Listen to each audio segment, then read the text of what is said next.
What's up, everybody? I hope everyone's having an amazing afternoon or evening or morning or whatever it is in your time zone. It is Halloween, October 31st, a Thursday in 2024. This is NCC TV coming at you live from Sumaru City.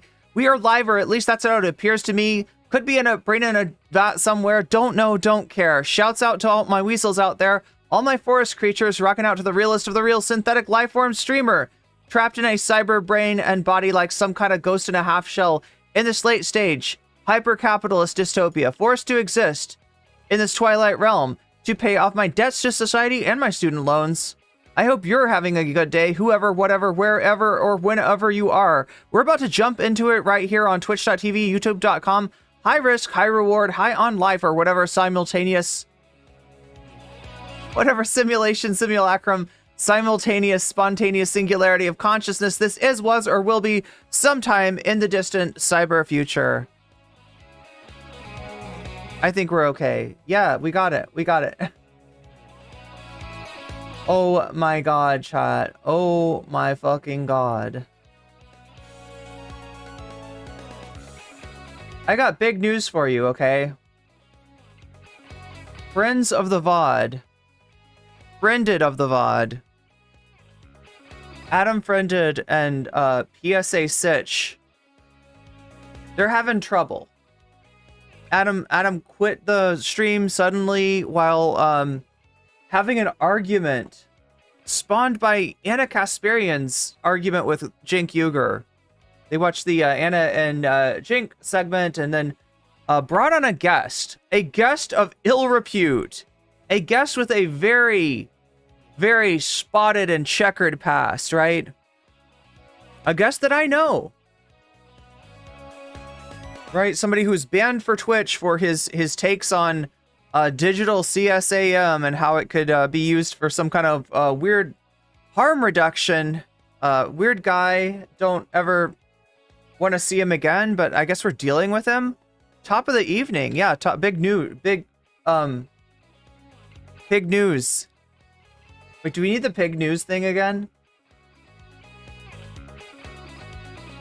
I feel like that.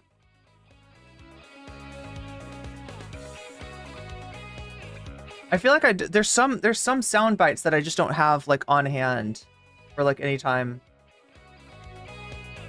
But I should because they always keep coming up.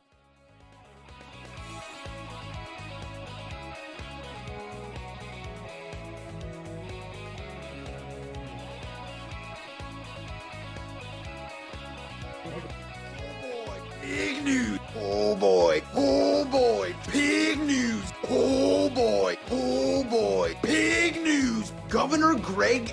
Oh boy. Pig news. Pig news. Oh boy. Pig news. Oh boy. Pig news. Marjorie Taylor. Somebody convinced me that he's not actually saying pig news. Somebody convinced me that like he's not pronouncing the B as a P on purpose, because I sort of think he is. Am I wrong? Am I mistaken in my assessment of Dash Dabrowski? I don't really know anything about this guy's history other than he's some kind of a...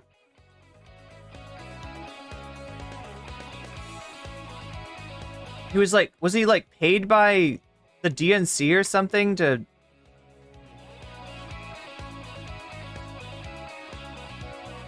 Is that the story behind him? He's like a TikToker, right?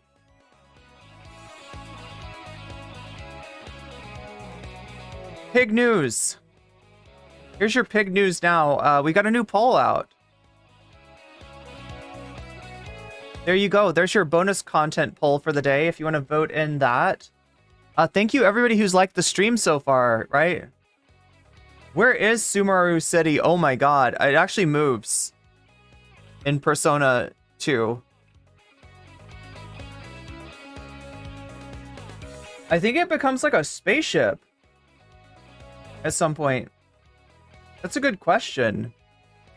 You'll have to ask the Crystal Skulls where it is. I don't know. That's what I'm saying.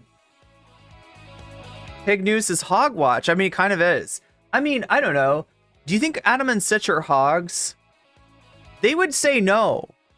They're very adamant about not being right wing. If you've ever watched them, if you've ever dealt with them, right? You call these guys right wing and they'll get so mad at you. Hasan on the TYT work environment? You know very, very well. Wow, yeah. Yeah, we almost got into that yesterday. Oh my god, this tea is strong, chat. This tea is strong today, so make sure to hit that like button with your... Like, look, our thumbs, like, by themselves, they're pretty weak, but if we put all our thumbs together, they're strong. We can thumb wrestle this algorithm into submission.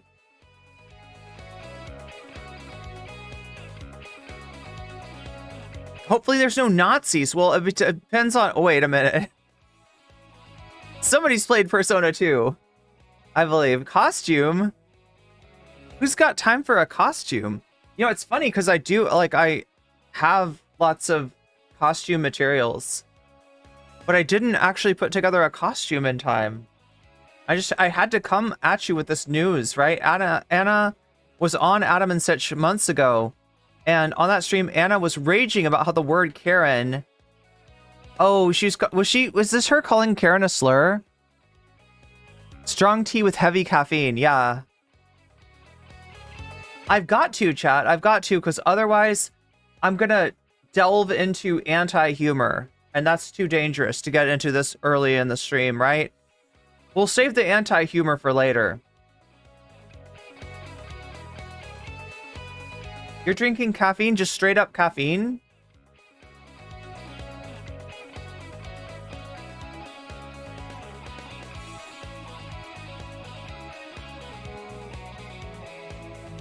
Now I feel bad about not having a costume. Should I have come with a costume?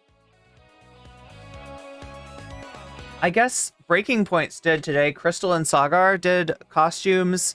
As you'll see later in the stream. Wait, did I even mention that? Oh my god, chat, I feel like I didn't put that in the...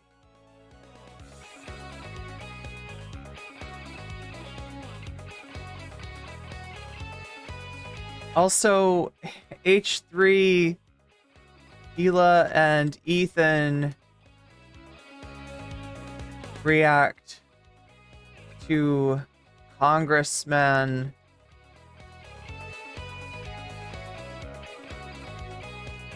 Ritchie Torres's anti-Hasan Manifesto. That's what it is, chat. If he wants to be terminally online, we'll just call his strongly worded letter to Twitch and Amazon a anti-Hasan Manifesto. Because that's what it is. Oh no. You know, actually, I don't know what Saga was trying to be, right? I thought at first it was the Phantom of the Opera, but he doesn't have the mask, right? The Phantom of the Opera has to have at least a half mask, right? That's the whole, like, you're not the Phantom if you don't have a mask. But he had, like, he had dark glasses instead. And I don't understand. The only thing I can think of is that Sagar is trying to be an unconventional conventionist from Rocky Horror Picture Show. Video of Anna berating a crank call for Trump, calling Trump a fascist. What? Wait, what?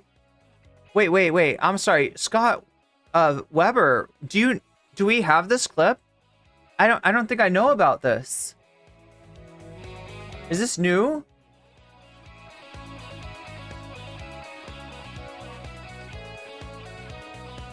Yo, if this is real, then it should be on Twitter.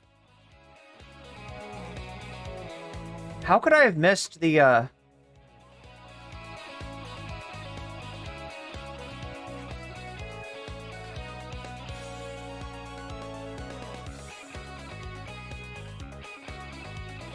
Wait, is there another clip?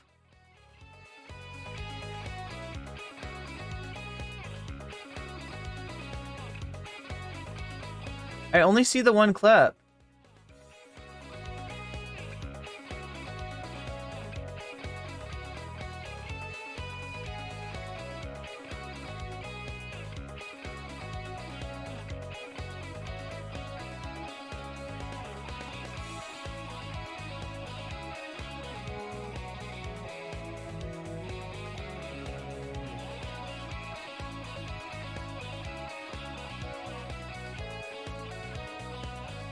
I'm finding nothing.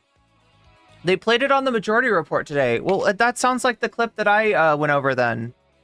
Is that not the same clip? Yeah, that clip, for the record, I mean, there was a caller? Was there a caller involved? It's Weasel time. It should be Weasel time. I feel like I'm drawing a blank because chat seems to be talking about a clip that I maybe have not seen. The clip that I saw was in the midst of a segment that they did. Oh my god. It wasn't responding to a caller, it was responding to Debbie Dingle and Mika Brzezinski. It's the same clip. Okay, just making sure. Just making sure, because I wouldn't want there to be like a clip out there. You know, like, I don't know. I feel like I've covered Anna a lot lately. And I don't want to have to do like, oh, we're doing Anna Kasparian again, because then this will become the Anna Kasparian show. And I'll have to invite her on as a special guest. You auto-blocked TYT? What, on Twitter?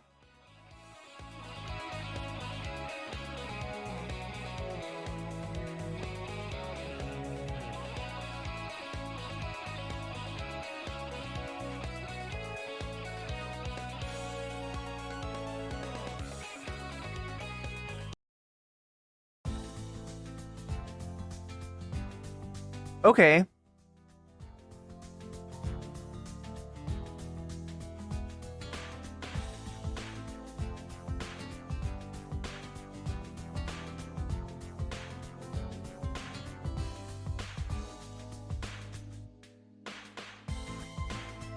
Oh, it's just basically this song. Okay, so yeah, my brain just blanks. My brain's drawn blanks too, but we gotta get going here regardless. Looks like Ted Cruz is winning in the poll right now, at the moment at least.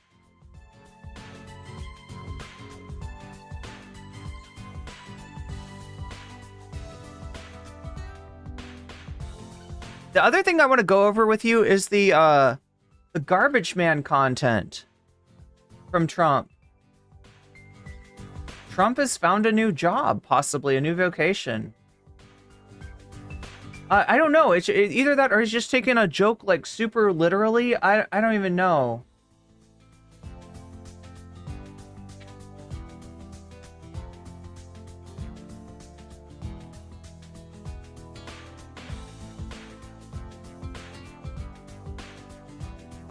This truck is in honor of Kamala and Joe Biden, says Trump. Have you seen this yet? The orange man is more orange than I've ever seen before. And he's driving a truck. He's got a new toy. This is Trump's Dukakis moment. If you don't know the reference, I had to look it up myself. It was to Michael Dukakis, the opponent of, oh my gosh, it wasn't Reagan, was it? It was George Bush's dad. George W. Bush's dad, right? Michael Dukakis was the opponent. In order to show that he was tough and he could lead the nation, he got in a tank. And I guess he looked kind of ridiculous. I mean, I don't know how you're supposed to look in a tank, but apparently the way that Michael Dukakis did it was all wrong. And so that arguably lost him the election, although like maybe a few things lost him the election, including a racist commercial. Like, Michael Dukakis let a black man out of prison. How could you vote for a guy like this? How could you vote for a guy? George Bush? Yeah, it was George Bush's dad, though. It was HW. It was HW. It wasn't W. CNN says Israel is horny for a deal. Did they actually say that? Did they actually word it like that?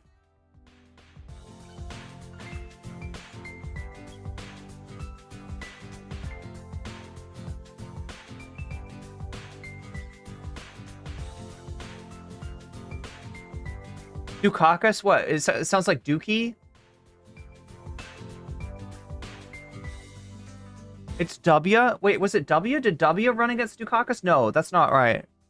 W ran against Al Gore and John Kerry.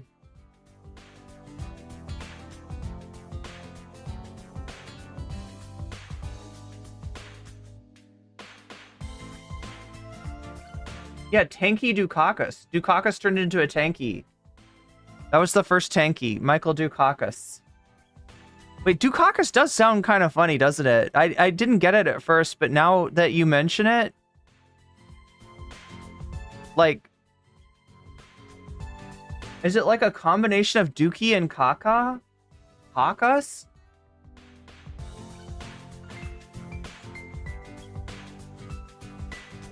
Wasn't that the Elon Musk joke? Wasn't this the Elon Musk joke from Saturday Night Live? Like the cock thing? He was in the tank, that's right, for the military industrial complex. Well, like this is, you still see this shit with Kamala. You still see the Democrats needing, like, we've got the most lethal fighting force in the world. We can kill more people than anyone else. Good old USA. Yes, we love our military industrial complex. Like, she's got to do that shit. She's got to absolutely do that shit just to be taken seriously. Otherwise, she's not considered like a real leader. You got to love the military. Dookie, Cock, and oh my god. He's still alive. He's 91. I bet he'd be a better president too. Isn't it weird, like, how, like, some of the people that ran for president and never got it are, like, would have been the best? Like, can you imagine, okay, Al Gore winning in 2000,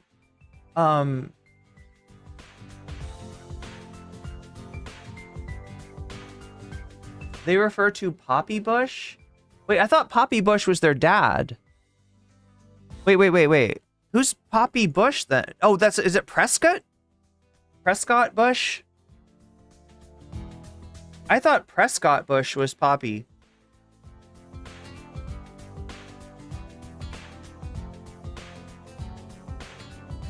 Am I wrong?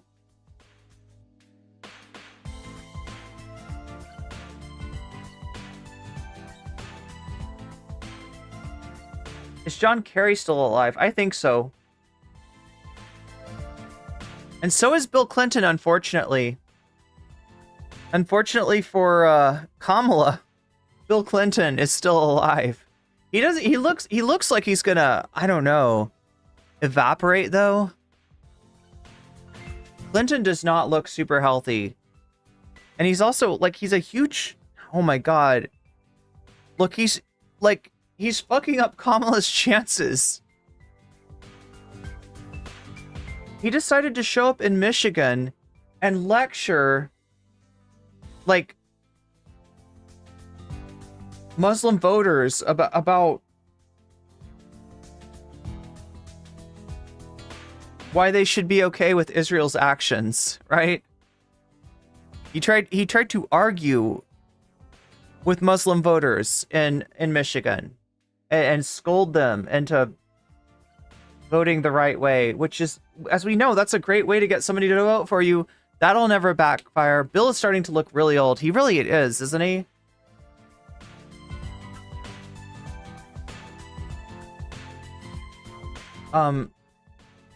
Even more unfortunate for her is his crazy wife. Oh god, Hillary. God, she's always popping up, isn't she? Like, right? And she needs to, like, not. She needs to have, like, a shield on her. Like, you know, like a, what is it, like an RF shield? Like, aren't there things that, like, can keep radio waves away from something? She needs a Faraday cage, right? Like, she just put a Faraday cage on Hillary so that the media can't cover her. You know what I'm saying? Like, if you come near Hillary Clinton, you have to put away your phone or any electric device. You can't have any cameras. You can't have any microphone. Like, nothing gets in, nothing gets out, right? That's what we need to do with Hillary, right? Just make sure. We can just keep the media from ever talking to or about Hillary ever again. I think we'll all be better off. He was reaching down into the old source biblical rhetoric. Only asked about Jimmy because he's super old and you never know. That's the thing, is Jimmy keeps on trucking though. Hillary, queen of the jump scare. She really is. She should be banned from Kamala's campaign. So should Bill, though. Bill is such a liability. Like, at some point, the Epstein stuff is going to come out. And it's going to look really bad for Trump, and it's going to look really bad for Bill Clinton. And the more irrelevant Bill Clinton is at that moment, the less harmful that'll be for Democrats. Someone's in Lance's chat said Billary? Is that a thing? Did people make them like a couple like that? Billary? Like Benifer? If, I feel bad for Bill and Hildog's daughter. Oh, for Chelsea. Do they have another daughter, or is it just Chelsea? Yeah, I saw Chelsea on Hillary's show trying to kind of steer Hillary away from the turf talking points that she was veering towards. It's wild, though, that they'd have her talk to ContraPoints and then...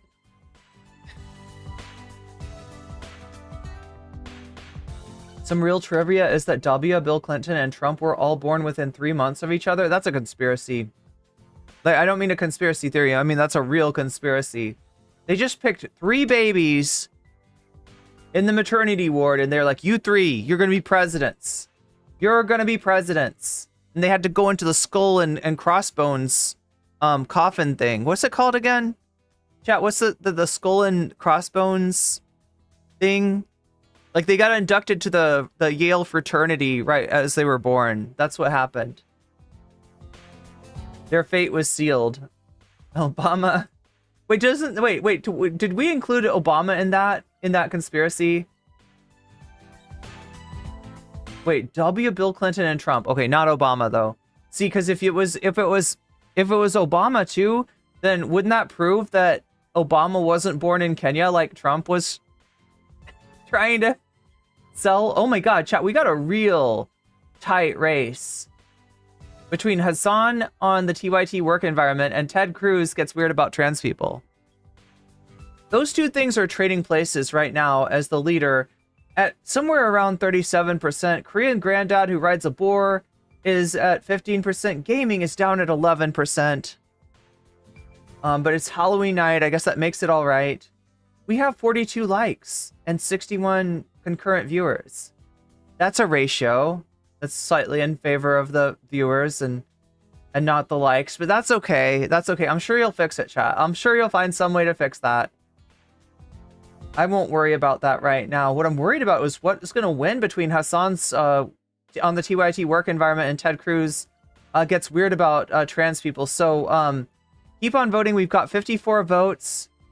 You know, your vote could sway this. The other thing that can sway this is donations. When you donate, whether it's a super chat, super sticker, whether you're getting yourself a membership on YouTube or gifting memberships to other people, whether you are signing up for my Patreon or donating to Throne, or over on Twitch, getting out of the ad break for free with a Twitch Prime sub, or for $6 with $6, or possibly even gifting subs, anything like that entitles you to be able to let me know in chat which of these topics tickles your fancy, and I will actually allow you to buff the topic of your choice. I will allow you to use your donation as a percentage to add to the topic of your choice, thus helping that become today's bonus content. And since it's Halloween, I'll say, and there's 2 very popular things, I'll say that if we double the bonus goal, we'll get double bonus content. How about that? I'm gonna try to take a break tomorrow, so we can rock out tonight. We can rock out with our, oh no, chat, it made me think of the Elon thing. He's like, no, but I'm talking about my rooster. What was the Elon thing where he talks about cock? We're gonna rock out with our roosters out. No, that sounds so bad. I don't want to encourage anything like that. What rhymes with ratio? Horatio? Like Horatio Alger? Horatio Hornblower?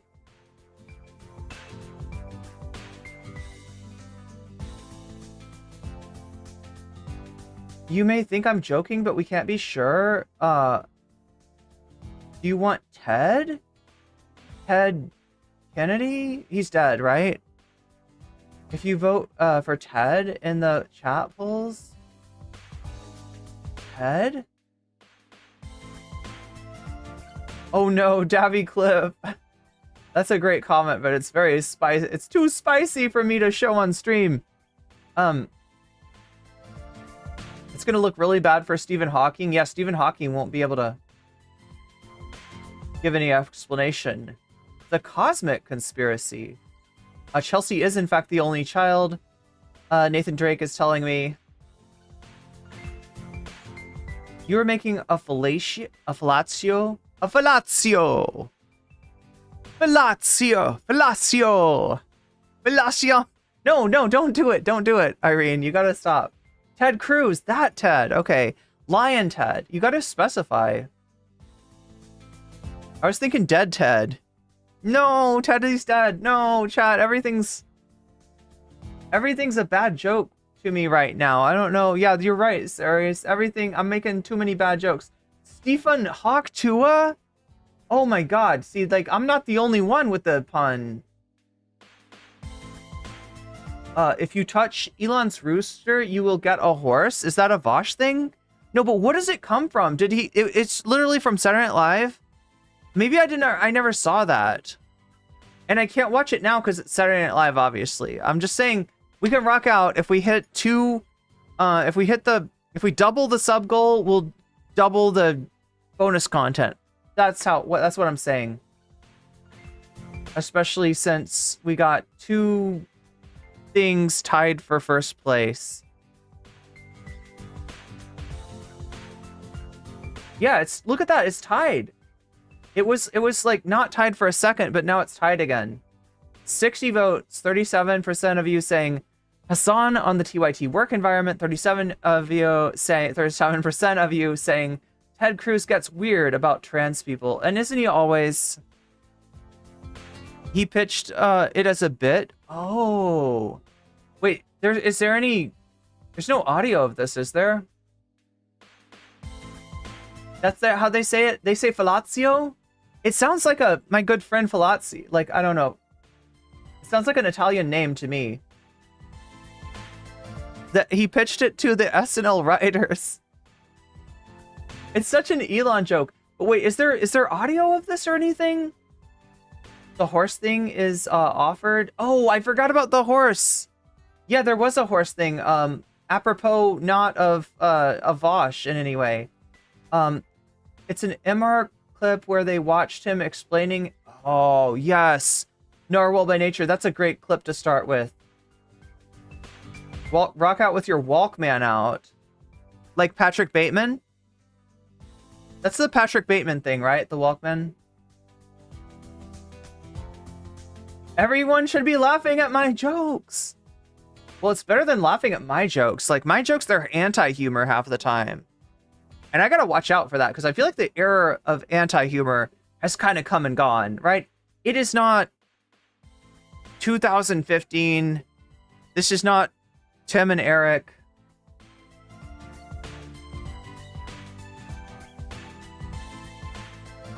You just ate chicken teriyaki out of a vending machine? That's awesome. I'm cooking lentils. That's my food. That's my struggle food for the night. Just lentils.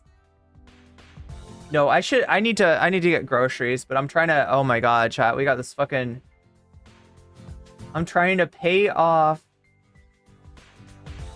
my rent, the electricity bill money that we owe to the landlady, and the rest of the electricity bill. So I don't know how, hopefully I've got a lot of in the bank right now, because I'm going to be wiped out after this. But anyway, well, hopefully, like, I'm having a good month, right? So next month I'll be fine. YouTube pays me a month behind, but that's okay. We're not going to worry about that tonight. It's Halloween. We're going to have fun. That's what we're going to do. Just want to prove that I can fit in with the oldies. Wait, which was the fitting in with the oldies one? Sweating to the oldies? That's a thing, right? Elon actually offered a staff member a horse in order to have a child of his. Is that what it was? There's weird stuff coming out about Elon too, right? We got several things going on with Elon, right? One is that he's he bought did he buy like 3 houses close together or something so that he could put his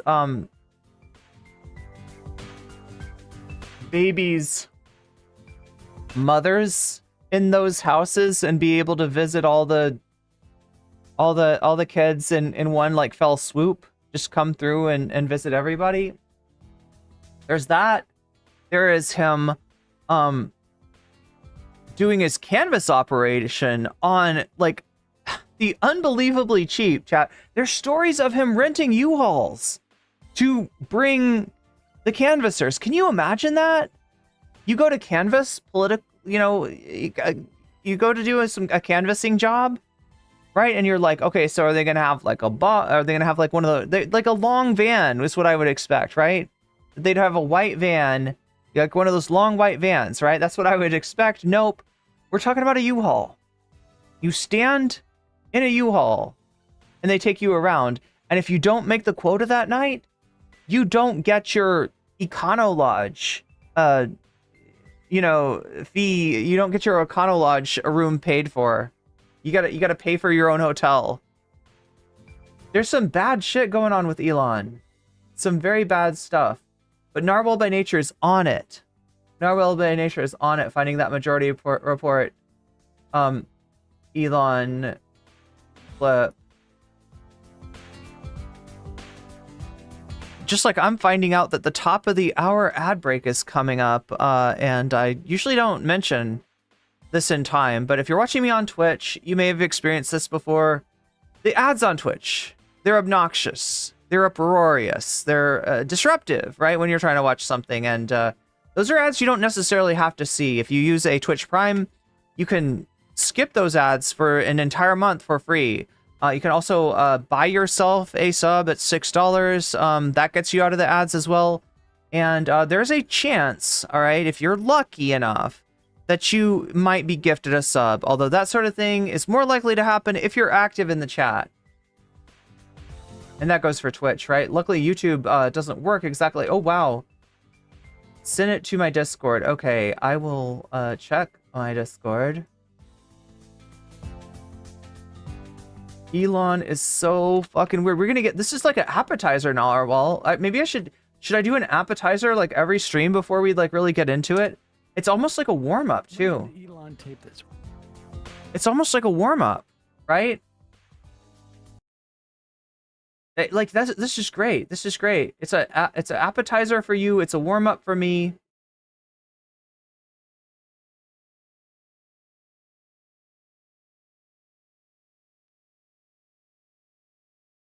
Before we get into the Trump tent, we're gonna see what's going on with Elon. Elon is so effing weird, says the majority report.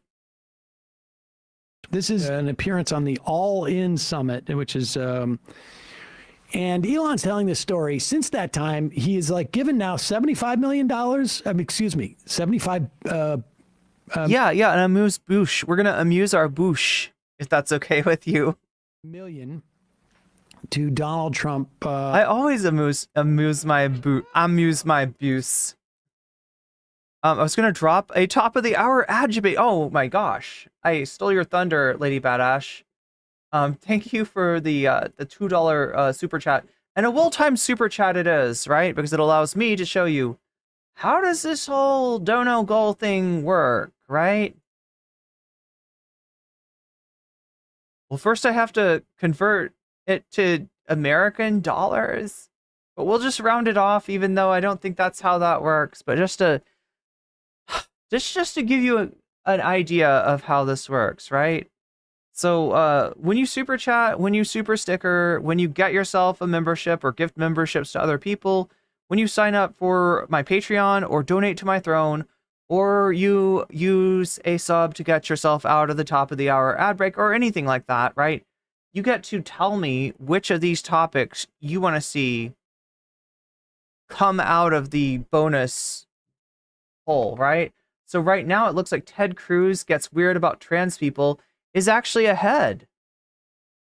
We got 69 votes, and Ted Cruz gets weird about trans people is ahead. But when you donate, you can let me know which of these topics you want to see and I will put your money where your mouth is, adding it as a percentage to the topic of your choice, and thus helping your favorite topic possibly win. Vox Populi, that's a see, we don't get this, like, you know, this doesn't, like, there's not enough Vox donors lately, right? But what does that do? Look at that. Like, everything else is plus. This is minus, right? Now, that doesn't minus anything from anything right now, right? Because all we got so far is, like, Ted Cruz at 38%, Hassan's TYT work environment at 33%, Korean Granddad Rides a Boar at 20%, and Gaming Metaphor, Refantasio, or Fallout New Vegas at 9%. But if there was something on the board and it was like 2%, right? Like, let's say it was that, like, then that would be expecting to get an extra 2%. So we make that 11% instead of 9%. But if there's Vox Populi, then this gets minused from that. And it would be 0%. So that's how it works. If you feel like there's too much money in politics in real life and you want to stop the steal on stream, right? You can say Vox Populi, and you will actually defeat other people potentially that are donating to get their favorite topic to come up. So that's how that works. Thank you. Thank you for helping me show how that works and getting us started. Lady Badash, and oh wait, it is on screen. I was like, I don't have it on screen, do I? I don't have it on screen. I do. So that he's going to be appointed whatever it is. So yeah, Narwhal by Nature just sent me this clip. This is Sam Cedar talking about Elon Musk, describing his experience on Saturday Night Live, in which he pitched a joke. I'm told he pitched a joke to the SNL cast and was soundly rejected.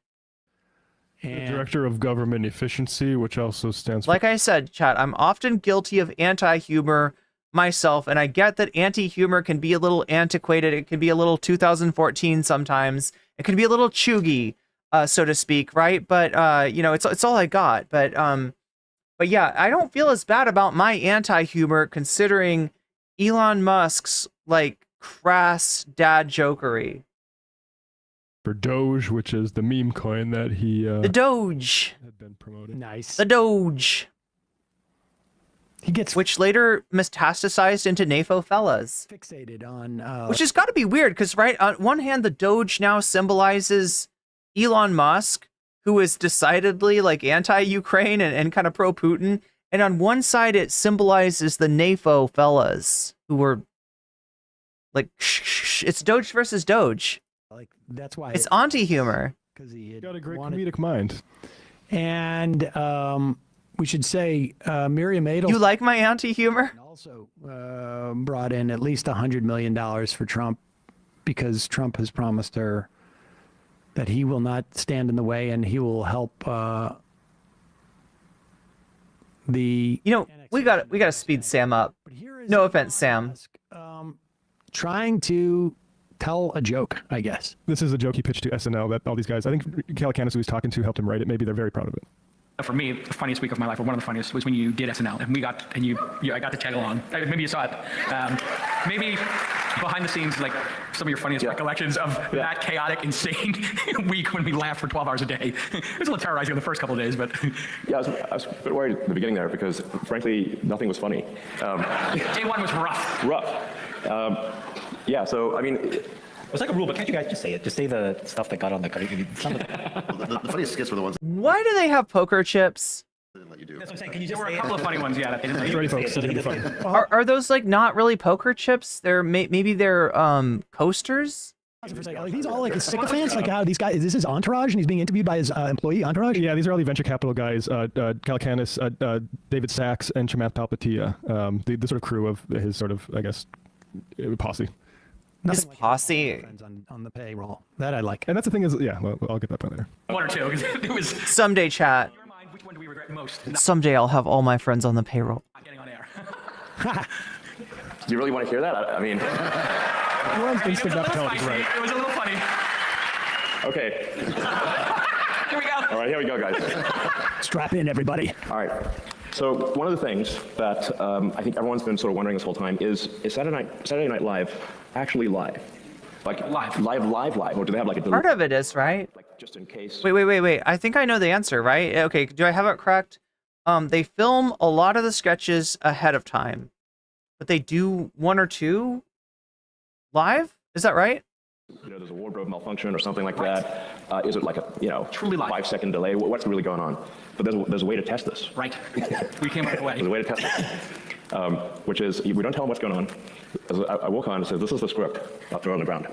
We're going to find out tonight, right now, If Saturday Night Live is actually live. There's a 5 or 10 second delay. This is well known. I'm going to take my cock out.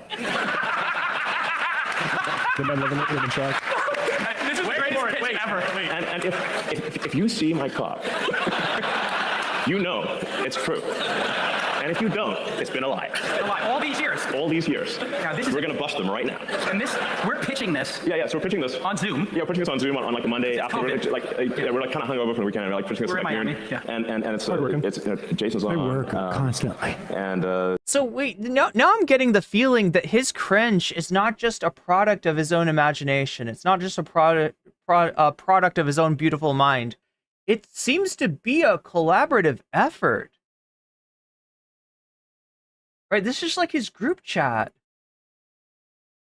we're going to find out tonight, right now, If Saturday Night Live. if Saturday Night Live is actually live.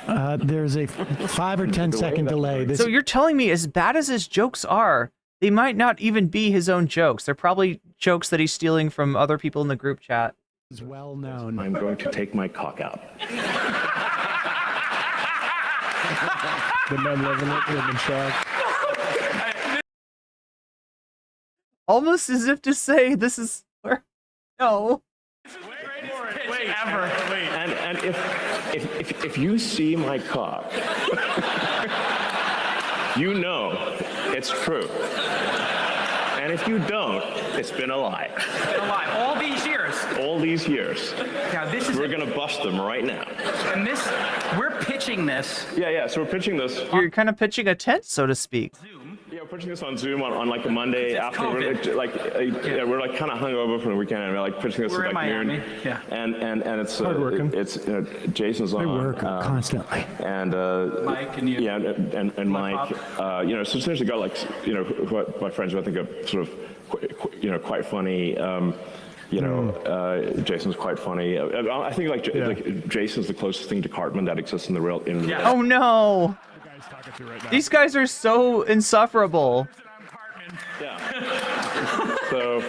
Jesus, this is so And then awkward. Mike's pretty funny too. So we come in like Guns blazing. guns blazing with like ideas, and we didn't realize like actually that's not how it works, and that's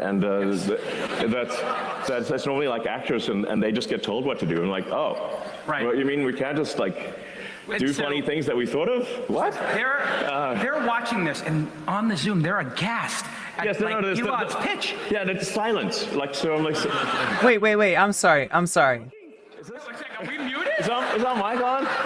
And they're like, we hear you. Yeah, and then after Folks, silence, here's like, Mike- here's the Mike funny just says part the that word they, crickets. even with having articulated is this thing on, they don't realize where they are in this scenario.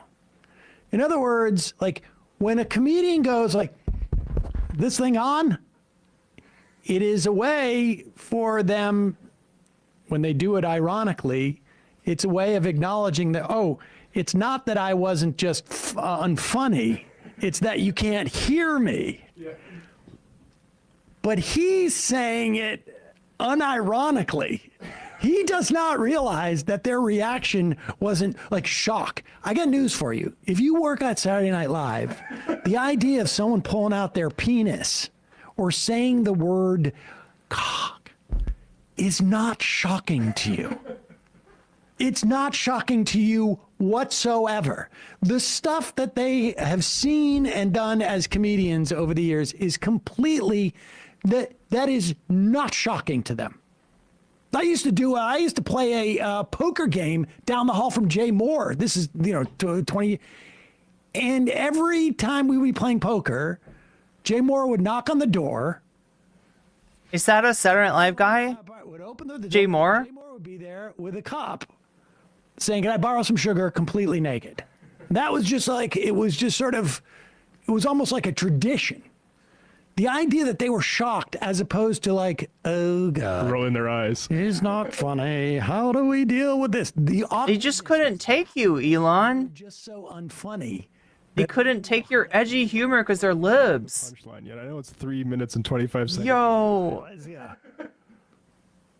That's normally like actors, and they just get told what to do. And like, oh, Right. What, you mean we can't just like do So- funny things that we thought of? What? They're watching this, and on the Zoom, they're aghast at Yes, no, like, no, Elon's pitch. What he doesn't seem to get is that he's not going to make any funny jokes. And they know that. He's Elon Musk. He's like, I don't know. Is there a chance that if they bring someone on who is a comic stand-up in their own right, that if they bring Shane Gillis on, yeah, they might ask for Shane Gillis's input. They're not going to ask for Elon Musk's input. Silence. He really thinks that he's a star for more than just being like the richest guy in the universe. Like, so I'm like, and I was like, is this thing working? Is this? Are we muted? Is our mic on?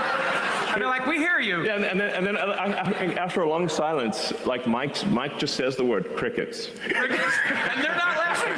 And they're not even a chuckle. I'm like, what's going on And then here? Elon explains the punchline, Yes, which is... exactly. So there's more to it. Okay. Yes. Oh, okay. That's just the There's more to that? To the joke? Okay. Elon says, So yeah, he just really wants to rock out here. So I said, like, I'm gonna reach down into my pants. and into my pants, and I stick my hand in my pants, and I'm gonna pull my cock, and I tell this to the audience, and the audience is gonna be like, what? Right. And It seems like he's like the kind of guy that would be like, no, it's okay. I'll have my finger in my pants. It'll be coming out the zipper. So they'll think that is there something there, but it'll just be my finger. It's okay. And then I pull out a baby rooster. A rooster, of course. You know. yes. And it's like, okay, this is And then you pet it, I'm sure. kind of PG. You know, it's like It's got that's not that potential, bad. not that It's bad. like this is my tiny cock, and Wow. it's like, what do you think? But Elon, what if someone steps on it? Oh, you're okay with that? Okay. Just checking. Do you think it's a nice? Is that it? Is that Matt was like, you gotta listen to the punchline. I mean, there's 2 more minutes, but I think that's I probably was just saying, if it falls on the floor, right, somebody could potentially step on it. a good enough telling. You know what this reminds me of? When I say to Saul, hey man, you gotta clean up the living room. It's clean. What are your balls doing there? And he goes, what? My what? Yeah. What did you say, Dad? Oh, what do I gotta pick up? Pick up I thought for a second that your basketball. My basketball? The same mentality. He brings out of his pants a baby rooster. Yeah, what do you mean by it? Do you mean sex? Do it? And the SNL people, they were just looking at me like, what's he talking about? Oh my God, these guys were so blown away. They didn't get my sort of pun. Where I'm going to have wait, baby I'm rooster sorry. pants. Oh my. I'm sorry, wait, what is this, chat? Wait.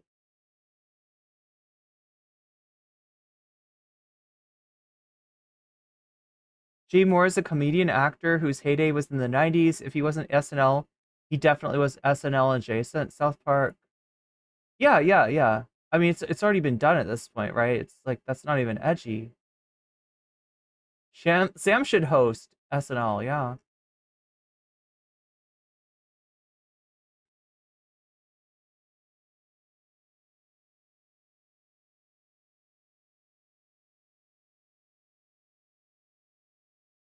His Wario thing. The Wario thing. Well, it's not his thing. That's what we're finding out, right? If you go on SNL, you don't get to write any of the jokes. At least if you're Elon Musk, you don't get to write any of the jokes. I can't tell you, you know, for sure, if you're Shane Gillis, maybe if you're Shane Gillis, you get to write some jokes, right? Maybe they'll trust your instincts. But yeah, they didn't, you know, this was just, you know, them. This was the cast of Saturday Night and the writers of Saturday Night Live having to put up and indulge a very rich dilettante. Is really what's going on here. The punchline of that joke. So yeah, that was good. A little bit of comedy to end the day. Good stuff. Balls. I just love the way that because his mom, Elon Musk's mom, got on and said that don't make fun of his. Oh wait, I'm in top chat. That's why I can't see people's chats. What's the excuse for the rest of those guys on that stage? It's the exact same juvenile sense of humor. 100%. And well, they have millions of dollars. To be honest, they're all like they all just suckle at the teat, probably on some level. Hey folks, don't forget to hit the subscribe button and check. Is he too chicken to show it? Good question. Wait, I thought I saw somebody. There was a chat that oh my god.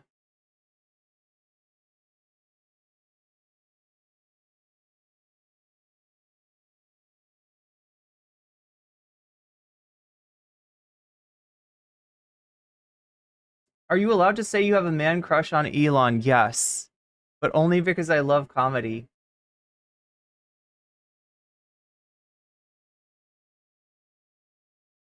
His friends egg him on to be more cringe on purpose. Yo, that's probably true. Yeah, I mean, what would you do if you had a friend that was the super way richer than anyone else in the group, right? And he's gonna be, even if he's amongst rich people, he's gonna be way richer than anybody in the group. But so like, you know, he's really annoying, he's really cringe. What would you do? What? Yeah, the only way that, right? Because normally you would have fun at his expense. You would make fun of him, right? Like, right, to sort of disincentivize the annoying behavior, if nothing else. Even if you're not a mean person, right? You would make fun of this guy a little bit. But because he's super rich, can't do that. So you gotta gas him up and be like, oh yeah, Elon, that was really funny. The joke you told about the penis. Yeah, we were laughing all the time, Elon. Yeah, Elon. Yeah, Elon, that was really funny.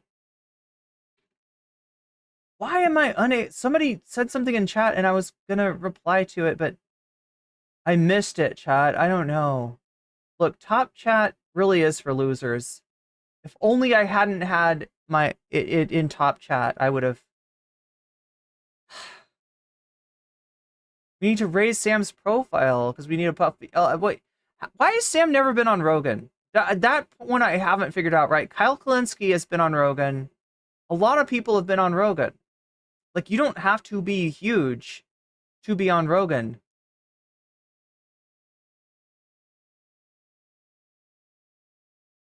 Yeah, that's exactly what I was saying, yeah. Imagine a constant barrage of sycophants he exclusively deals with 24/7. They make fun of him from behind his, yeah. I mean, yeah, that's probably what goes on, and they gas him up. They're like, yeah, Elon, say that. Go out and say that in public. Yeah, no, this is a really good tweet, Elon. Go ahead and hit send on that. And he doesn't get it. He doesn't get it. He thinks he is the fucking Giga Chad of the group. Wait, what did I say? Did I say something cringy? I didn't even see.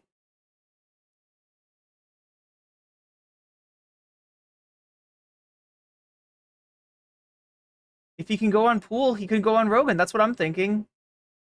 Wait, should he not go on Rogan? I mean, at this point, right, I feel like Rogan's maybe not even worth getting on. I don't know. But yeah, chat, we got a ton of content. We got to cover the Trump garbage incident. So that's what we're going to be doing first. We're also going to be taking a look at TYT's reaction to Anna Kasparian and Jink's fight. We're going to take a look at how that fight maybe broke up Sitch and Adam. Speaking of iconic duos, speaking of comedic pairings, right? Adam and Sitch may be no more. And it's all thanks to Anna Kasparian. It's all thanks to Anna Kasparian and a Glup Shitto streamer who got banned from Twitch for talking about something really nasty, something really horrible. It was for top chat.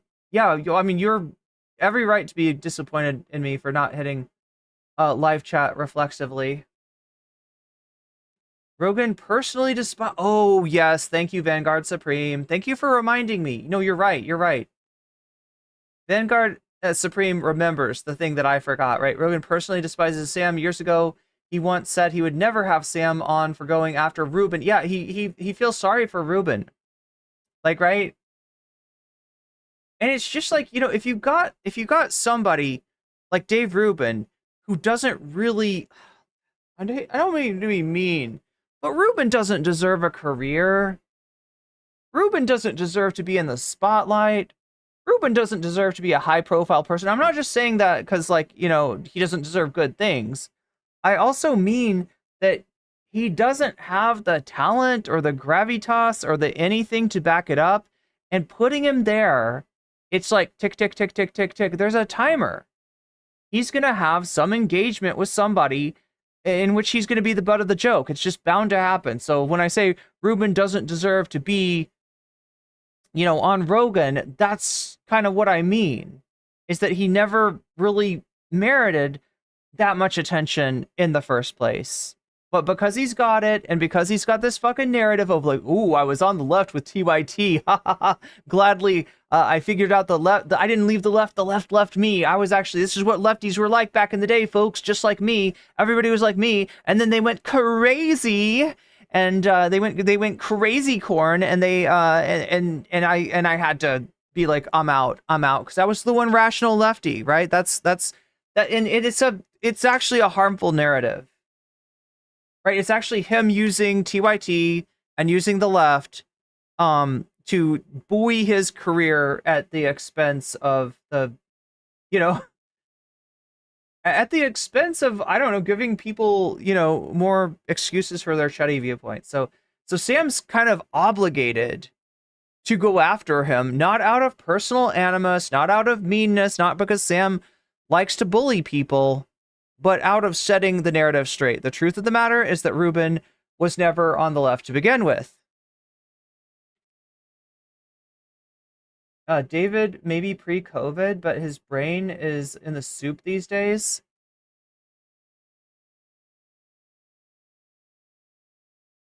Wait, what do you mean by he's pre-COVID?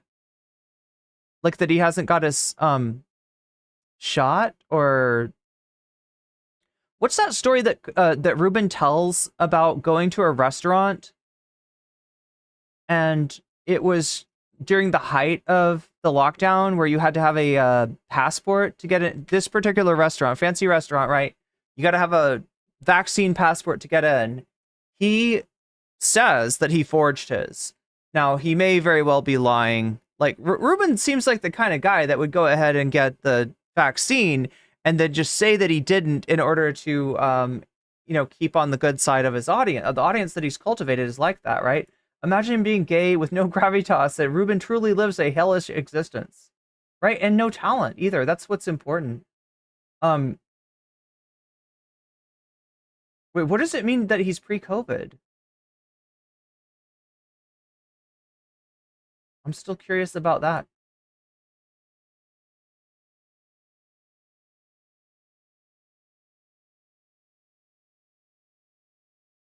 Sam could fix Rogan's brain? I mean, look, yeah, this is the whole thing. Yeah, if Sam went on Rogan, he would invariably make Rogan walk back some of his shitty positions, right? Like whatever they end up talking about, Sam would probably yeah, Joe Dirt, I'm not going to advocate for deporting anybody, but yeah, he did lie, apparently, supposedly, allegedly, that's the word I'm looking for, allegedly on his immigration papers. Rogan does all those weird nutrition supplements that are not approved by the FDA. Yeah, all the RFK Jr. shit, right? The stuff that RFK Jr. is going to make mandatory. Before COVID, he might have been saved. Pre-COVID. Okay, wait. Okay. Oh, I get it. So you're saying that his brain, he's not as So in other words, he's not as like ridiculous he was not as ridiculous pre-COVID as he is today. I get it. Okay, I thought that somehow you meant like that he's existing in a pre-COVID bubble where like COVID hasn't, and I'm just like, wait, he hasn't got the, anyway. Some people in chat will advocate for deporting Elon Musk to Mars, I guess, but that's, I mean, that maybe he's working on that. Back when Rogan endorsed Bernie, he could have been saved around that time. But to what extent, general public, right? Do you think that he would have, like, for instance, do you think that, like, let's say that Bernie had gotten elected and, you know, he eventually has, is he not going to have, like, would he not have gone off on Fallon Fox and become obsessed with trans people? Would he not have done the litter box thing? Do you think he would have been saved like that? Or just like slightly better where maybe he has good takes about more economic issues? Deport him to South Africa. Okay, TrueAnon did an awesome 3-part series about Musk that explains his psyche. It came out before he bought Twitter, so it's very prescient. Oh, and Peter Thiel. Yeah, lest we forget Peter Thiel. Anyway, chat. I'm about to forget my ass if I don't get going with this Trump tent that we got today. I guess I'm just putting it off because I'm like, I'm gonna be so. Look, I want to get to the point where Trump is irrelevant, where Trump no longer matters. That's, you know, the one agreement that I actually have with Tucker Carlson, who apparently said the same thing.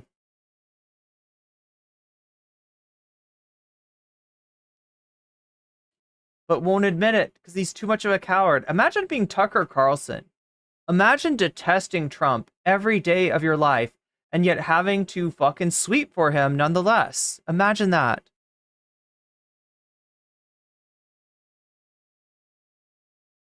All right, and then imagine me hitting the button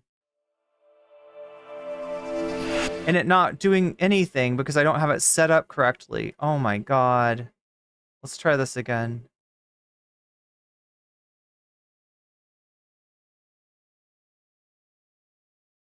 Imagine me hitting the button. No! That's not right. Let's try this again.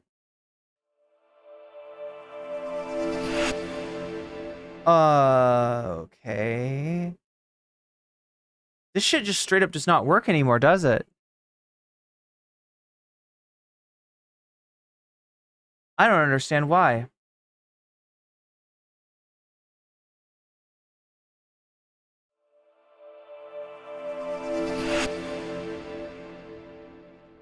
Again.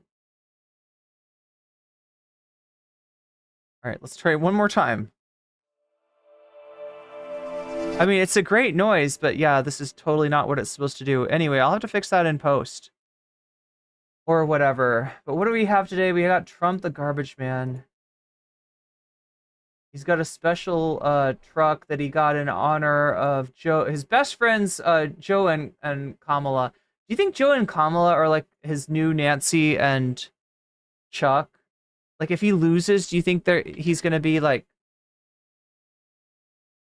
Joe and Kamala? Or do you think he's gonna be trying to foment a insurrection once again? Oh my God, chat. I don't even want to know. I don't even want to know. But yeah, we're getting into it here today.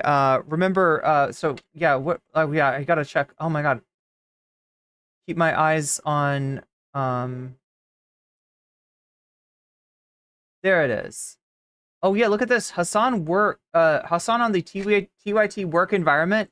It's actually in the lead. It's up by 9 points right now, right? So it's 40% Hassan on the TYT work environment, 31% Ted Cruz gets weird about trans people, 19% Korean granddad, and 10% gaming, 10% metaphor refantasio. So just remember, when you donate, to let me know in the chat which of these topics you want to see next, and I will be happy to put your money where your mouth is and add your donation as a percentage to the topic of your choice, thus helping it win. And I think we got to press the button for, oh yeah, it's this button. This is the button that I knew I was missing one of these buttons.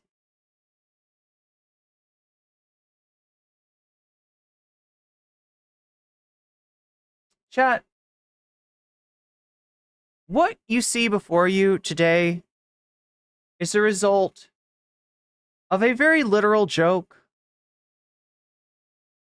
a very physical bit of comedy, I suppose, that the Trump campaign decided to undertake, right? With all this talk about garbage, what if Trump becomes a garbage man? Could go, like, are we just doing Undercover Boss now? That's not his show. That's not his show. That's literally not his show. He was on The Apprentice, which is different. Like The Apprentice, like he like Trump. He's like he's stooping. He's stooping, right? He's the boss in The Apprentice that says you're fired. Now he's doing the dirty jobs of the undercover boss, which is pretty cringe in its own right. And well, here he goes. He's already done Fry Cook, and now he's gonna do Garbage Man. Why? Because one of his supporters, a guy named Tony Hinchcliffe, at his Madison Square Garden rally, called the island of Puerto Rico a floating island of garbage. This is after weeks of Trump saying that the United States of America is a garbage can for other countries, and that, you know, accepting immigrants is like letting other countries use you as their garbage can. He's definitely said similar stuff about like cities like Detroit and Milwaukee. He's talked a lot of shit. He's talked a lot of trash. Let's just put it that way. And so now he's going to make this joke into a physical embodiment of the joke by LARPing as the garbage man. Yeah. Yeah, just to show you that he's down to earth. He doesn't think lesser of you, no matter what job you have, even though he is the millionaire, the fake billionaire from The Apprentice, right? And that, you know, he doesn't have soft hands, which he does. He does. Everybody knows that Trump has soft hands. He has the softest of soft hands. At least Kamala Harris can point to actually having done jobs like McDonald's in the past. With Trump, it is literally just a LARP. So let's see how he handles it, right? So look, this is easy, Donald. This is easy, okay? All you got to do is open the door, step up like a big boy, and get into the garbage truck, and then you can honk the horn, and everybody will think you're a big man. That's all you got to do. Let's see. Do you think he can do it, chat? One in chat if you think he can do it. Do you think he will be successful? Will he be successful in his endeavor? It's not that hard. Is it easy? It's easy. It's easy. Let's see what he does.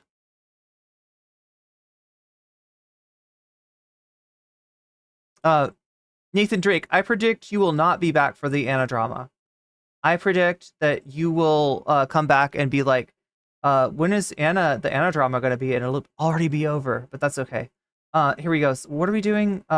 Pressing play. I want to get everybody's votes. Some people think that he might not be successful. It's easy, though. How could he fail? 0. How could he fail? It's such an easy task to accomplish. All he's got to do is step up on the garbage truck, get in the cab, and honk that horn like a big boy. It's so, like a kid could do this, right? Like a little kid could do this. There's no way that he fucks this up, right? It's impossible.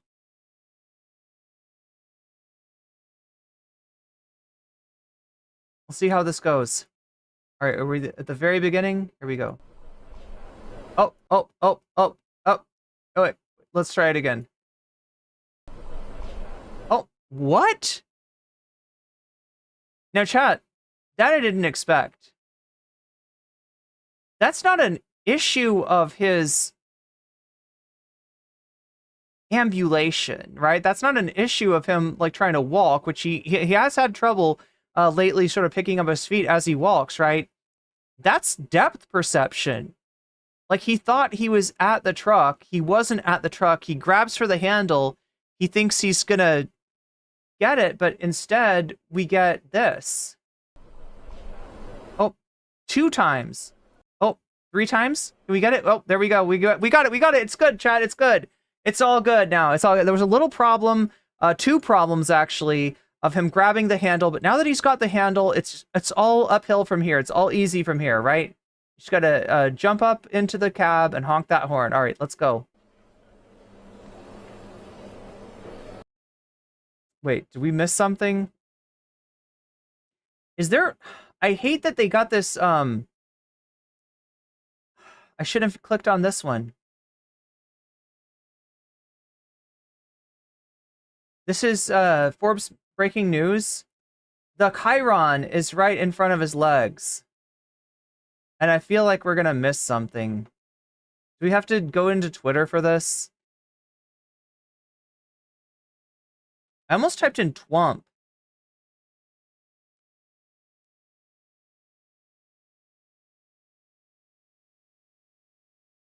I just want to see this in all of its glory.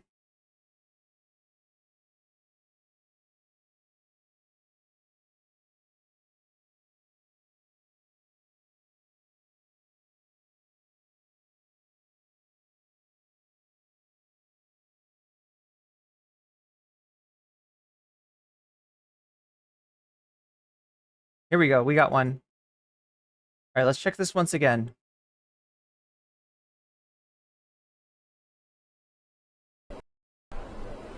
It's the same thing. It's Forbes. What the fuck? What the actual fuck? I know I've seen a version of this. Here we go. Is this gonna be it? All right, so we're actually kind of concentrating here on his legs. Look at that. Look at what's going on with his legs. You see that?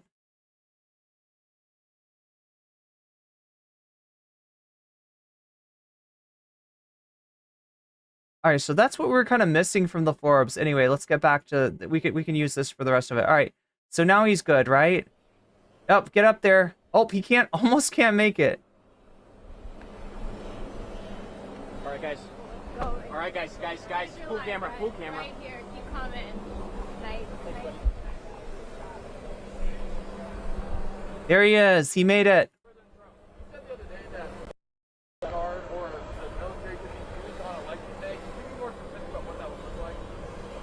Any questions? You just had one, sir, and I guess you're not going to answer it?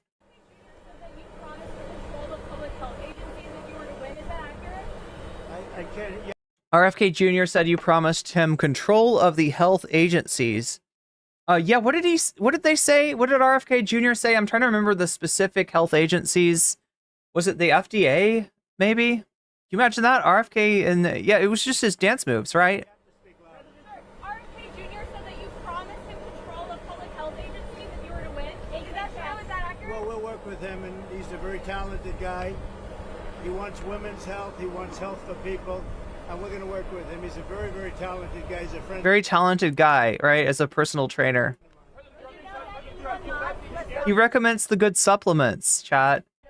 Can you imagine the RFK Jr. MyPlate?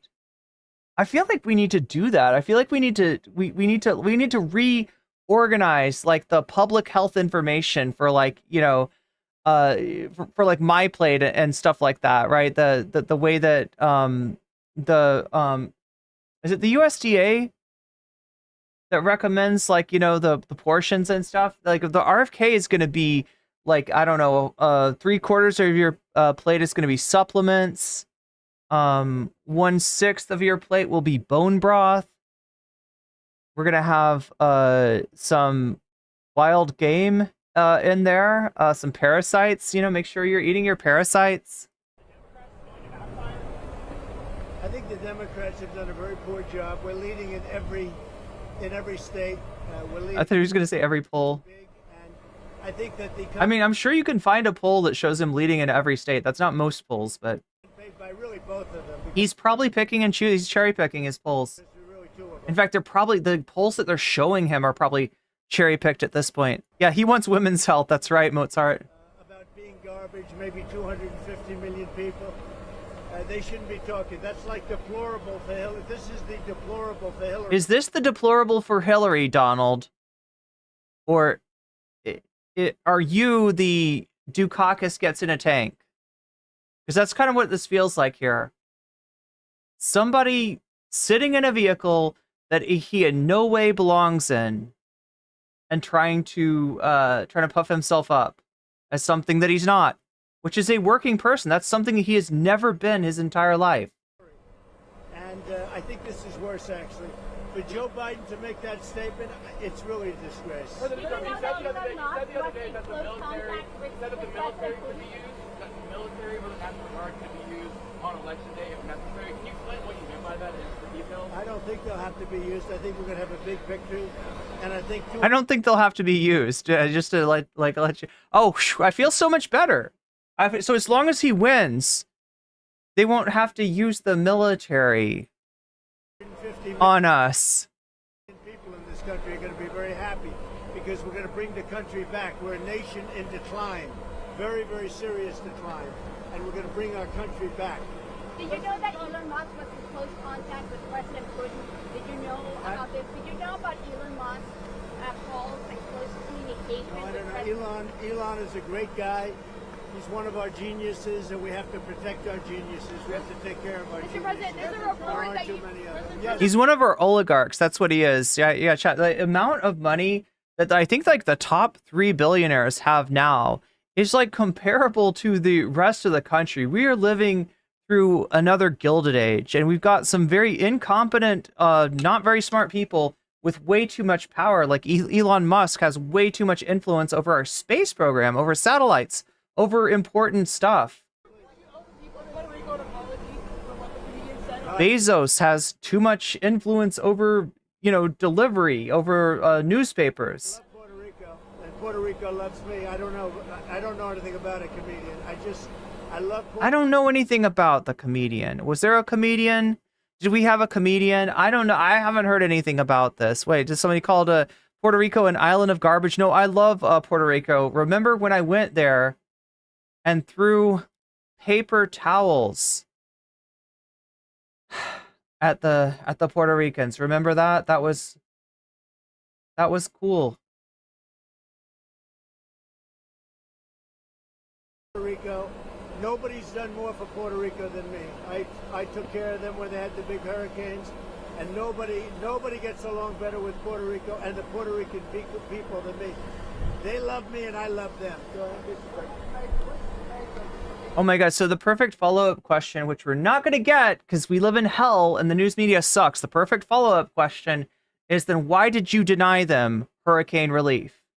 Why did you deny Puerto Rico? Why did you block hurricane relief for Puerto Rico if you feel this way towards the Puerto Rican people, right? You know the thing that you accused Biden and Kamala of doing in Georgia, Florida, South Carolina, all the southeastern states that were hit by the recent hurricanes? Yeah, you did that to Puerto Rico. Why? Do you have an explanation? If you're such a fan of the Puerto Rican people, then why did you do that?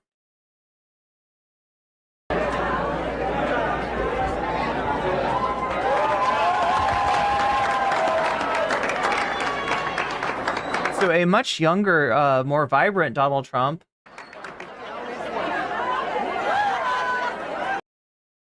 comes to Puerto Rico in order to throw paper towels as if to say, just use this to dry up your homes, right? To absorb the water from the hurricane with the paper towels.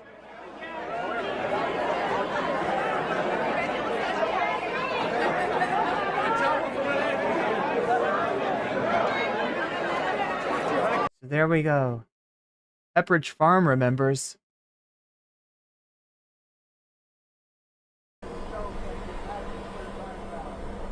What do I want?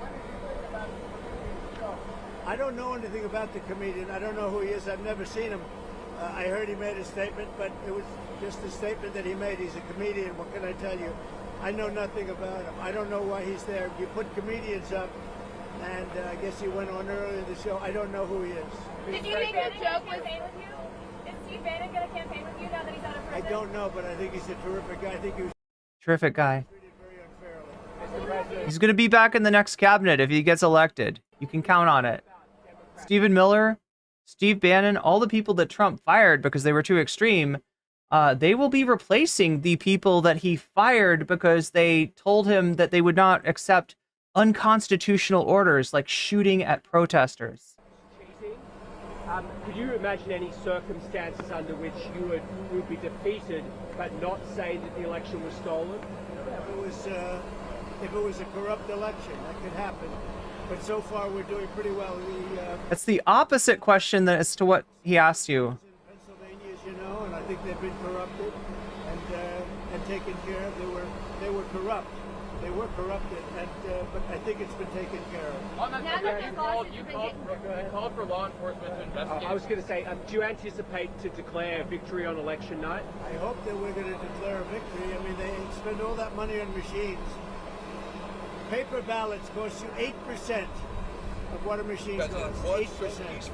And it's encrypted paper, it's watermarked paper, it's very secure. Your elections would be over at 10 o'clock, and that's when you can announce something and there would be no question. And we're not talking about more money, we're talking about a tiny fraction of the money. You want paper, ideally, you want one-day voting, and I think it's just very important. You have to have the country and you have to have voter ID, and you have a great election. So, yeah, we make the election as hard as we possibly can. We eliminate early voting, we eliminate mail-in voting. I mean, this is what he asked for in 2020. Now, he knows enough now to realize that probably hurt him when he came out and he said, this mail-in voting is terrible, right? It got it so that his supporters didn't want to vote by mail. They didn't want to vote early, right? So the easier methods of voting, especially for somebody that is working on election day, as most Americans are, he discouraged his supporters from doing. Now he's not making that mistake again. And looking at the early voting data, it's not quite as much of a disparity. The whole phenomenon of the red mirage, which was what allowed him to claim victory despite having lost the last election, is a little bit less likely to happen, although it still could.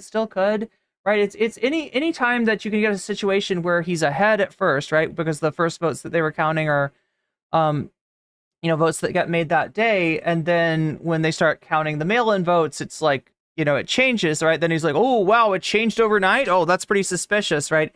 Anything that he can do. And he's already laid the seeds for this. He's already laid the seeds for disputing specifically the Pennsylvania numbers. And so, and from his answers to the reporters on this garbage truck, it looks like we're ready for another long and arduous period of time between election day and January 20th, in which this guy will try to do everything that he can to steal the election. About 8% of the cost. It's like very sad when you get machines, you pay all that money, and they talk about 3 days later. I think we're going to have a big enough victory to maybe have it that night. You should always have it, Bill. Every night. If you look at France, 38 million votes. At 10 o'clock in the evening, it was over. All paper ballots, all voter ID, one-day voting, and it was over. How do you like my garbage truck? This truck is in honor of Kamala and Joe Biden.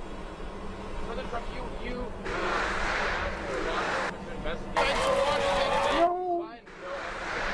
you accept the result if you lose? Well, I guess they had quite a few ballots, 2,600 ballots, where the same person signed. But if they find no evidence of cheating, will you accept the results? Of Pennsylvania, sure. Oh, if they find no evidence of cheating anywhere, I'll accept the results. I hope that's going to be the case.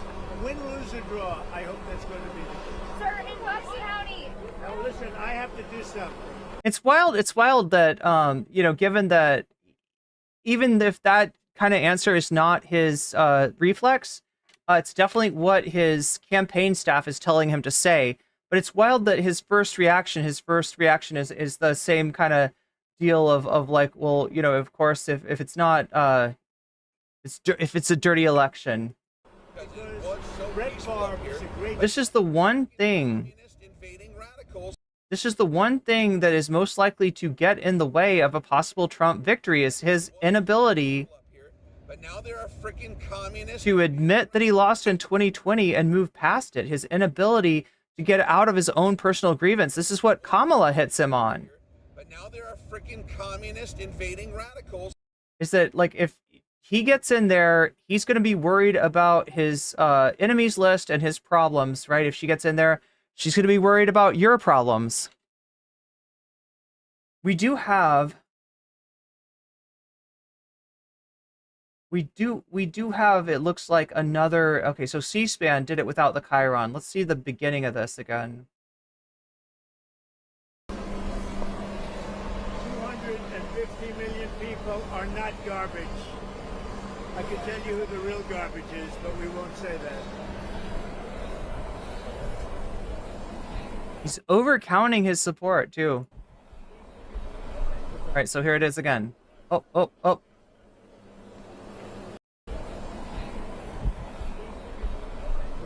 Grab, fail, slip. Oop. He almost ate shit.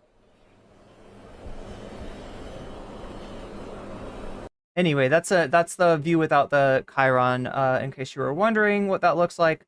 What do we have? We also have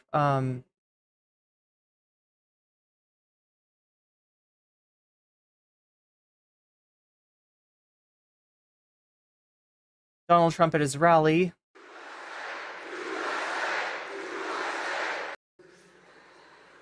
Of course, I thought irredeemable when she said deplorable garbage.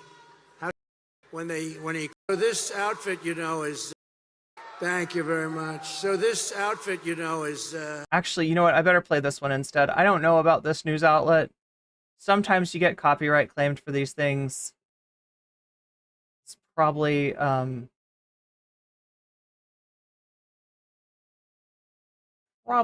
smarter to do. This outfit, you know, is when he called us all garbage. How stupid! What a stupid word. He called us all garbage, folks. That blows deplorable away, don't you think? Not really, because here's the thing about deplorable. That's a word that an effete, out of touch elitist would say, right? That's the word that somebody clutching her pearls would say, right? There's a reason that hurt Hillary as much as it did, and it's because it reinforces a perception of Hillary that people already kind of think. So because of that, you know, it was very damaging for Hillary. Whereas Joe Biden, grandpa, who you can't even take seriously anyway, because, like, you know, just like we saw in the debate, he doesn't know what he's saying half the time. We don't know what he's saying, right? He's just kind of mumbling, right? So there's a lot less of a impact from Joe Biden. It's almost like Donald Trump wants people to get confused and think, did Kamala say garbage? Of course, I thought irredeemable when she said deplorable or irredeemable. I thought irredeemable was actually worse, but deplorable seemed to catch up. But this garbage stuff blows it away. So I'm in this beautiful plane. I'm enjoying myself. I have a wonderful suit on.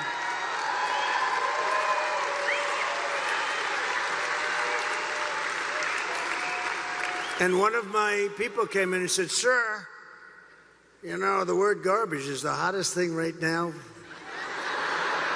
out there. The hottest thing out there, sir." You can see how competent his campaign staff is. Would you like to drive a garbage truck?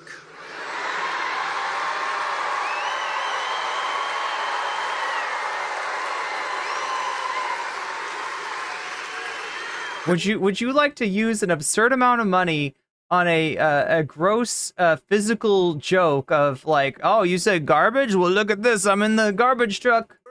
Toot toot. We had to do this pretty quick. I said, it's sort of cool, though. Didn't we also have him in a fire truck at some point, tooting the horn? Because, you know.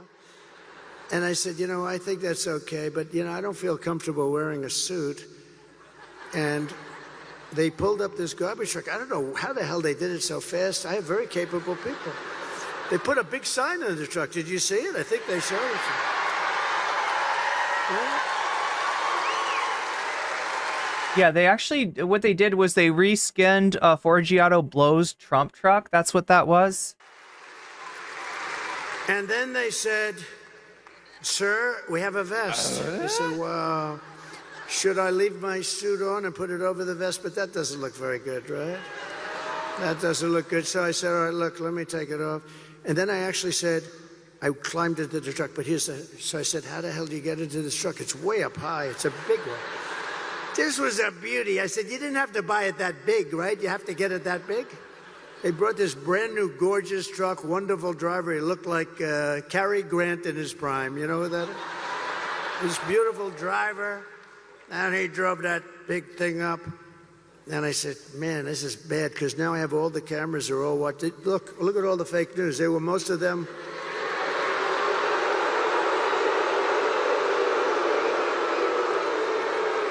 No, most of them, many of them were there. And I'm saying, oh, boy, you know, one little mistake with these guys and your political career's over. You can't even. So I said, man, if I don't get up, See, this is going to be very embarrassing. That's not true. That's not true for him. Like, Trump has made so many mistakes. It's ridiculous that he would think that. This is the grab him by the pussies guy, right? He's made more than a few mistakes, and it literally doesn't matter because the bar is in hell. There is no standard for Donald Trump. As he said himself, he said he could literally shoot somebody on Fifth Avenue and get away with it. These stupid people, they'll say, he's cognitively and physically impaired. And I can't do that when I'm alongside of this great athlete. I got to get up to that. So look, the first stair is like up here. I'm saying, shit.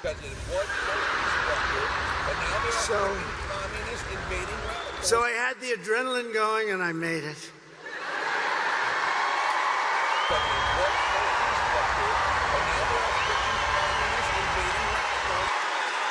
I made it. And then I gave a little news conference from the front of the. Yeah, you made it. It only took you 3 grabs for the door handle. They asked their wise guy questions and everything, and then we drove about 2 feet. I got out, got into the plane, and then I got in the car and I'm driving over here and I have this still on, and I come into the arena, and I say, "Where's my jacket? I want to get out of this thing." And they said, it would be unbelievable if you could wear it on stage. I said, so much better, so much better.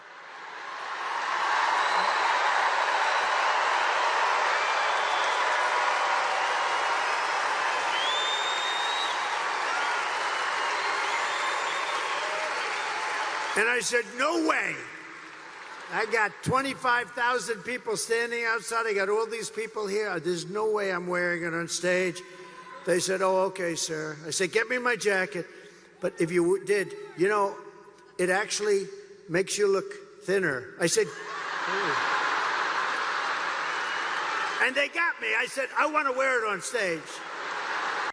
You know, he's obviously joking about this, but there is going to be a little bit of finesse to which Trump's handlers manage him with, right? That is probably not entirely inaccurate in terms of the way that there's stories about this guy reading military briefings, right? You know, really important stuff that the president has to read, and he would you know, his eyes would glaze over, he would get bored, he would stop paying attention, and they had to have him you know, up to date on what was going on. So they would start to put his name into the paragraphs, right? Try to like mention his name, right? And when he saw his name, you know, he would read it. So there's like all kinds of skills for managing a diva like this. When they said I look thinner, I said, in that case.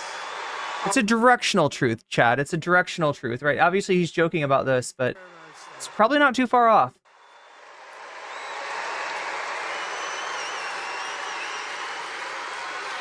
I may never wear a blue jacket again. I may go in this. I mean, you better get used to wearing orange, Donald Trump. I foresee a lot of orange in your future. That was the word. That was the key. Sir, you look thinner.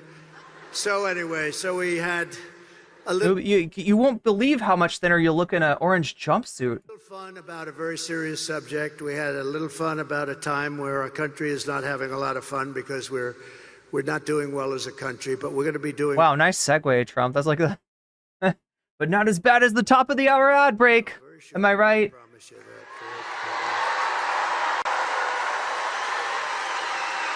This is his debate. He's got to do a debate so that he can get into his... And I guess you've been reading and seeing the news. It's big stuff. That's all. All right, so we got, what do we have? Got more of the speech. Thank you. We got more of the speech to watch. And all of a sudden, it started to be perfect, straight. I want to thank ICE. They're incredible people.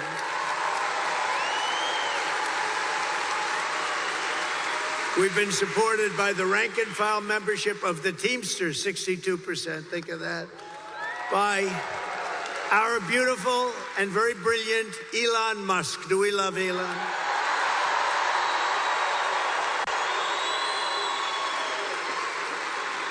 It's weird to mention a union and an oligarch. When that rocket ship came down last week, I said, oh, this is going to be terrible. It's going to crash. Look, oh, it's going to crash. It was coming down this way.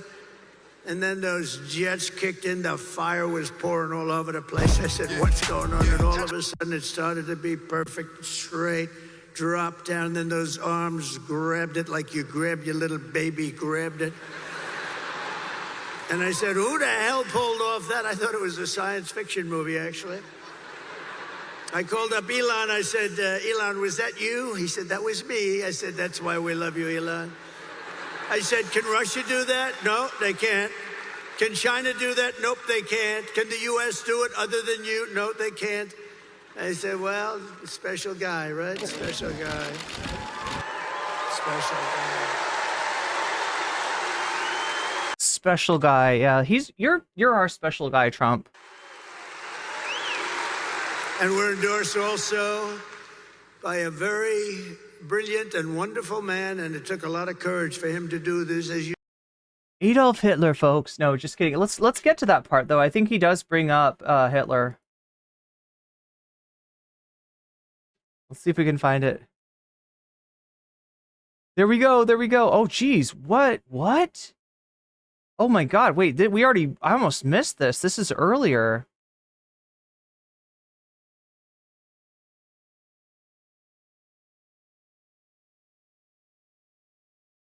Wait a minute. How the hell?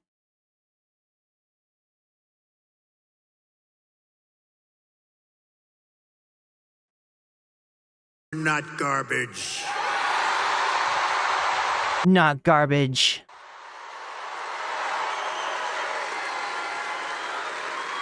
He's not garbage, and he's not fascist, despite what his cabinet members and generals say.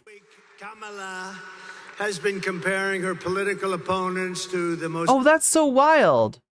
Okay, so... evil mass murderers in history, and now speaking... I thought he was really going to do the bait and switch and say that Kamala had been the one to say garbage. For her campaign last night, crooked Joe Biden finally said what he and Kamala really think of our supporters. He called them garbage. Yeah, we'll find a way to blame Kamala for this.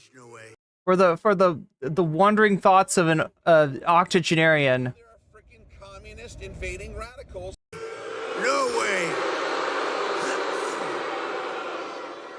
And they actually mean it, even though, without question, my supporters are far higher quality than Crooked Joe or Lion Kamala. So now But now there are freaking the clapback on this would be like, I don't think of human beings as garbage. I don't think of people as garbage. In fact, I don't judge my opponents, right? But now there are freaking communist invading radicals. I don't look down on people. I'm not an elitist, right? That would be the clapback, but he can't do it because he is an elitist, and he does look at people as garbage. He's like, no, my supporters are the ones that are good. Hers are the ones that are garbage. Kind of missing the point. Yeah, this is like, they set him up for an easy shot, and he can't quite. His ego's too big to take it. And also, like, let's be real. He's called so many people garbage already. There's no way that even he knows he can't get away with that. My response to Joe and Kamala is very simple. You can't lead America if you don't love Americans. That's true. And he loves all Americans, Chad, except the ones that are poisoning the blood of our country, and the ones that are the enemy within that we have to use the military on. That's President, if you hate the American people, which I believe they do, and Kamala Harris is not No, yeah, January 6th was all about love. Don't forget. to be president, It's all about love. in no way is she fit. She doesn't have the intellect, the stamina, or that special. Yeah, that's right, Joyful Warrior. Trump loves America so much that he would send the military out to kill us if it weren't for the fact that they won't obey an unconstitutional order, right? It's kind of annoying. Don't worry, though. He'll have better generals this time, and he'll be able to shoot the protesters in the street like he always wanted to. Quality that real leaders, people like Brett Favre have, they don't have it. So I think he's in Wisconsin. Okay. That would be random otherwise. Wait, what was the deal with Brett Favre? Didn't he have a scandal, though? They don't have what he's got. Few people do, to be honest with you. Joe Biden's comments were the direct result of Kamala's decision to portray everyone who isn't voting for her, which is a lot of people, as evil and subhuman. And we know it's really what they believe, because look at how they've treated you. They treat you like garbage. They treat our whole country like garbage, with open borders. With The country that you called a garbage can, that country, is that the country we're talking about? all of the horrible things they've done to hurt our country, inflation that should have never happened, allowing Russia to go into Ukraine, October 7th in Israel. All of these things would have never happened if you had a different president.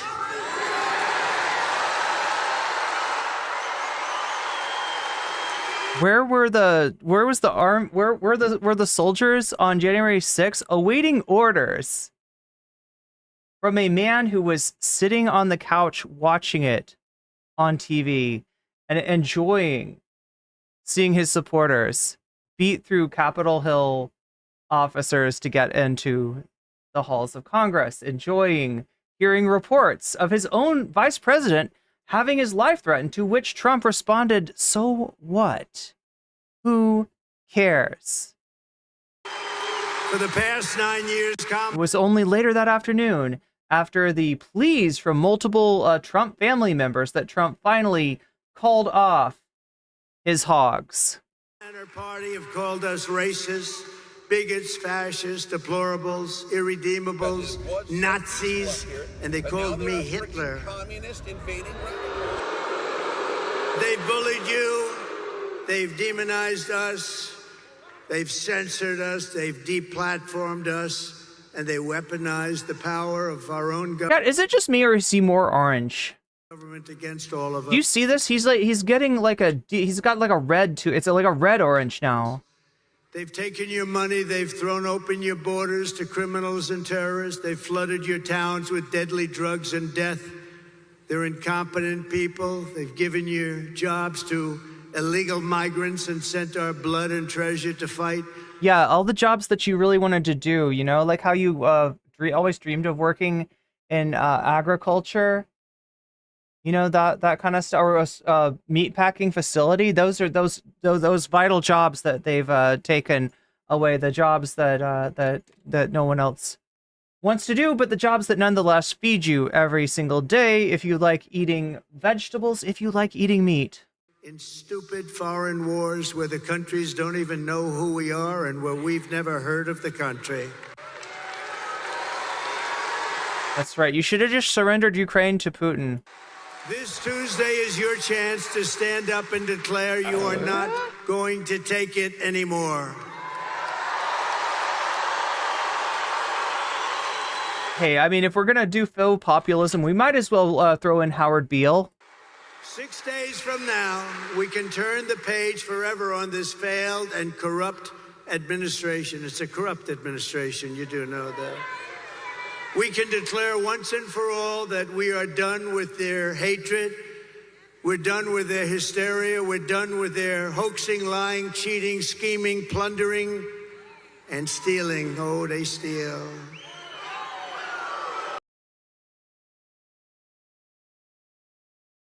I am not going to hear this from the most corrupt fucking president that we've ever had. Somebody that literally let people who wanted to get something from the U.S. government give money to his corrupt crime family. right? I am not going to hear this from somebody who's a walking emoluments clause violation. That is wild. That is fucking wild. And yeah, we are going to turn the page. It's been much too long. For 8 years, we have had to deal with this joke of a political candidate who's only taken seriously because people saw him in a fucking reality show. Because Lord knows he never succeeded in any other enterprise he ever engaged in. His real estate, failure. His casino ownership, failure. Only thing he ever succeeded in, reality television, and, well, somehow that allows people to imagine him in an executive position, making good economic decisions. The thing that he didn't do in actual business, right? He got to do on television, and it's been too long, and it's too ridiculous that this shithead keeps coming back and back again. There is a portion of America that keeps on trying to shove this guy down the rest of our throats. And on November 5th, we're going to tell them, we're going to tell those, we're going to tell that ambling garbage heap of MAGA where they can shove him, right? Where the sun don't shine, of course, right? Because I don't want to hear anything else from him. I agree with Tucker Carlson in his appraisal of Donald Trump. I cannot wait to not have to give a fuck about him again. I cannot wait to not hear about him again. I cannot wait until he is a non-issue. The sooner that happens, the better. And that's literally what Tucker said in a text. They steal. We're not going to let them divide and destroy America any longer. What we have built is the biggest, broadest, most incredible coalition and the greatest political movement in the history of our country.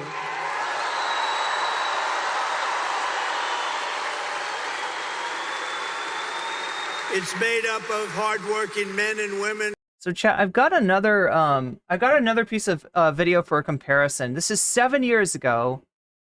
I guess like 1 or 2 years into his term in office, right? Very different looking Trump. Let's see if he's a very different moving Trump.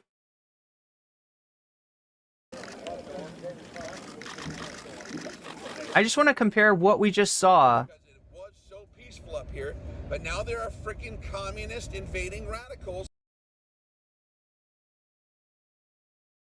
Oh, I just want to compare what we just saw to what we're, you know.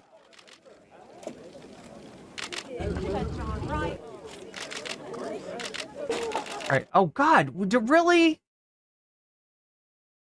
Come on. Wow. Wow, look at that cut. Look at that cut. I thought we were going to get to see something. I mean, we are going to see him toot the horn.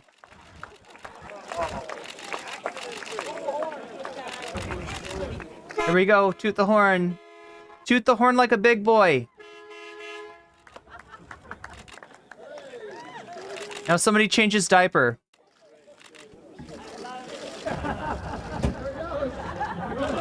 All right, well, I thought we might be able to compare something there. We do have, what is Tim Walz? Think about how joyful it will be when we beat this guy and you turn on your TV or the news or open the newspaper and we don't have to hear from him or see him again on this. That's what I'm talking about. 5 days. 5 days to 5 days to turn the page on this guy and to elect a new generation of leadership. Under Kamala Harris, Pennsylvania created over 560,000 jobs, including 28,000 manufacturing jobs. Those are facts. And she sat on the mall the other day. Underscore by super chatted $6. Your audio is out of sync by around 1 second. It's odd. Try reloading. Anybody else experiencing audio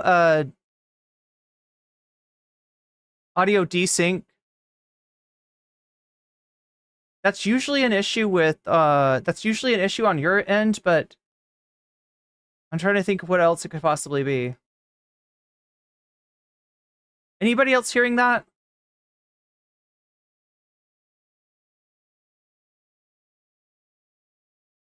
About here's a couple examples of price gouging.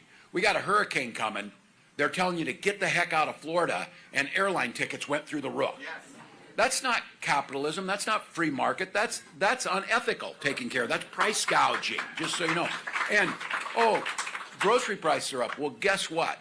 Our farmers, my farmers in Minnesota, when grocery prices were lower, they were getting about $4 a bushel for corn. Now grocery prices are really high, and farmers are getting about $4 a bushel for corn. You get it. That's price gouging. 37 states, Democrats and Republicans have laws in that. She'll do that. And then we'll focus the tax cuts on the middle class. 100 million Americans get a tax cut. The single best tax cut that you make that reduces childhood poverty at a rate unseen is a child tax credit. We propose $6,000 for the first year of that child's life to Americans.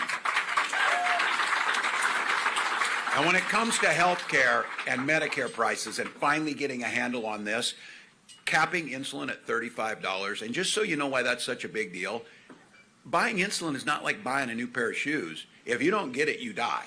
And we know there's cases, because it happened in Minnesota. A young man aged out of his parents' insurance. He started rationing his insulin, and he died of insulin shock.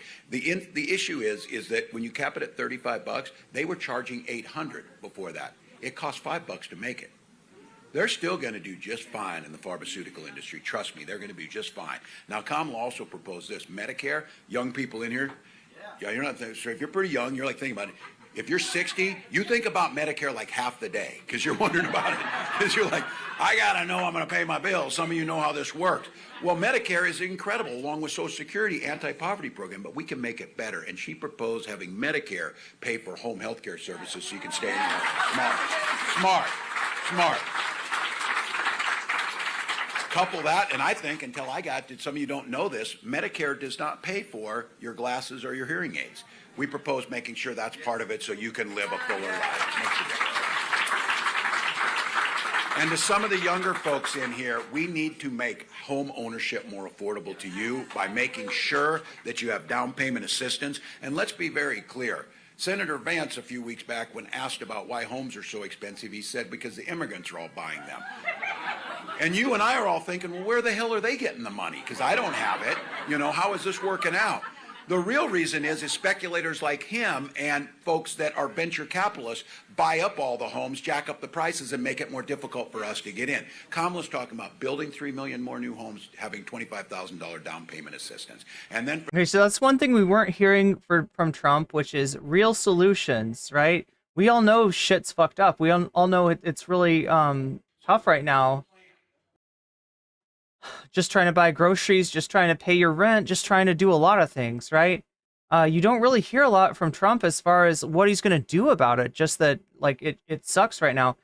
Let's see what he said about the garbage truck thing here. So look, it's a plan.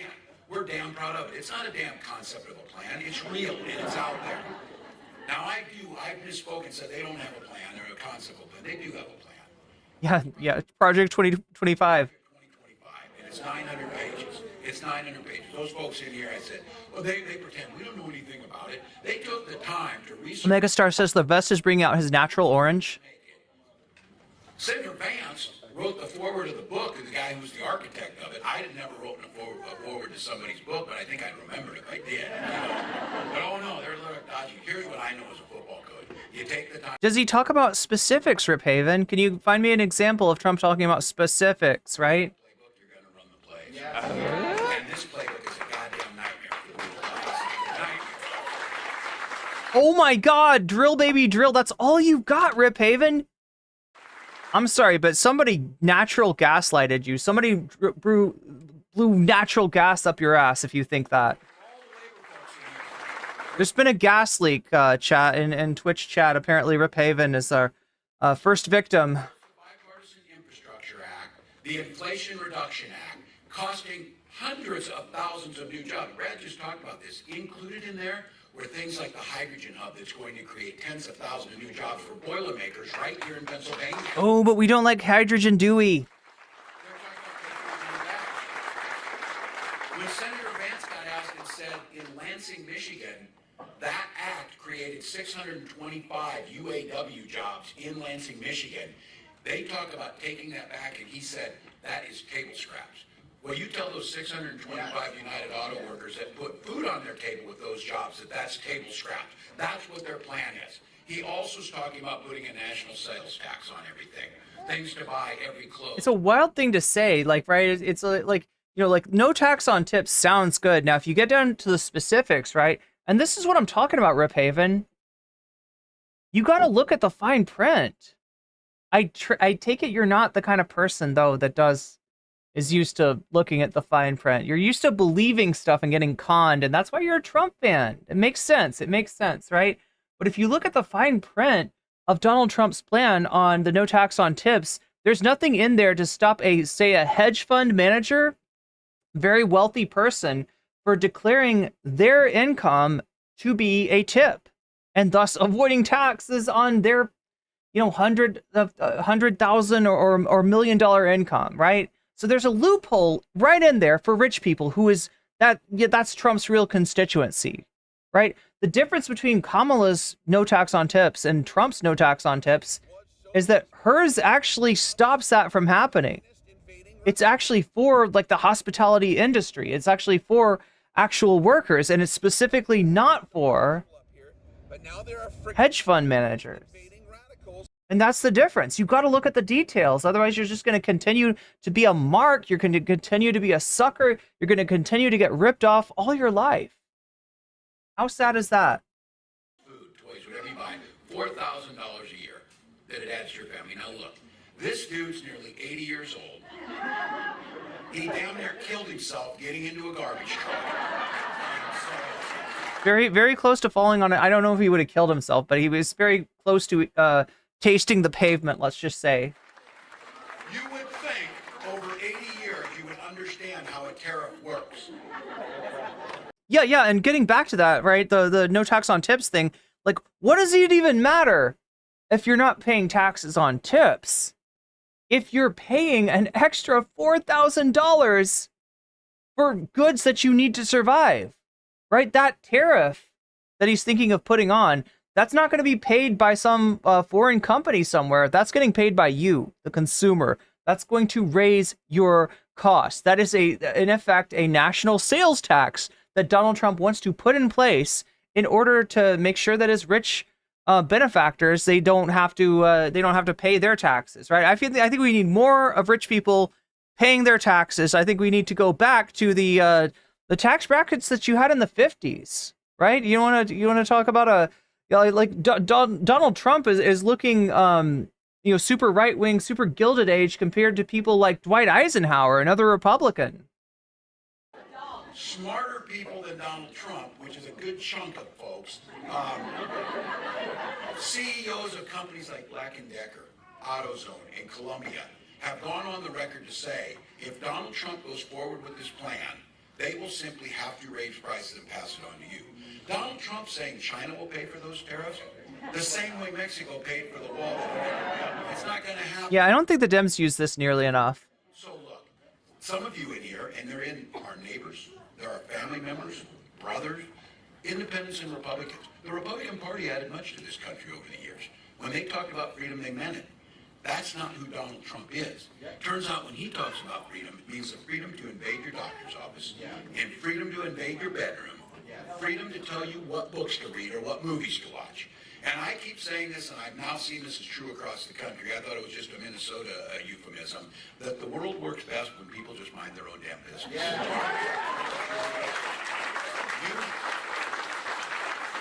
You don't need my help choosing books. You don't need my help choosing who you marry. You don't need my help choosing your doctor and the decisions they make. And you certainly don't want Donald Trump and J.D. Vance to do it. When Kamala Harris and I talk about freedom, we mean the freedom for you, not politicians, to make those personal decisions. So look.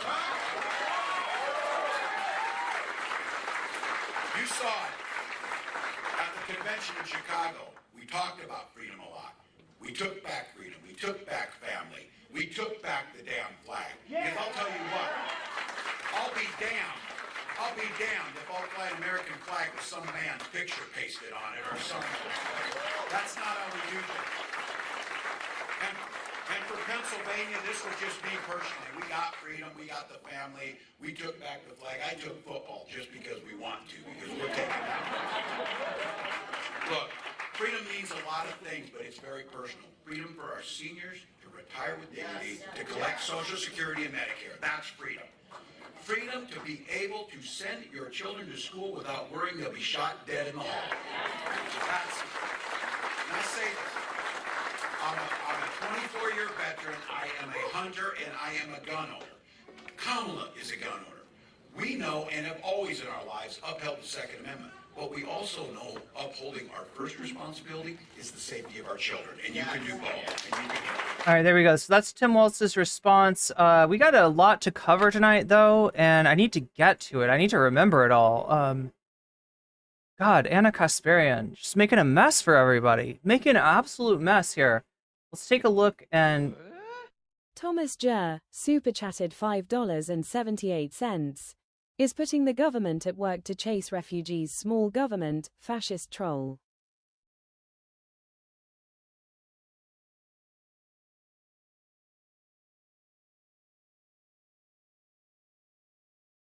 Small government. Small government. That's hilarious. I don't understand why, like, well, okay, I do.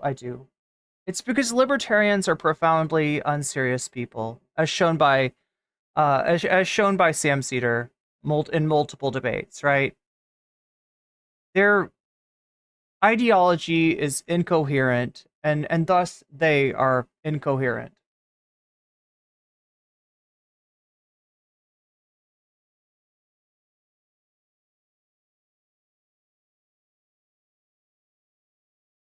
All right, I got to catch up with so yeah, we're gonna end the short stream. Probably should have already ended it. We're going to end the short stream, but that doesn't mean that you have to stop watching. If you want to click the Twitch link or the YouTube link, you can join us, because we're going to continue to stream on Twitch and YouTube. We're going to end the short stream for now, and so if you want to join us on the rest of this, we're going to be talking about what are we doing. Anna Kasparian, we got a little bit of H3 content to go over. We got Sitch and Adam breaking up, and whose fault is that? Anna Kasparian, just like she's breaking up TYT. Looks like she might also be breaking up Sitch and Adam. How's my sound? Somebody said that the audio is out of sync. Is it out of sync for other people? Slow mode. Is it? Oh. Sorry, I missed that. I can't hear the super chats don't stop me unless they're like $5 or more. Otherwise, I generally just read them in read the donos like after the fact, like a lot of other streamers do. Anyway, I'm gonna end the stream now. But thank you for the super chat. Oh my God, I can't make it work. Sasha G, I'm trying to put it up, but it's there. Wait. There you are. No. There's oh my God. Okay. It's not gonna work. But we're gonna end the stream now. You can join us. Click that link.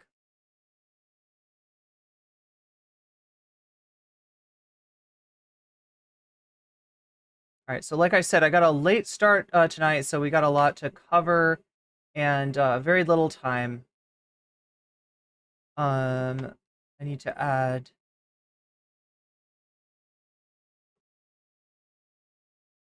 Oh yeah, and I need to do this as well. All right, so where are we at? I'm adding 8% to this. All right, so we're at 10% with the shorts donos. Let me read the other donos as well. Sorry I couldn't keep up with all of those during the stream. ACAB,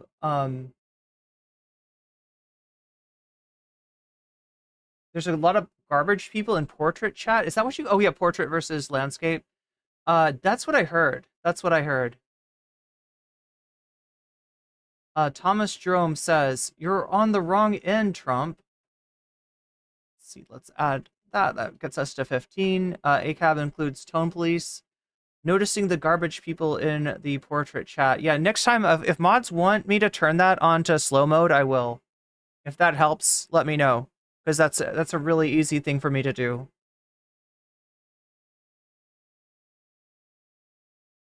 Thomas Jerome Newton always knew that Godwin's law would lead to this. Yeah, pretty much. Fascistic Oompa Loompa, that's pretty much what he is. Trump had his chance with Ben Carson. Wait, I'm not sure what that was. Oh, as far as like a doctor or like a, because Ben Carson's like a neurosurgeon, right?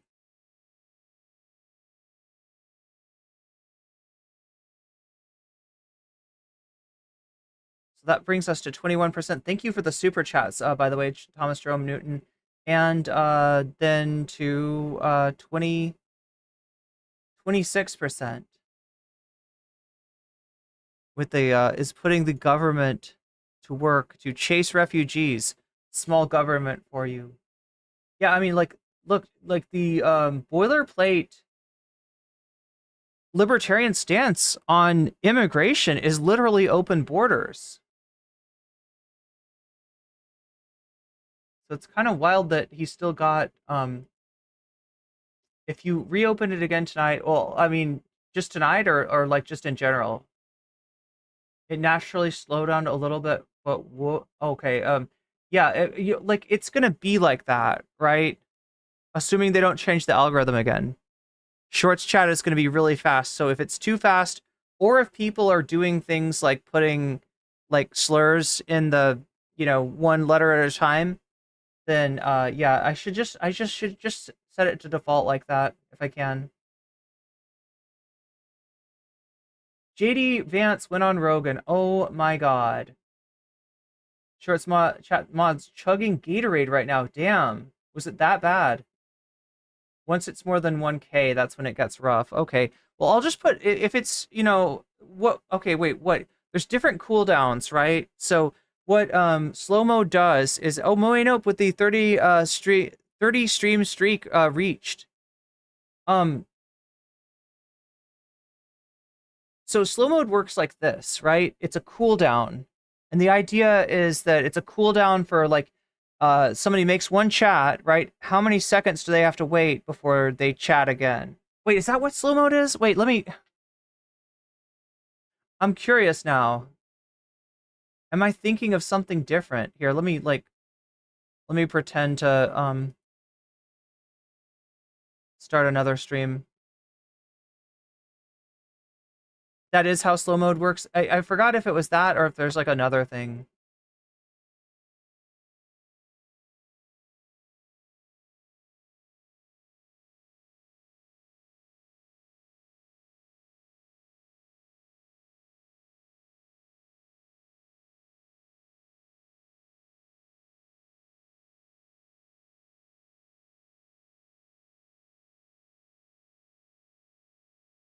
Wait, why am I not seeing it here?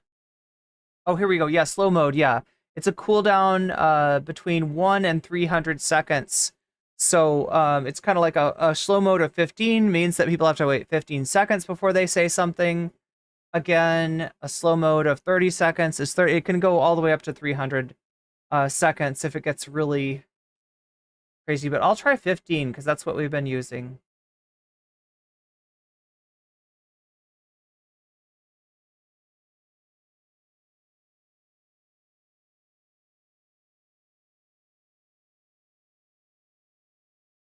But yeah, I've been checking on the situation with Ethan, right? Because that one actually could have an effect on Twitch, right?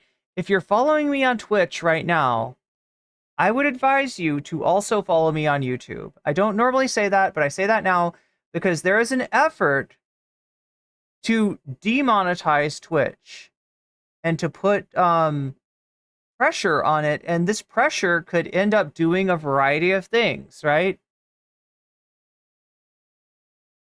One of the things that it could do is it could cause Twitch to Twitch to not allow people to talk about contentious issues like Israel-Palestine, right? That would be very difficult for me to operate in a environment like that. Another thing they could do is they could ban talk of politics.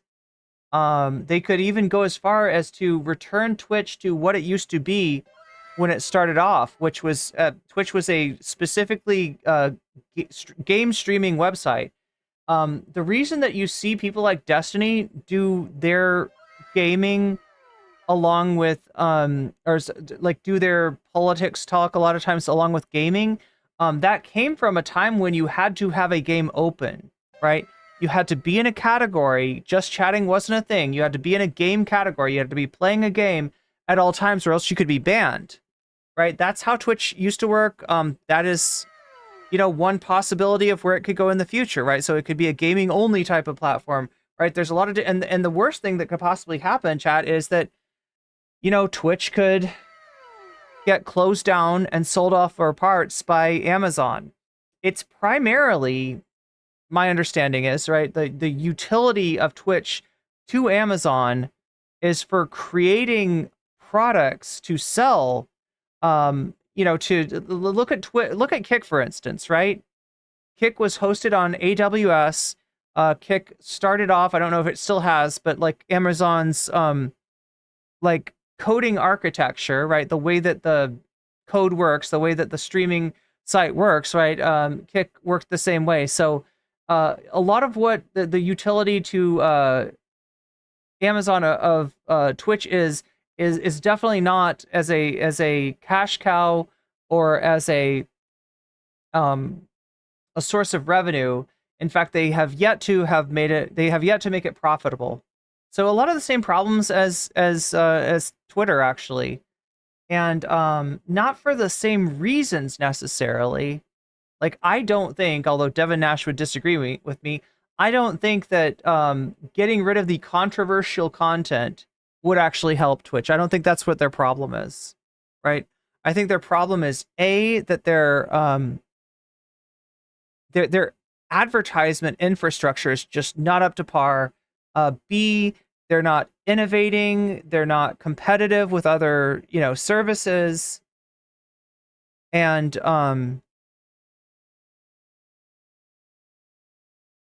C, like, it costs a lot of money to run the servers, right? It's like this sort of content distribution network that Twitch has is actually pretty expensive, right? And it's hard to, you know, make the money back to be able to pay for it. So yeah, I don't know what the future is with Twitch, but I do know that there's people right now trying to take Twitch down, trying to take Hasan down, trying to take political content down. There's a lot of different directions this could go in. And if this ends up in a direction where I can no longer do my normal content on Twitch, right, you're going to be really glad if you subscribe to me on YouTube. So I would highly suggest you do that as soon as possible. Have I seen Destiny on Jubilee versus 30 Trump supporters? That does sound really funny, Dwight. The problem is that Jubilee has been definitely taking down my streams. I don't do Jubilee anymore, right? The last time that I watched Jubilee, they took down my stream. And I've heard that's even happened to Hasan. Even Hasan mentioned. There's a the new Behind the Bastards is about Peter Thiel. Natalie Marie is telling me.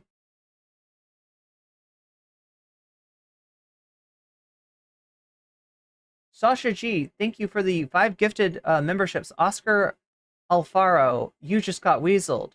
Pippa Cross, you just got weaseled. X, you just got weaseled. Rosalina Johnson, you just got weaseled. And Luna Phoenix, you just got weaseled. And that's a good thing. Supervillain Space Karen arc. Oh, I'm sorry, Narwhal by Nature.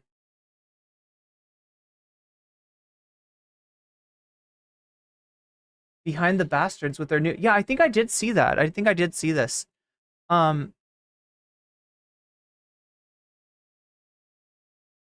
If 48K pulled the most white voters support... Okay, I can't read this sentence.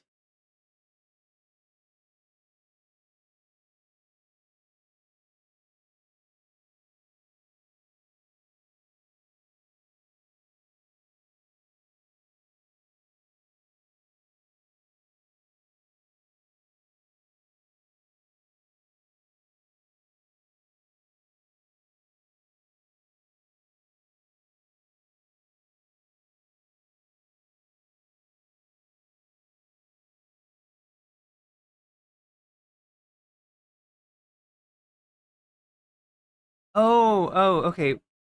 Narwhal by nature, are you suggesting like a members only kind of deal on chat? Are we there yet? Wait, yeah. Are we to that? Like, I mean, look, at a certain size, like you kind of have to do that. Wait, I see other chatters referring to Natalie Marie says tomorrow we got Sam Cedar on Tim Pool's Culture War podcast. I thought I was gonna get a break. You can also make it so that only non-members. Oh, wait, I didn't see that option. That's a good idea, though. Is that what Narwhal was talking about? I thought I feel bad about our regulars who don't have memberships. Yeah, and the hard thing about that is that it's impossible to direct a membership to a given person.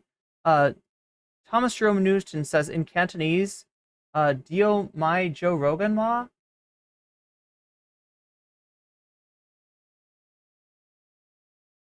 Indeed, a lot of normies were waiting for Kamala to go on Rogan. And does it still look like she's not going to do that? Even the 20 to 30 second one is good. If it gets 1 to 2 minutes between chats, it will discourage people from staying. Oh, I see. If it's 1 to 2 minutes would be too much. So like 60.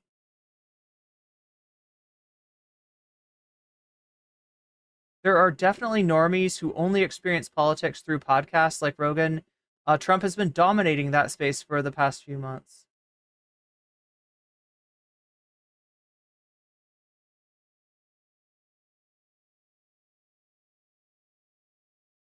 Yeah, I don't even know how it works with a chat like Hassan Piker's General Public is talking about. That chat is really, really fast. But yeah, when I first saw that people were talking about, and I gotta add the 15 in here.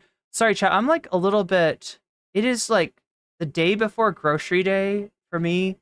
And I always like kind of like don't eat as much on that day because I'm waiting to get groceries tomorrow. So I'm like a little bit, I do have some lentils though that should be cooked now. So I might go out and grab those when we put on Ethan and Anna and oh yeah, it's actually so we got Ethan Klein essentially trying to signal boost.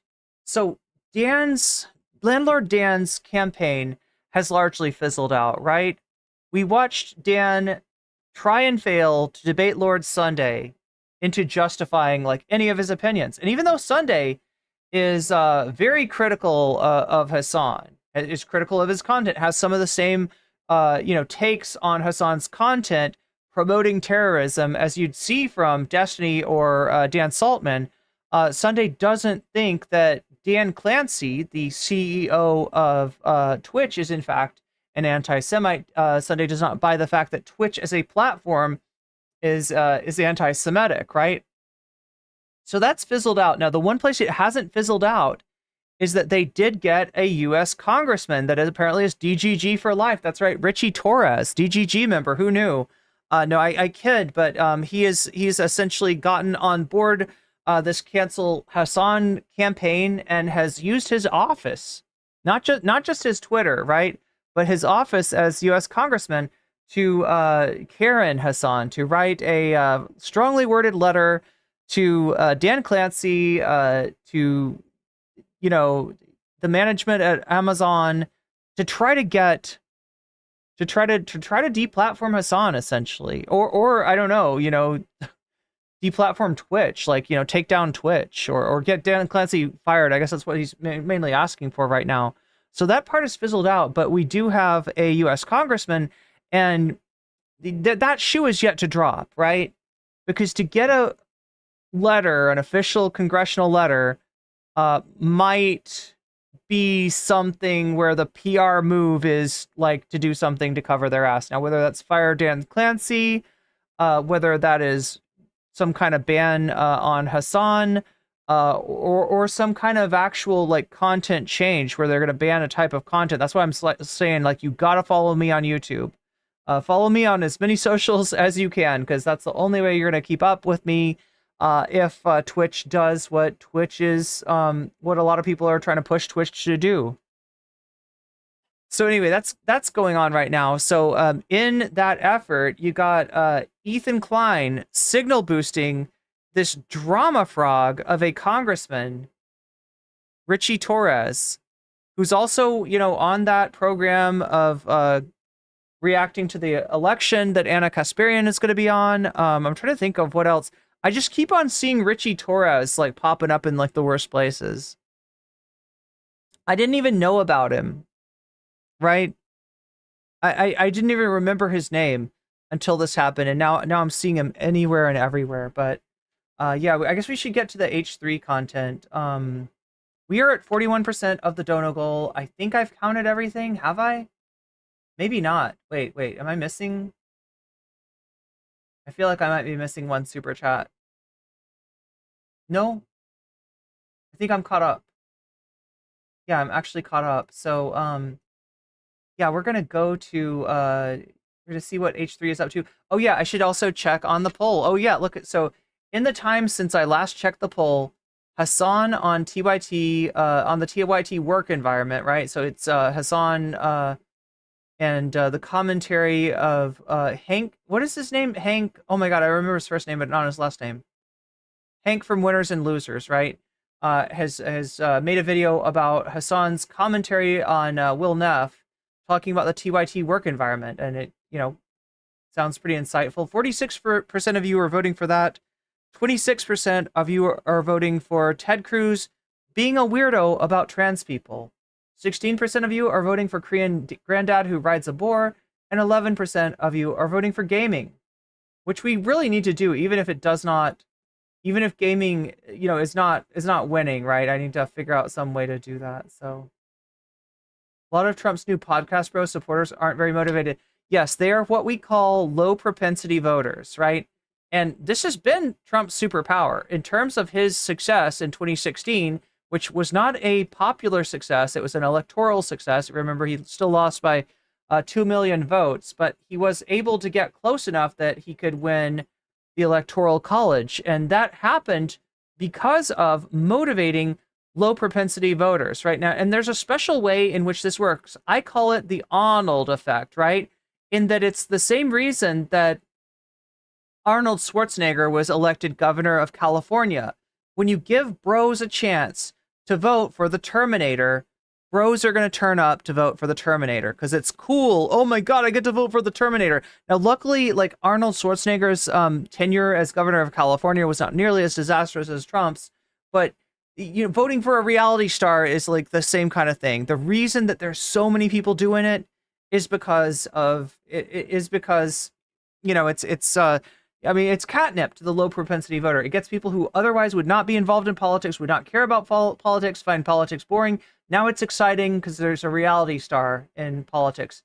And like, I mean, you could see a future where one of the Paul brothers runs for president. You could see the future where like there's a lot of bad people that could run for president, chat. And so, you know, hopefully you're thinking of this Hank Packer, Valerie, the lovely Italian. No, I'm talking about, does anybody in chat remember Hank? I can look up his name. It's on the channel. Is called Winners and Losers.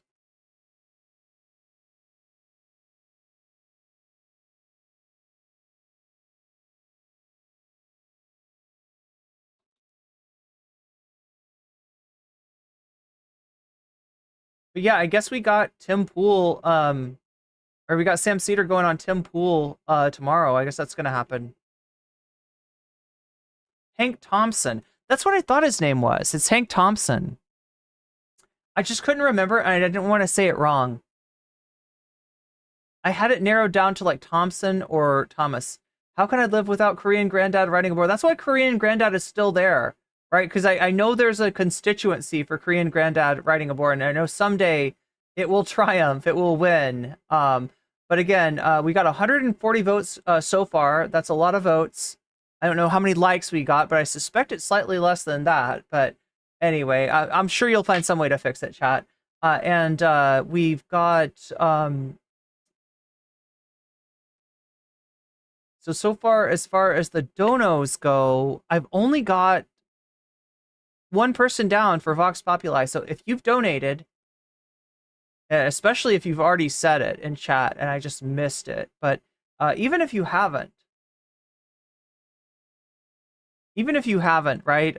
If you've donated, feel free to let me know in the chat which of these topics you want to see as your bonus content, and I will be sure to put your money where your mouth is and add your donation as a percentage to the topic of your choice. That goes for Twitch subs, that goes for YouTube memberships, that goes for super chats and super stickers, and just about everything, right? So if that's you, let me know, and I'll make it right, and we'll actually we'll actually modify the results of the poll by adding the donos there. But so far, nothing in the donos themselves. Just I've just got Vox Populi so far, so I'll continue to take a look at that. And if you donate in the future, just know that you can let me know in the chat which of these topics you want to see as your bonus content, and I will add your donation as a percentage to the topic of your choice. And yeah, it's but right now it looks like Hasan on the TYT work environment is running away with it. So we got to get down to business here, and that means watching some H3.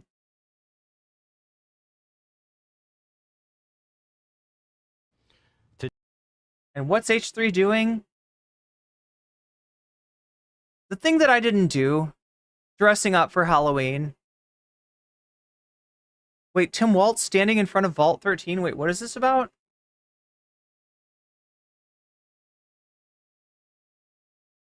Is Tim Walz standing in front of Vault 13 in that picture? Wait, was he? Oh, it kind of looks like it, doesn't it?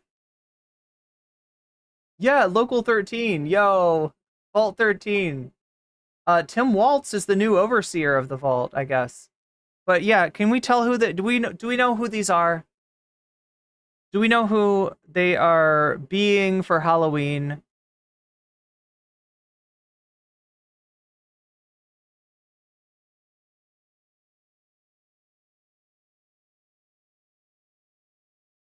Any guesses, chat?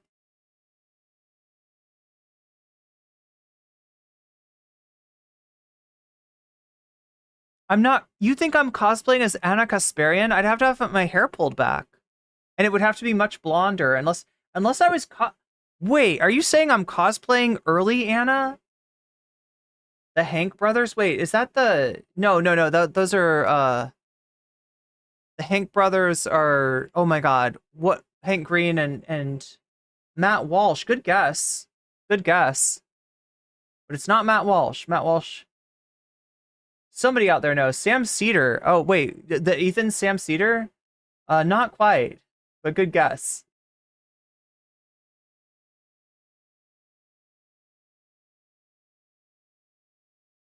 It's very YouTube. Ethan tried to play a Jubilee video with Destiny in it, and the chat crew revolted. I didn't see that. Is that in this video, BCatK? Is that in this this stream?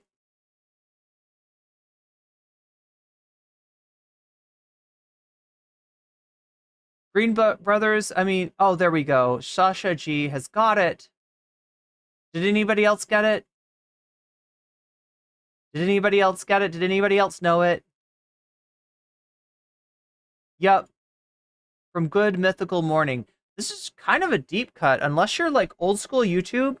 I mean, they still have a channel. I just don't hear about them nearly as much.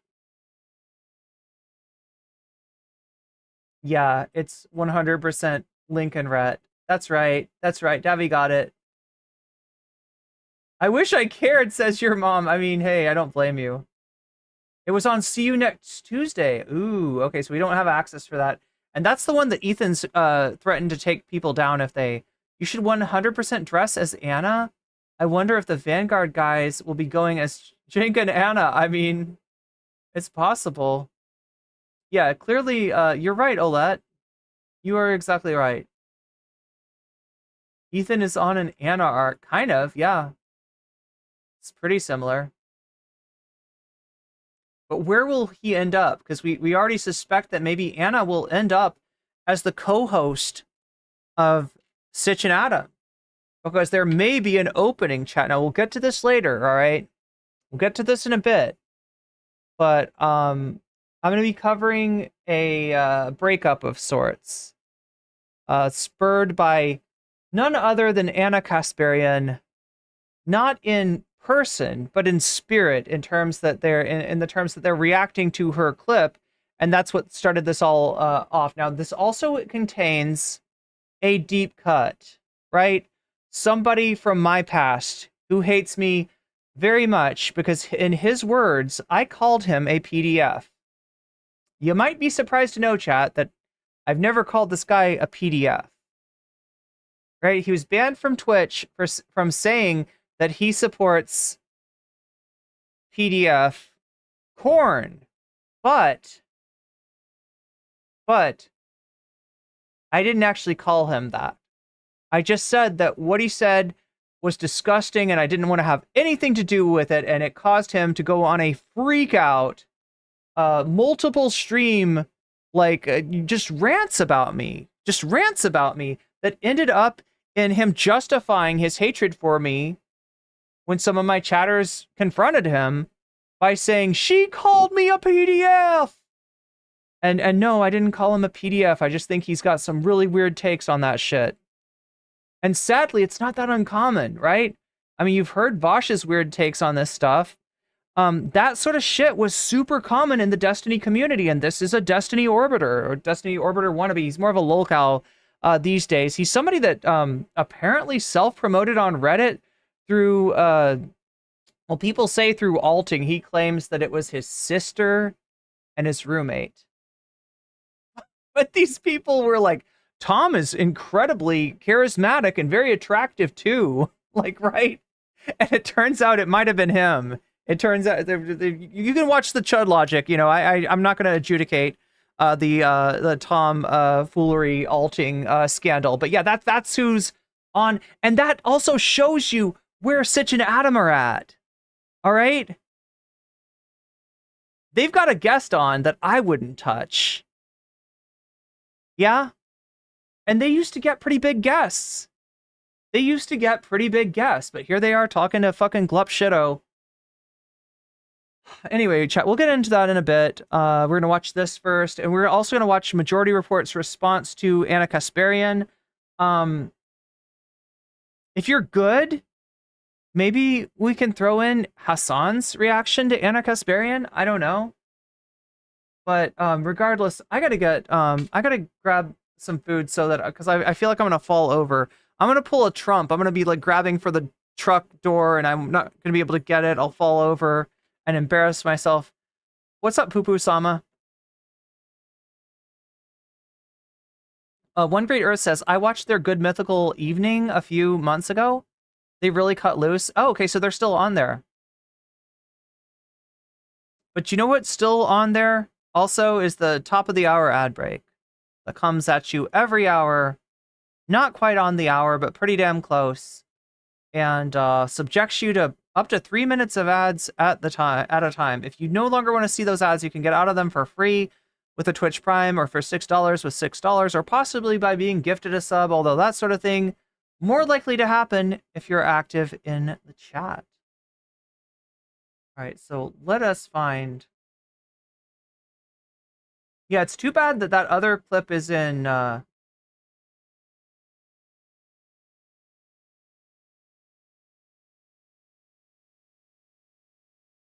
It's too bad that other clip is on See You Next Tuesday, the members only show, because that one I can't show you, unfortunately.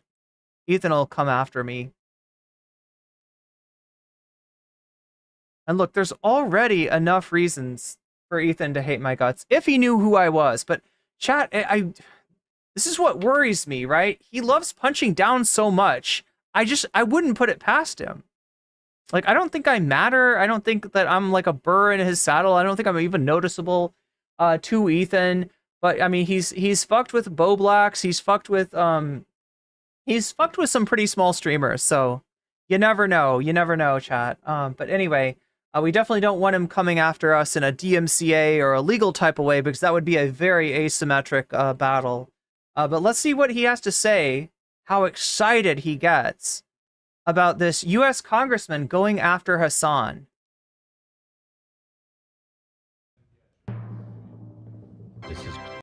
This is crazy. What is this? Okay. I'm gonna grab my food. I'll be right back. Sent to the leadership of Amazon and Twitch to sound the alarm about the amplification of anti-Semitism on Twitch. It was sent by a congressman. Oh my gosh. And it's got like the official heading and shit. Hell yes. Fucking addressed to Dan Clancy, Steve Boom, Andrew Jassy. I didn't read it. It's really long. Hugh Jassy. Like Hugh Jass. Oh, I see. Hugh Jassy. I see. But anyway, this is pretty nuts. I don't know what's gonna happen. If anything's gonna happen, I don't know. I'd love to read the whole thing, but this is not the Halloween vibe, I feel like. No, I'm not reading it. I'm not reading it. But it's pretty long too.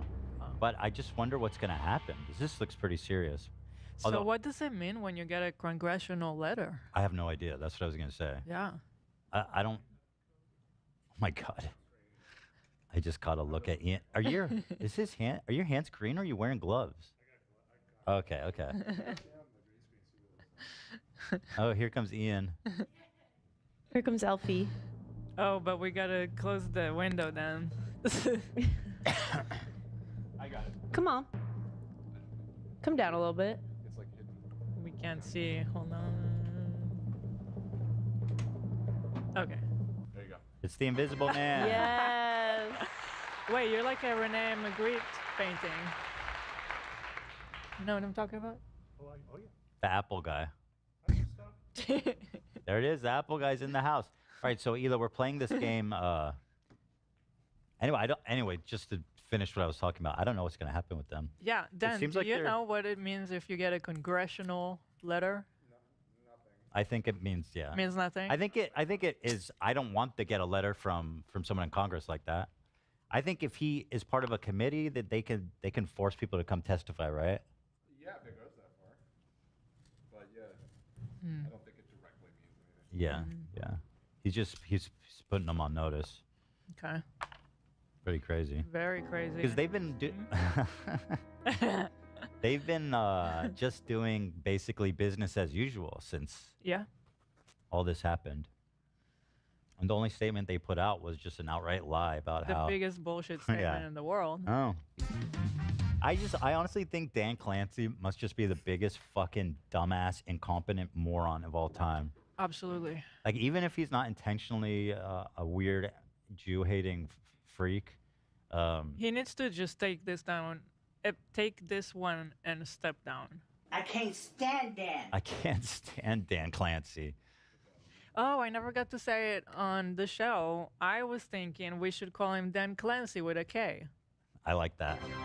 And I was like, am I the only one Klansman. that's thinking that? It hadn't occurred to me until you It said makes it. sense, right? Yeah. Sig Heil. Dan Clancy. What is this tweet? Where do I find this? I'm curious how many likes it has on Twitter. What's his name? Fuck. I want to find the original tweet. All right. Oh no, the music! They're doing the music. Amplifying it, or if nobody cares. Oh, I'm gonna get copyright claim for this, aren't I? He always finds a way. I feel like nobody gives a shit He always finds a way, chat. about this at the end of the day. Can you send me that? Well, like, here's what sucks, right? They shouldn't, but yeah, like a congressman's got a kind of clout and poses a kind of threat that that might actually get Hasan banned. I don't know. Or ruin Twitch. Take your pick. God, he tweets a lot. I don't have the exact tweet yet, but here's his Twitter. Why do people tweet so much? Is he talking about Torres or Saltman? Here's the original tweet. He's making a statement. He's putting this big statement out. We don't need to talk about. Oh, it's the first one. Okay. Oh wait, I can't. Oh, it's definitely Torres. I guess that's over with. 100%. It has 5,000 likes after 3 hours, which seems like definitely not viral. It's got 10,000 likes now. They definitely pitched it to the H3 audience. I don't know. I feel like nothing could happen from that. Yeah. Dan Clancy can't, more like Dan can't see the haters because I am fucking Is it copyright-free music? I know that some of theirs is not, but... Terrible dude. Like, okay, so the music for the button, the technical difficulties music, that's not that's licensed. They license that. And then some of the jazz that Zach plays when they're waiting for Ethan. So that's why I thought, but yeah, this is like, it does sound like it could be copyright-free. Happy Halloween, Funkmaster. Well, while you're setting it up, I can read it. Yeah. Should I read it? Have we gone over this yet? I don't, maybe we haven't. Twitch, you have two options: destroy your platform or ignore Ethan Klein until he gets bored. Tell me when you're ready. I'm not gonna read it. Dear Mr. Clancy, I'm writing to express alarm about the amplification of anti-Semitism on Twitch at the hands of Hasan Piker. Oh God, he's calling out Hasan? No, I just saw it on the subreddit. I'm not gonna read it. He says Hasan Piker is one of the largest political streamers with a following of 2.7 million since October 7th. There has been an explosion of Jew hatred on social media platform. Hasan Piker has emerged as the poster child for the post-October 7th outbreak of anti-Semitism in America. Mr. Piker has demonized Orthodox Jews as inbred. I saw that clip. And he has dehumanized a Jewish man as a bloodthirsty pig. That's. I'm sorry, but didn't Ethan say the exact same thing? Ethan's like a dog with a bone when it comes to spite. Oh my god, yeah. Oh my god, I would hate to be in his crosshairs, honestly. But Ethan has said some pretty messed up stuff about Hasidic Jews as well. I don't know if he said that, like, the inbred thing, but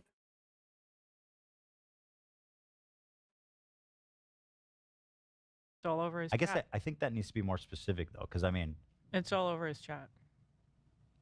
all over Hasan's chat? But if he's just saying he called a Jew a bloodthirsty pig, obviously, like, I mean, what was the Jew doing? Was he sucking the pig's blood? You know. I can confirm as the Juker, we do not suck. I did see a little bit more of the... Should I just say the PIGDOJ? Is chat gonna know what that means? Were enough people watching that the other day? Like, Sunday, in his video, he had this strange little 5-minute video, terribly edited video about Hasan, and he said something about Hasan did say the slur PIGDOJ. Now, chat, if PIGDOJ, which I think he means DOG, I don't know, if that's a slur, then I've never heard of it. YouTube is not familiar with it. I did find, the only place I found it was on the Destiny subreddit, where they were talking about Hasan calling somebody that. And then there was another article about a German woman who had immigrated to the UK when she was a college student, when she was 20. And she had a neighbor who she was suing for calling her I don't want to... for calling her that word in German. Like, on the off chance that this somehow is a slur, I want to, like, try to avoid saying it, especially considering the chilling effect that could be put on Twitch if the pig Department of Justice, I guess, right? I don't even know, but anyway, chat, I probably sound ridiculous talking about this, but not as ridiculous as Sunday sounded, because he was like 100% serious of, like, yo, I can't believe Hasan said an awful slur like that. I don't see anything supporting that that's a slur. The reason that the German woman was able to sue the British guy that said that to her is because she said, he's obviously going after my German nationality, because if he was trying to insult me, he would have used an English insult. Why would he use a German insult if he wasn't trying to, right? So there's that. But yeah, I just don't see anything. French Knights. It does sound like the French Knights. Yeah, from Monty Python. It really does sound like, wait, did somebody tell me that did they say this in Monty Python? Oh my god, chat. Eating food was a good idea. I apparently really needed to. According to Hasan, that phrase is used in Turkey all the time. Wait. Seems like a slur for Eastern Europeans?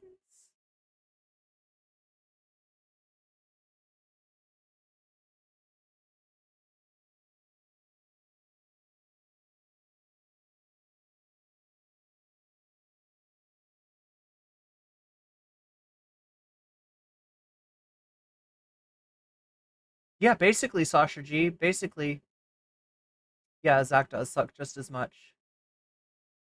Wait, did Ethan say that, or did sorry, Narwhal? Who said that?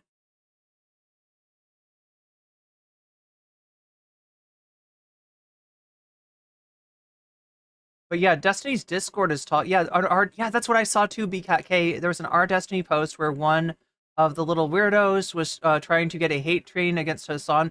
They do that. They got a hate train against me one time for talking to a guest that they did not like.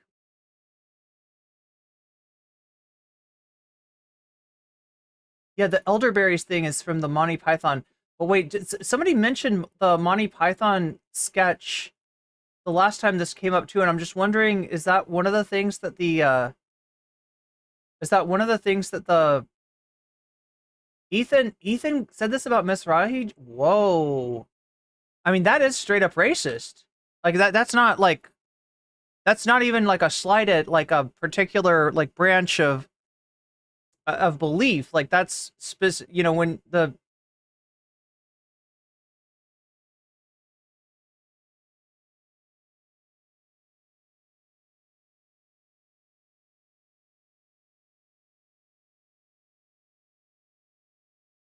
See, I'm worried about I would love to find these clips and show Ethan to be the hypocrite that he is. I'm just afraid that like some of this stuff might be actually TOS. I mean, not by YouTube standards, but by Twitch's for sure. There you go. We have live fact checkers. This red around my mouth is something completely different. Let me see. Let me see. It's not pig's blood. Let me see. Cut to him. Wait, who's doing? Oh, AB's. It's not pig's blood. I like how it's faded out. Yeah. Why is there red on your forehead? To my eyebrows. Ah, of course. Yeah, juker. That's crazy. You have some deli later. You know, that's how we like spell like ha ha ha ha. Oh yeah, yeah, they do that. Just a bunch of het. Which is ridiculous because nobody laughs like that. I do sometimes. When I do go laugh. No, you don't. Like static, like radio static. It's like popcorn in the throat type deal. Wait, is it like Heath Ledger Joker? When I go and pay for stuff, I only pay in high. So. Oh wait, come on. That's a Jew joke. Mr. Piker has all but exposed himself as an apologist for sexual violence and savage R words of October 7th. Doesn't matter if R words happen on October 7th. It doesn't change the dynamic for me. What's interesting about that quote specifically is that... Now watch what happens here, right?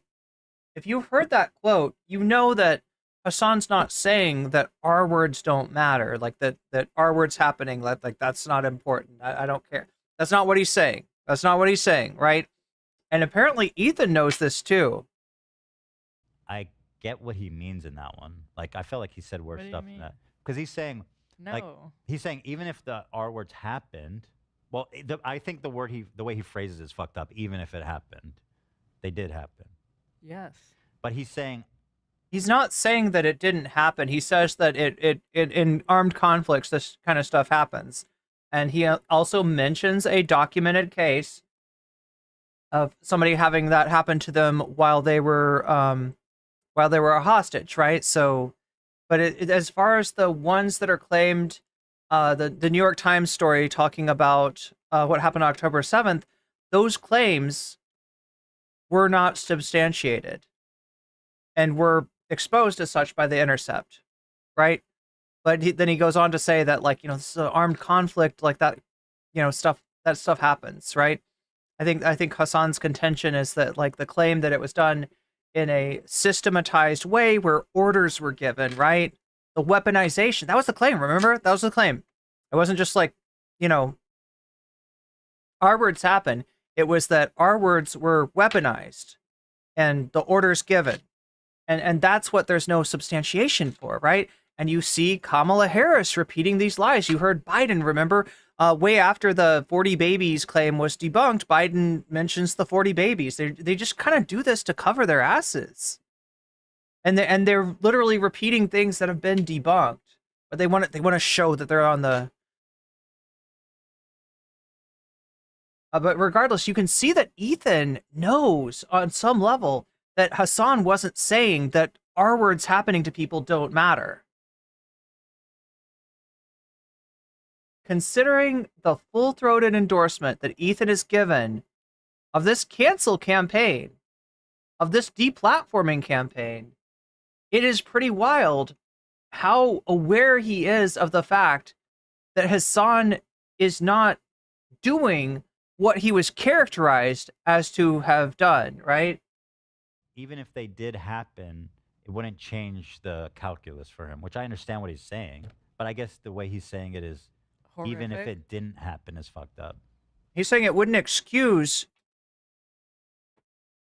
the you know, onslaught of violence and group punishment and human rights violations towards the Palestinian people, right? That's what he's saying. And that should be uncontroversial. That should be uncontroversial. If you believe in group punishment, like, right, if you believe that a group of people of an ethnicity, of a religion, living in a certain area should be punished for what other people of that religion living in that area have done, that is, you literally are endorsing like human rights violations. You are literally endorsing war crimes. Yeah, I would not argue that. I'm just trying to play devil's advocate here. It's just a devil take, not devil advocate. I don't even think this, but just to play devil's advocate for a second. I mean, just imagine to the girls that did survive, somebody's saying, That's a very I don't callous. care if it happened. You know, Well, so like, the ones that the I last guess thing that I would want to hear. the ones that jumped out to me as more offensive when he's just like, basically he was like, what rapes? Like, Yeah, he's just yeah. straight up saying like it. So No, like all of it combined is problematic. I've showed you on this stream Hasan saying the exact opposite, that there were, right? Mentioning the one that's documented and confirmed that happened, you know, in the context of a hostage situation, and also saying that in times of war, this stuff like is really common, and that, you know, basically he'd be surprised if it didn't happen. The question is about the New York Times report. That's what Kamala was repeating, and that's why Hasan laughing is not him laughing because he thinks it's fucking hilarious and he's massively entertained. He's laughing to deal with the darkness of a debunked claim, a specific claim that has been debunked, being repeated by the soon-to-be president of the United States, right? That's where that's coming from. It's not laughter it's laughter out of frustration.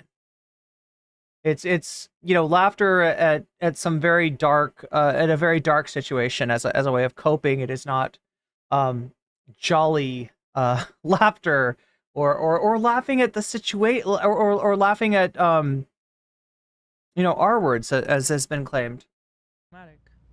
yeah, all of it combined, definitely.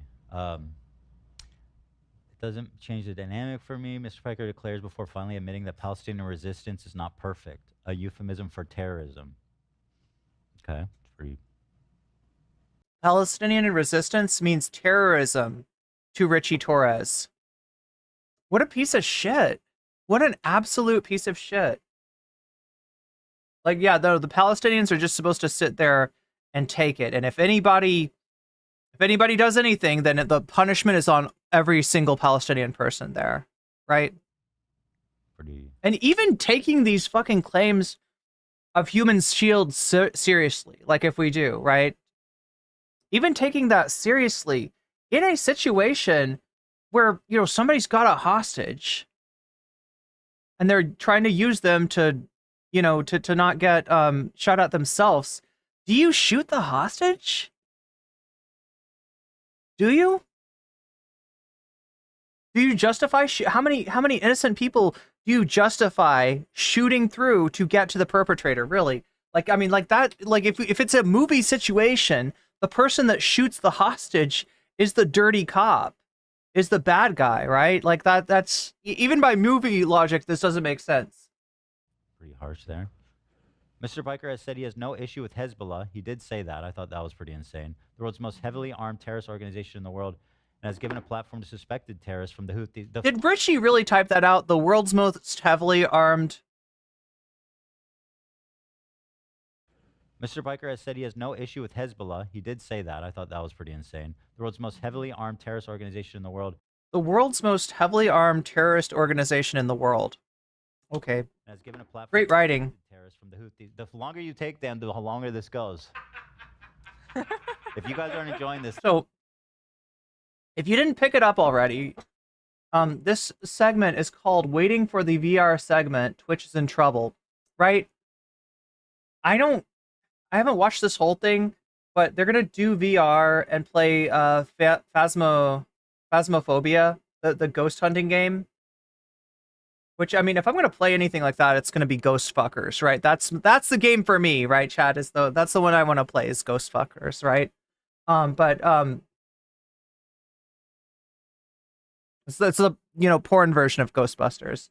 Anyway, so but yeah, he's waiting for the VR setup so he can play the game, and because Dan's taking a while, because it takes a while to set that up. Ethan's like punishing him by engaging in this, I guess. This is on Dan. Every second of this is on Dan. Dan's on the clock. As I was saying, Piker has no issue with Hezbollah. And wait, this is real? Suspected terrorists from the Houthis. The U.S. government has declared Hezbollah a terrorist organization. My goodness. My God, man. This is long. Holy shit. Platforming any of these... Wait, there really was a movie. ...has gone beyond the pale.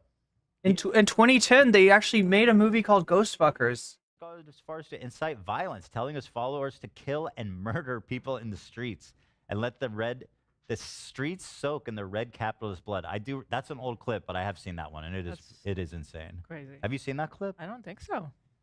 It's pretty iconic. That's crazy. Honestly, when I saw it, I thought he was just being silly and funny, but like the more I see him like calling for violence, I'm like, not calling for violence, but just like, I don't know. Well, in that case, he is. Let me see. This is on Dan. Let me read you the description of this movie, Ghost Fuckers, from 2010. Married couple move into a house haunted by sexually frustrated spirits, huh? Genre, adult, comedy, horror. I hope I can find a review of this. This is all on Dan. Let the streets run red with their blood. Isn't that a...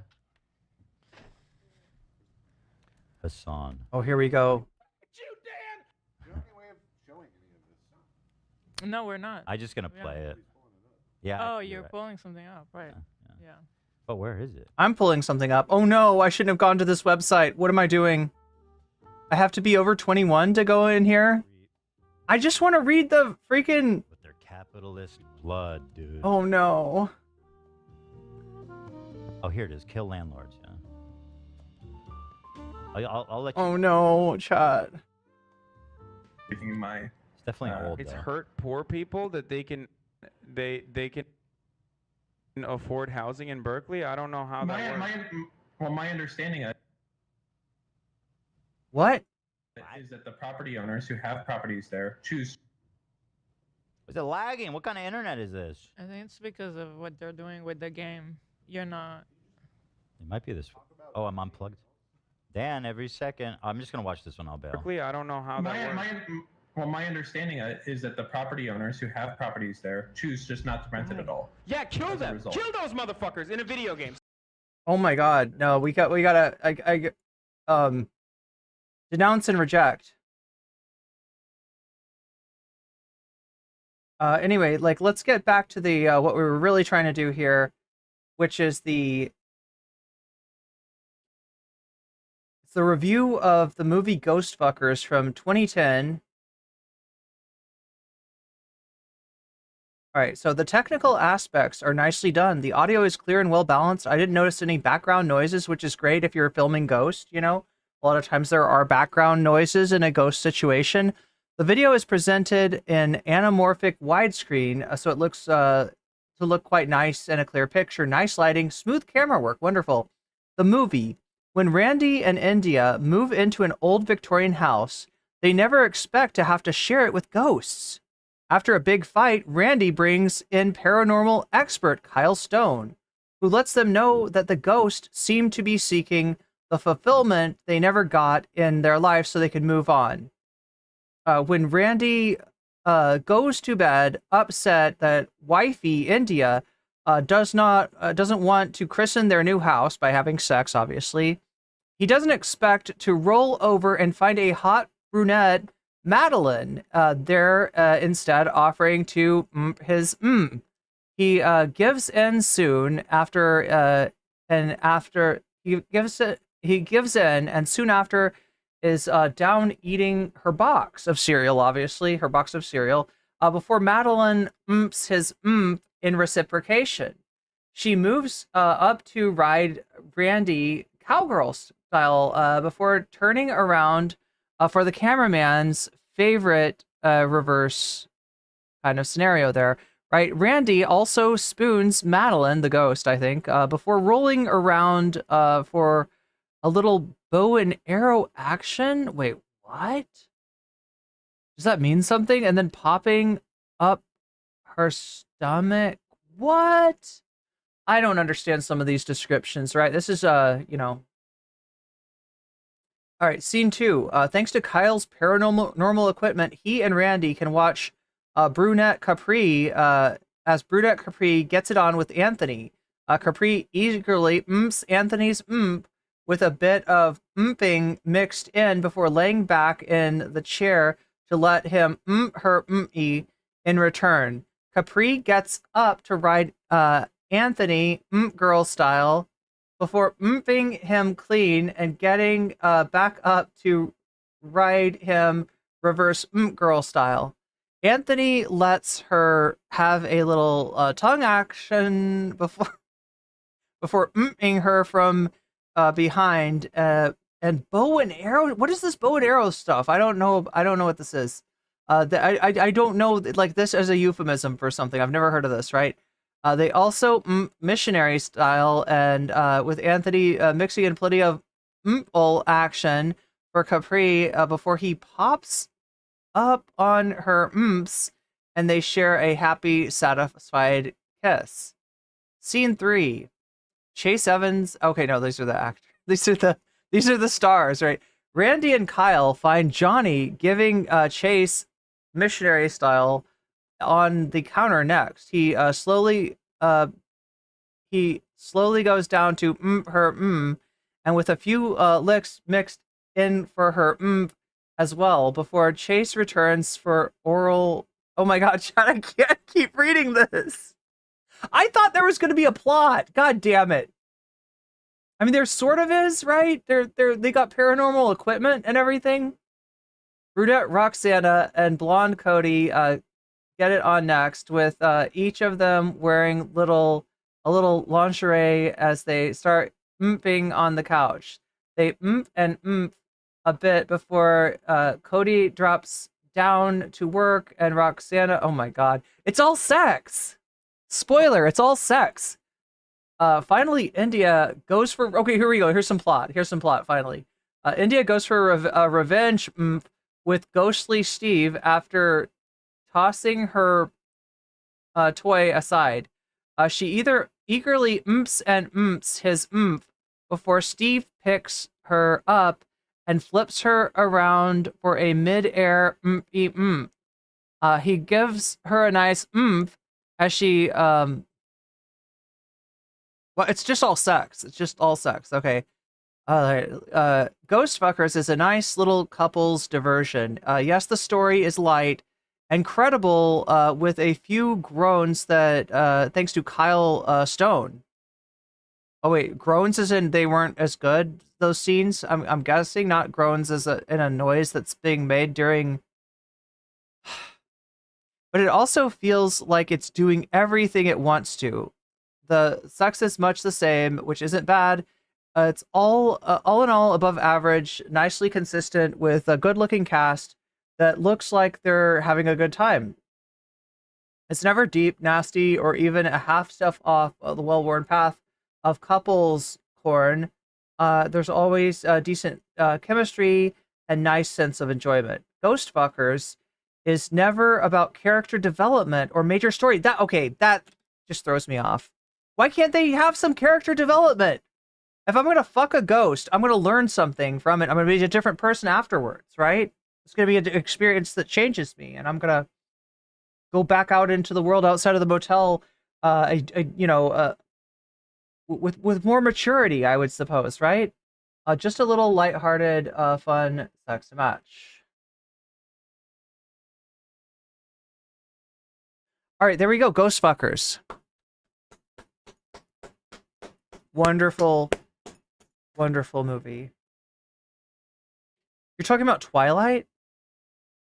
You're not talking about Ghost Fuckers. I mean, that's all I care about now, chat, is Ghost Fuckers. Anyway,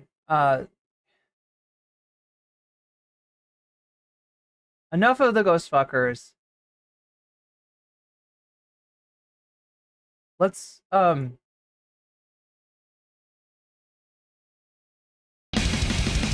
of the most hardcore groups of people in the country right now are like the hardcore Trump supporters. So if you're one of the only rappers or the only musicians who are like representing that group of people, you're gonna automatically gain this massive audience. Chat, who do you think it is? Anybody want to guess? Anybody want to guess who this podcaster is talking to? Any guesses? Does anybody know who this is? YouTube or Twitch? I thought it was going to be a Ghostbusters parody. I think it's like a Ghost Hunters parody. I would know if I watched it, but it's Korn, and it sounds like there's very little plot. I just want one where it's like for real. Like, give me the plot.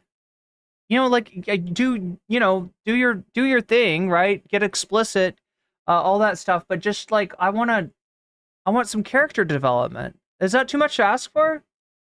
Super Ninfrendo says Kanye. I don't know. I kind of don't listen to much new rap. That's a good guess. Is it Kanye? The ghost from Ghost Fuckers? Wait, who is the ghost?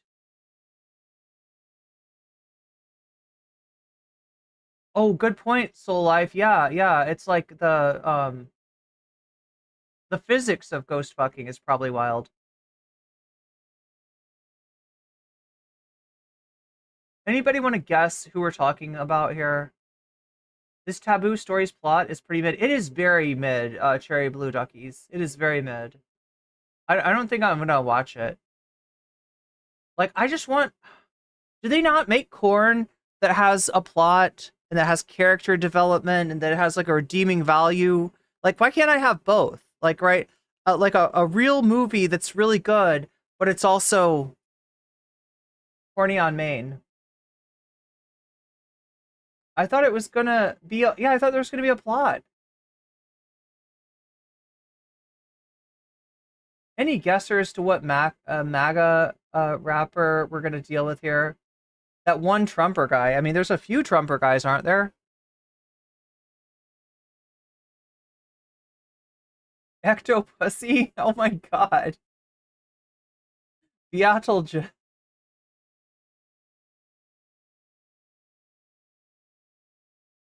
The Ectussie. Don't forget about the Ectussie. Oh my god, there's a Big Bang Theory one? It's because of capitalism. That's why we can't have nice things.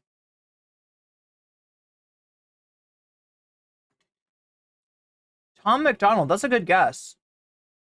The targeting guy. Yeah, I mean, do you know his name? Does chat know this guy's name? Is this guy famous enough?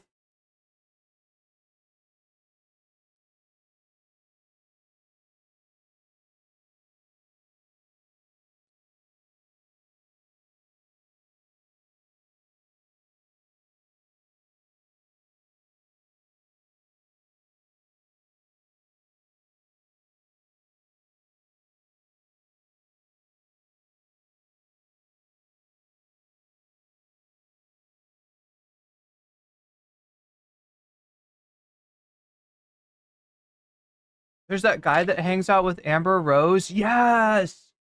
You're so close, chat. You're so close. You're so close. So it seems like a But genius marketing A little bit, because when I did it, those people Anybody know his name? didn't have the balls they have right now either. I was out here by myself. I was MAGA rapping before anybody else. With a few. No, here's the deal. You were a rich kid with a hobby of trying to be a rapper and making every studio cringe. All right? And then you decided to put Trump in your lyrics and you popped off. Because there just is no MAGA rap. There just is no MAGA rap. Types of people around the world doing it. That crowd wasn't there yet. Once people are starting to see what, okay, he's doing it, I'm going to do it too. Or, you know what, he's going to say his opinion, I'm going to say my opinion too. It's an actual genre now, though. It takes one person to jump straight out. You know what I mean? So when I jump straight out, then other people start being like, you know what? Chat doesn't remember this guy's name. It would probably disappoint him. Diablo? I don't think it's... I think that... Isn't Diablo somebody else?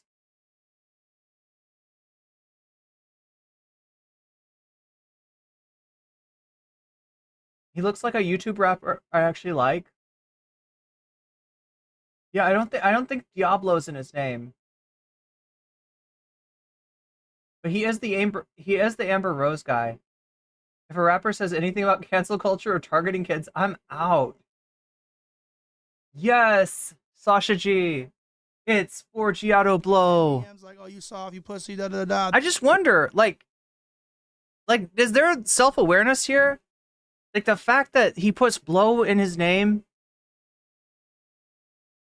and his rap does in fact blow. I don't know, chat. I don't know, but we got other things to worry about. Anyway, there's your MAGA rap for the evening.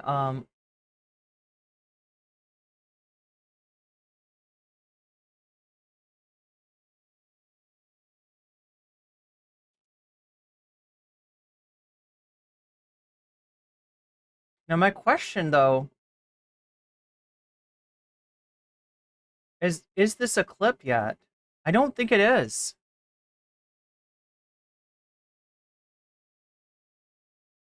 I don't think that MR has made this a clip yet. Am I wrong?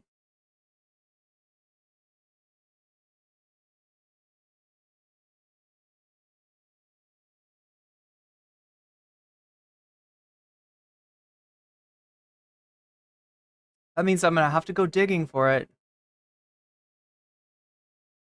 I have to go searching a little bit. You gotta go in here, then you hit the fun half link.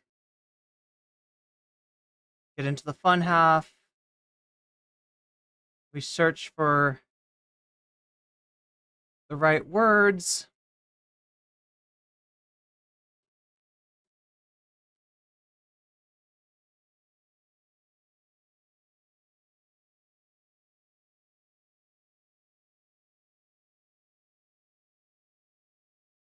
Analyze, explanation,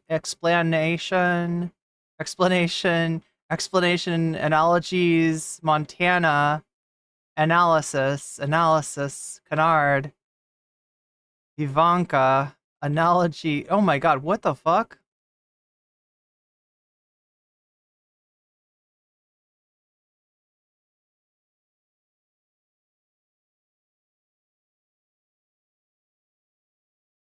Let's try TYT.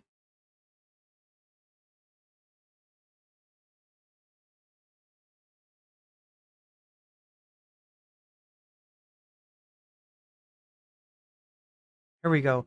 Oh, it's because they spell Anna like A-N-N-A.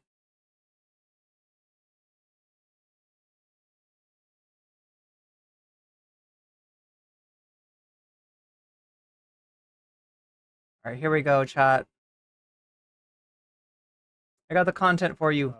Offers our sort of help and what kind of help that America can offer. And my reservation has always been about that and not the right to defend against an incursion by a neighboring country. And my concern is that, yeah, it just becomes a giant place to sell military contracts and grind people up. So that's my concern. That's why, yeah. So yeah, the context is they just got a call from somebody that was, I guess, pro-Putin, saying like, well, like, why are we supporting Ukraine if they're killing people? And they're like, because they're getting attacked by, like, right? Why can't Ukraine defend themselves without killing anyone, without fighting, right? Why can't they just be like, hey, Russia, we don't want you to invade us. Could you not? Could you, like, just not? I've always been that the West needs to be pushing for peace and negotiations. And that said, like, I also think Russia shouldn't have started a war about it. Sage Sunday, I love when y'all get more in the weeds around polling stuff. Perfect fun, half content for me. Appreciate that. The FedEx guy, for almost 10 years, the two podcasts I listen to every morning were TYT and MR. I don't want to start shit between your programs, but Anna repeatedly downplays Project 2025, stating that all the fear-mongering during his first administration didn't come to pass, not understanding that administration's competence as well as those in his... All right, I'm not going to go through this whole thing, but you mentioned, yeah, now she's against calling Trump a fascist. I did see this. So, you know, I mean, look...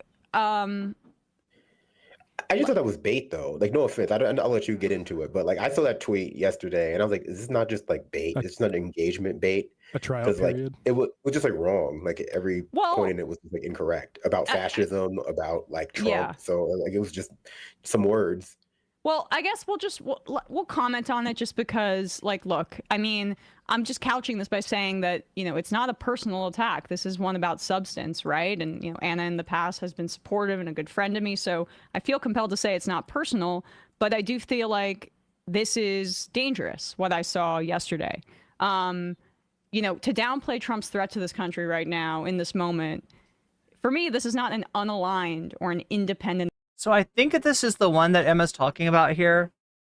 That she said, I thought it was bait, right? I'll bite. Fascism requires militarized citizenry, conquest, imperialism, elimination of our governing bodies like Congress, and the notion that anyone who isn't part of the master race should be massacred. So if it's not that, it's not fascism, right? Or if it hasn't gotten there yet, then it's not fascism. And we can't say anything about it until all of this stuff comes to pass, until they've literally eliminated a governing body. Now, I would argue that the judiciary is pretty fucking compromised at this point. The judiciary, may I remind you, the Supreme Court has decreed that a president cannot be held culpable for any crime that they commit as long as it's in the official actions of his duties as president.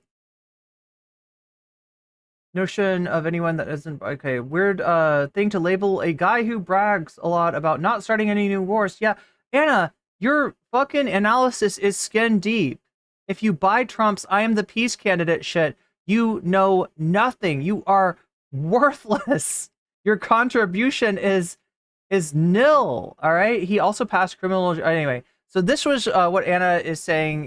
This is what Emma was saying is probably bait. I think, unless it's this one, this is the other tweet. I don't support Trump. I also don't think it's helpful to call him a fascist or a Nazi. Those words actually mean something beyond not liking a candidate. Also, I also don't think that listening to or reading perspectives of conservative voters is a flaw or something I should feel ashamed about. And I'm not ashamed. I'm not ashamed to read conservative viewpoints. But yeah, those are the two candidates for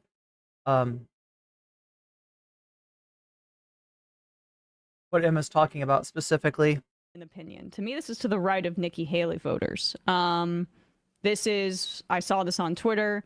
Anna Kasparian here. Super Ninfrendo says, yeah, he didn't start an official war. He just extrajudicially bombed the hell out of shit. Yeah, and murdered a official in a foreign government. Like, he just did acts of war, right? He did not say, let's just put it this way, he didn't successfully start a war.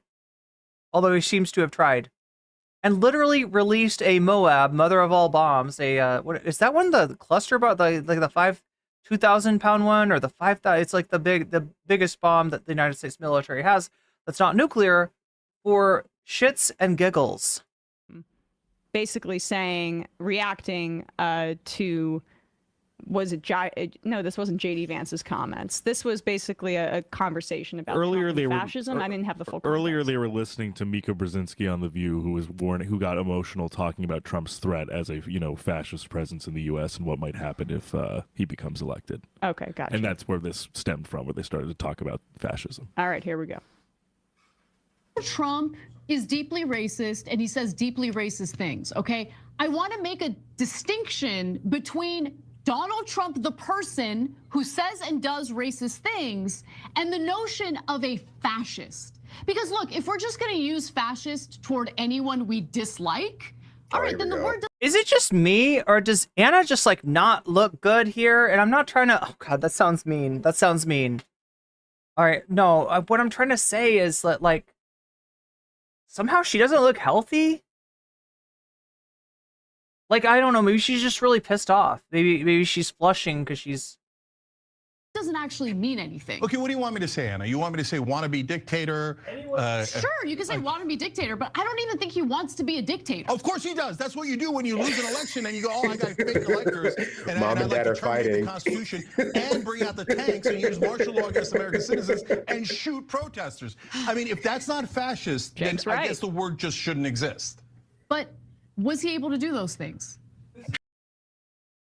No, because he had people like General Milley and General Kelly who he was giving the illegal orders to.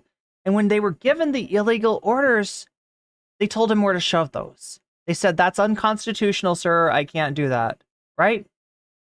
This time, he's not going to... This is the simplest thing in the world, Anna. This is the simplest thing. First of all, his entire cabinet had to threaten... People who say Mika's being too hysterical don't understand that Trump has made her and Joe some of the main enemies in the past. They had a nice relationship, actually, with Donald Trump back in 2016. In fact, you could even say that Morning Joe is somewhat to blame for normalizing Trump, right? And I think it was until they got critical. Is that what it was? Them getting critical, I think, was the signal that made Trump just turn on them. And yeah, it's really focused on them in a big way. Not cabinet, administration, his White House team had to say, we're all going to mass resign if you roll out tanks against American citizens. Okay, so if you think he's a fascist, wouldn't that justify taking physical action against him? No, because that doesn't help. Like, do you see how far? This is not an argument that's logical in any way. This is not like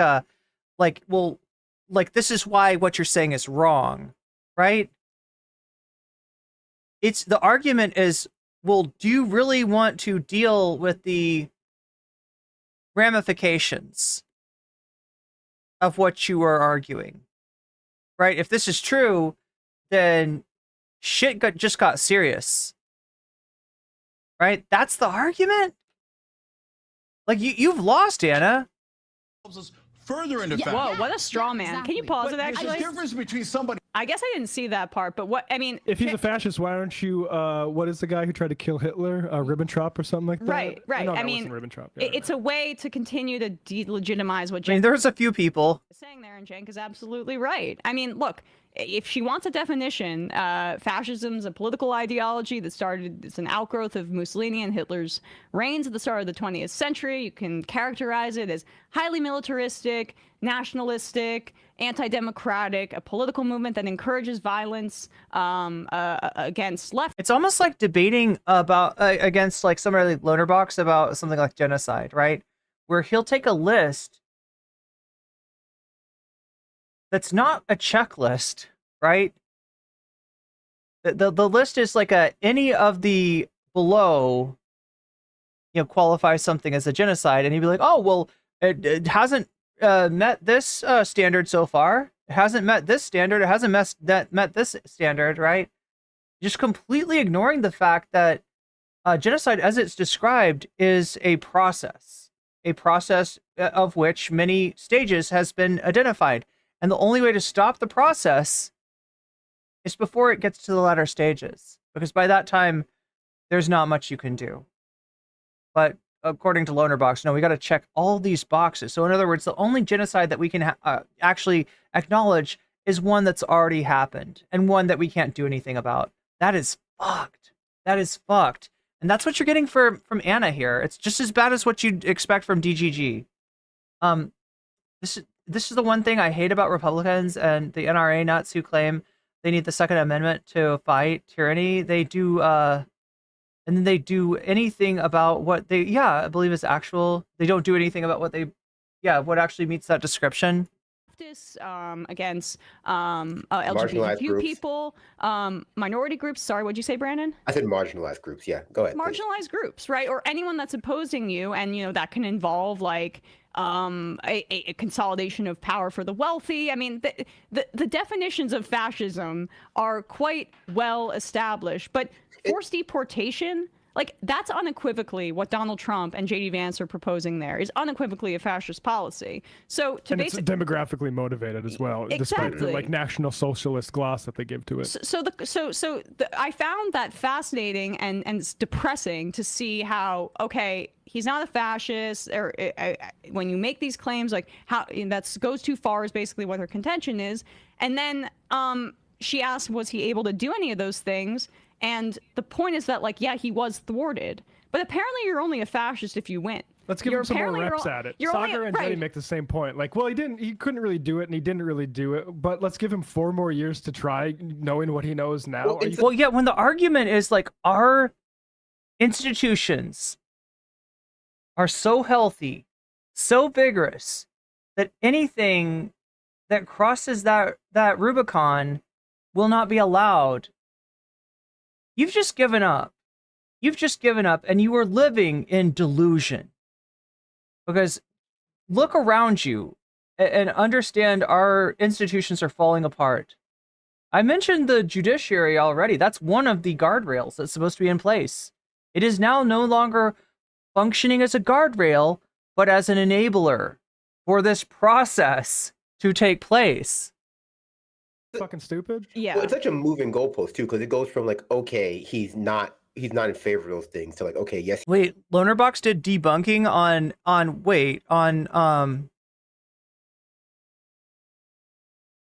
he is in favor of those things, but he wasn't able to do them. And you see like Republicans whose main role it is to like run interference for Trump, who are more media savvy, play this like Picard all the time. Was like, he's just saying those things to trigger lips. He's go, okay, well, we have evidence of him trying to do those things, like actually try to, enact what he says. Then go, okay, but he wasn't able to do it. It's like, that's, you can't fight with that, because until he does it, then suddenly it's not like there's no provable point. It's the same argument. Are you telling me that Lonerbox did content like debunking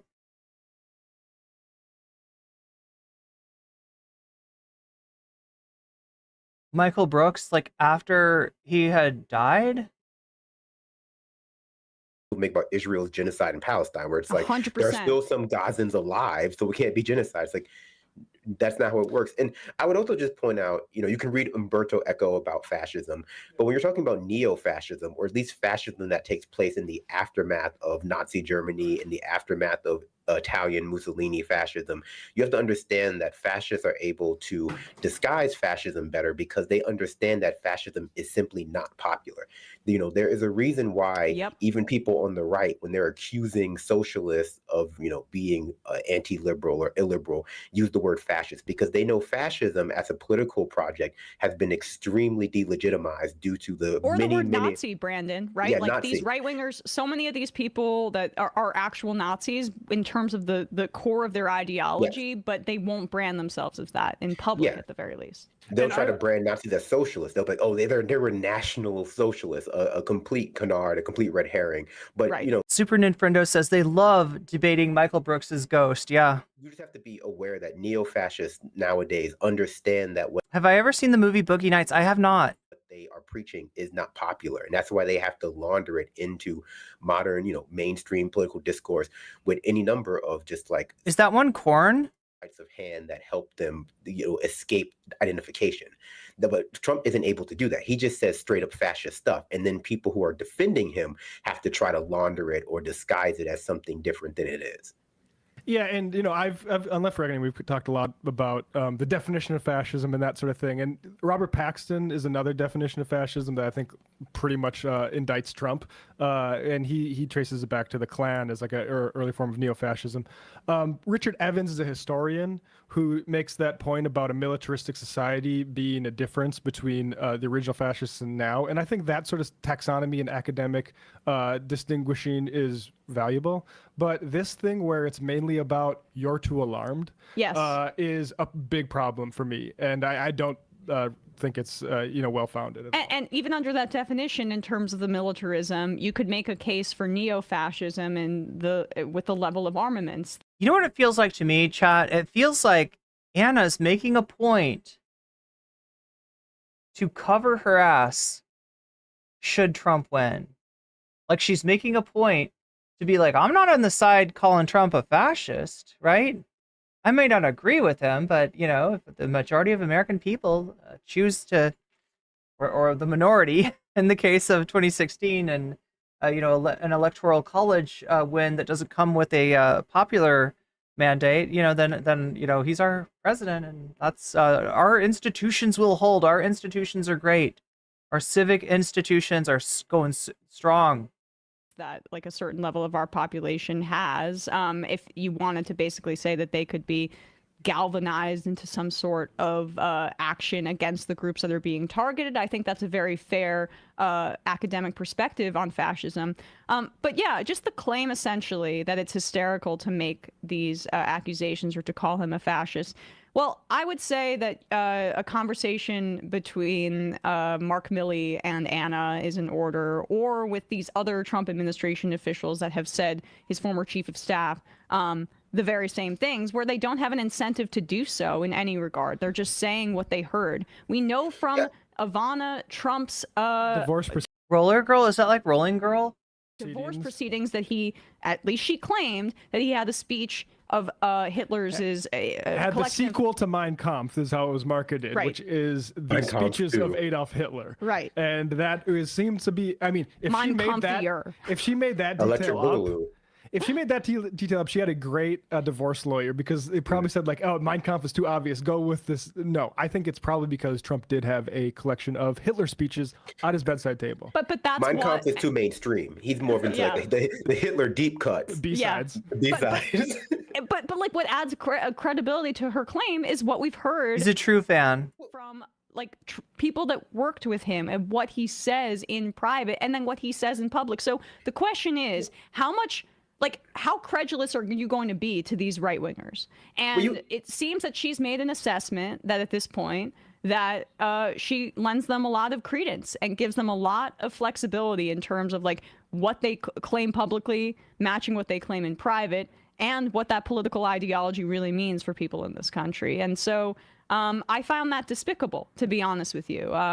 It's all doing whatever you want because you feel like it's better for your career makes total sense. But to downplay the threat of Trump, especially after what we saw at the Madison Square Garden rally, which was an attempt to gesture towards the Bund Nazi rally of '85. So yeah, it works in several different ways, right? On one hand, for those that are fans like Donald Trump is fans, they know what that means because they know the reference. They know what it means to have a pro-America rally in Madison Square Garden, right?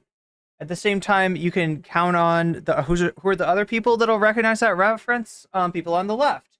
When they come out and they say Trump is having a rally at Madison Square Garden, that means he's a fascist, then they can point and laugh and be like, oh, look at that. They'll call anything a fascist. They're just looking for a reason. So, you trigger the libs, you get that response, right? It serves a bunch of different functions. It serves, including probably Trump's personal satisfaction. Ago, to downplay that in this moment, I feel like is a real disservice and frankly irresponsible to do that and communicate that with your audience. Especially in a country with a history of elections being stolen. Yeah. Well, I mean, also, like, it's not necessarily just a right-wing opinion to like do stuff like this. That people talk about how liberals run interference for fascists all the time, and it's not always just like a concerted effort because they want to like. Somebody in the chat is super chatting. Maybe she would be more comfortable with fashing person instead of birthing person. That's amazing. increase their brand or like make money via like riding the coattails. You call them a fashing person, you know. Sometimes it really is just not wanting to acknowledge that things are as bad as they seem. There is, this goes back towards what we were talking about with the normalization of Trump, normalization of like the Republican Party becoming. So yeah, is this Anna Kasparian coping, or is this Anna Kasparian covering her ass in case Trump wins? I can't tell. Maybe both. Or outright fascism that the media has engaged in as well. Some of that is just because like their liberal audiences don't really want to hear about how bad America is becoming. They want to have this deniability. They want to put their head into the sand for the reason that she kind of gestured towards, where like if Trump really is a fascist and he gets elected, you might actually have to do something about that. Like just continuing to ride out many, many years of fascism. I'm not saying something physical about it, but you might have to engage in politics beyond voting. You might have to engage in, political direct action in a more sustained way if there's a real problem. Some governors might have to do things that ensure the rights of their state. Anything that is beyond simply just waiting it out might be necessary if you concede that he's a fascist. And so there is like this, there is this incentive psychologically and socially to pretend he's not as bad as he seems. And I'm not saying that's what she's doing, but there's an audience amongst liberals for this kind of content as well, which is that like things aren't so bad. It's not just Republicans who want to believe that, it's just, people in the center whose lives are pretty good under the status quo and want to believe that things can be good. Yes, and I'm sorry, but I'm still just flummoxed by the complete, threadbare nature of the argument that you can't assess someone's political ideology or their intentions if they're not able to be successful in their efforts, specifically in this country where Trump was really only stopped because of the threadbare liberal institutions that we still have that were like people are trying to essentially. Remember, it's not even the institutions it was the people that were occupying those positions, right? The reason that Trump wasn't successful in what he was doing is because he listened to, advisors that were trying to make him seem more moderate rather than going with his instincts, right? That's why it is. That's literally why it is. Like it's who was in those positions of power. Had somebody else been vice president, had somebody else been chief of staff, we could have had a very different situation. Maintain, but that they're not necessarily robust enough. And that could be easily done away with the second time around, especially now that Mike Pence has been replaced for Peter Thiel acolyte J.D. Vance, who is more than happy to go along with this very project. And these are just fundamentally facts that if you're on a progressive network and you're making claims like this, downplaying this very nature, again, as I mentioned earlier, you're to the right of independents, you're to the right of Nikki Haley voters. But it does make sense if primarily you're trying to monetize resentment towards like a certain kind of liberal hysteria versus actually trying to assess things for what they are. And if we're talking about, say, the responsibility of broadcasters here, what did she say about if you think he's a fascist, you should be doing X? Like, I agree with Brandon. I think we are in a threat of fascism in this country. I think we have been basically for a long time. And it does require more than voting. Sorry. I just meant to say, like, we have credibility on this given how we've criticized Israel policy and that being a way, like a backslide into fascism as well, abroad at least. But what was she saying about if you think he's a fascist? And also, what does it mean when you ally yourself to a country abroad that's doing fascist stuff? What does that make you? Does that make you a little bit like the Axis? You're an ally, especially like a strong ally that gives military support to a country.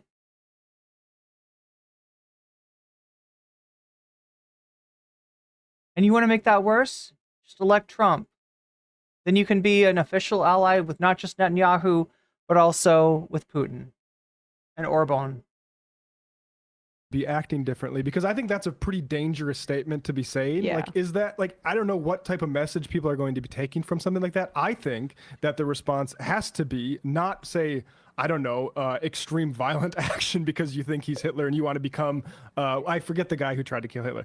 Like the a lot actual, of people. Right, exactly. A few people, yeah. The response has to be political action and organized, Yes. and not a sort of like terroristic or decapitation response. And I don't know, like you have a lot of people listening to you, and they might come to the degree that the conclusion that it is fascism. And then what did you just suggest that they should do about that? That's odd, yeah. Yeah, I mean, people have resisted, a lot of times people don't want to acknowledge the fascistic impulses of the West, both domestically towards marginalized populations, and then also like, how imperialism Yeah, that's the whole thing, is that at any given time in America, we're already partway towards fascism, as it is, in terms of the history of the United States as a settler colonialist nation, in terms of like some of our alliances, right? At any given time in the United States, we're not actually that, as far as people think, from fascism. The West inflicts upon like populations of global South is in many ways fascistic, but people have been resisting fascism without direct violence for a long time. Like you can take actual lessons from the civil rights movement. Like if you feel like you have to resist fascism in America, you can take lessons from MLK, from Malcolm X, about types of civil disobedience that does not require violence, but highlights the fascistic impulses of your society. So like it's not a total black and white, where it's like if you believe Trump is in fact a fascist, you have to go out there and like set the Reichstag on fire. Well, I was going to say, I forget who assassinated like Franz Ferdinand before the first World War. But like, wait, is that one actually known?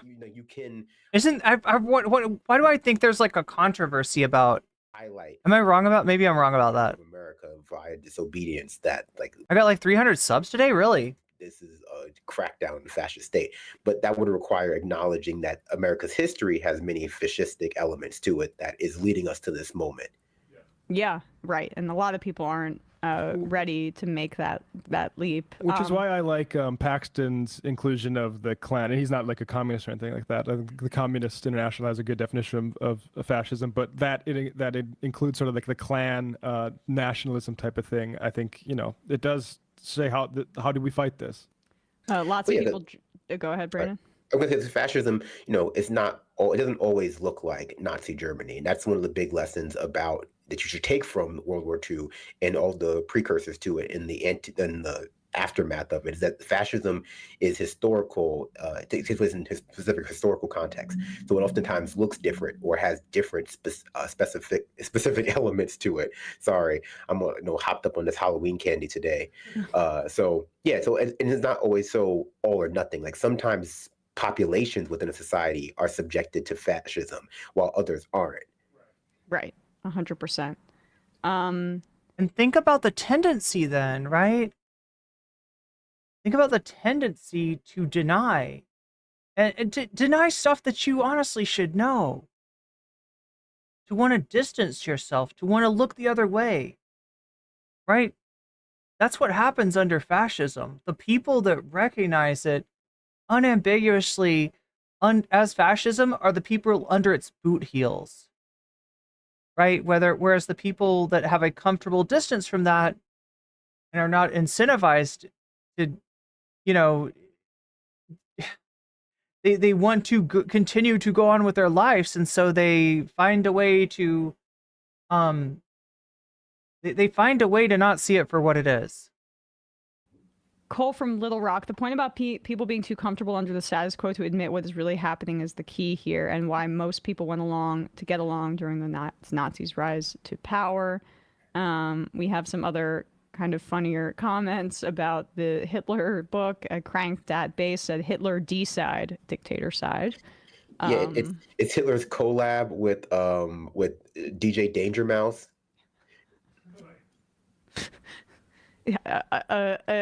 Not actually DJ Danger Mouth. We're just being facetious. Yeah, no, I'm being facetious. Yeah, don't like DJ Danger Mouth. Don't hate on me. I love you.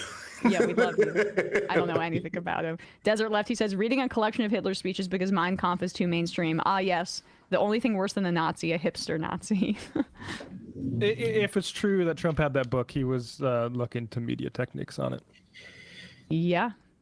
That was like the only book Trump has ever read. So like, you know, it's really fresh. That's the part that makes it a little bit suspicious, yeah.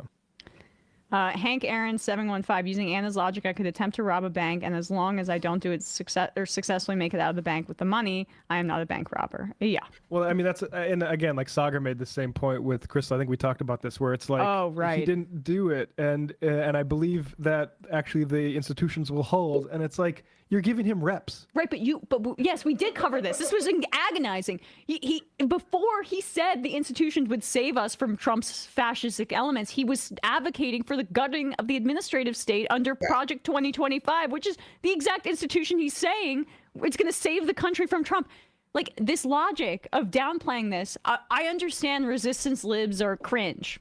They're less cringe than Sagar and Jetty. But they're right and to be worried about the threat of what a Trump presidency would do. I mean, it's worse than being gonna cringe, be worse. being a Nazi. Yeah. Wasn't Trump's dad or granddad a Nazi? I think his dad was arrested at a KKK rally. Not so bad. Like, Right. look at And I'm guessing not as a counter protester. Lasso. People love that show. Totally. People love that garbage. I'm sorry, you're not allowed to say that word. You're not allowed to say the G word anymore. It is kind of like a Ted Lasso camp. Yeah, if you're right, Darn Small. If you apply that logic to the shooter, right, then you would say that you wouldn't justify them neutralizing him. Yeah, a little bit. But hey, we'll take it. This kind of special pleading about like what people's intentions are is just very common within our society, a society that has a lot. Where have I heard that term before? Because it's a very useful term, right? Like, I haven't really identified what's going on with Trump until Brandon said special pleading. And I can't remember where I've heard that before. Like, what context? Like, I've heard that phrase in before, but it does. It's like the only thing that adequately describes what's going on, what kind of like contortions of logic people are doing to deny what's right in front of their face in so many ways. A lot of like people who are abusers. There's a lot of people that we idolize that are not so great. And so people make these appeals to this kind of internal person, sort of like, well, it's not what people say or people do. I'm sorry that's happening, advisor. I got dizzy earlier from, like, I guess I wasn't eating enough or something. I don't know. It's about I thought I had, but how people like. I feel better now. On the inside, you'll hear about all of these these exculpatory facts that have nothing to do with people's actions or beliefs, but has to do with like how people want to believe people are. Like, you'll hear about, oh yeah, you know, Biden did such a bad thing, but like, look, he's a great family man. So the idea of like, you know, when somebody wants to deny that they're being abused, right, that, you know, this kind of special pleading would come into place of like, oh, well, you know, he did that, he said that, but that's not how he really feels. Like, it's my fault. Maybe, you know, that kind of special pleading, which indicates he has a good heart and a good spirit, like stuff like that. That's like very deep within our society when it comes to special pleading for bad people. That you can't look specifically at what people do or say, but just like who they are in some kind of like weird, like positivist way. Right, 100%. Cold Dog, is her having a net right-wing shift of product of views she's already had low key, or is this just new? I don't know. DSA Aaron in Atlanta, Uncle Cenk in his bag right here. Yeah, I mean, Cenk was right. Cenk's always been very clear-eyed, I think. He's a political person, and he's always been very clear-eyed about Trump's threat. Majority fan, as an Arab Muslim American, listening to Ruah explain her thought process and ultimately voting for Kamala completely shifted my perspective. Okay, so yeah, that's MR's reaction to what Anna had to say. Again, sorry I wasn't as talkative as I normally am. I was just like, I had to eat something, and now I feel better. Now we're ready to go on and face the behemoth of content, the content beast that is the Sitch and Adam show, including a streamer who hates my guts because I distanced myself from him when he said something really gross about, in his words, PDF corn, right? Thinking that it could be some kind of a harm reduction strategy, right? This was somebody that I'd been on stream with before, And then he got banned from Twitch. You know, he's like in my, you know, DMing me saying it was unfair. And I found out what it's about. And it's like, you said something really fucked up in your Twitch chat. And if I was Twitch, I would have banned you too. And I don't want to have anything to do with you. This set this guy off. Set this guy off on a mission against me. So, yeah, let's. He's on Adam and Sitch now, which really tells me they're scraping the bottom of the barrel, I think. Adam and Sitch.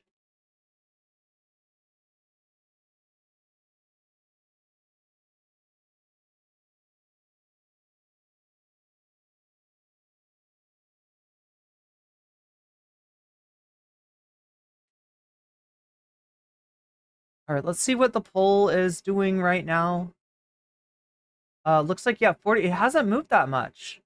Wait, or has it? I feel like Hasan's TYT work environment is doing even better than the last time I checked. It's at 47%. Ted Cruz gets weird about trans people as at 27%. Now I gotta ask. Is there anybody who's donated so far that hasn't got their donation counted? Because I have not. I don't think I've I mean, you know, obviously people are donating, but I haven't heard anyone say yet. I hope I didn't miss somebody's chat.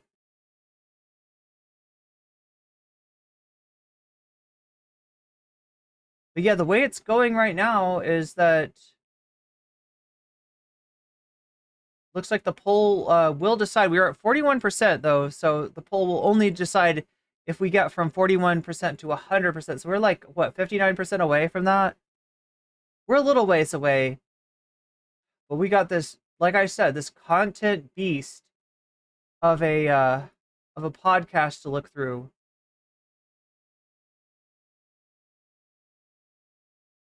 But yeah, I feel slightly better now.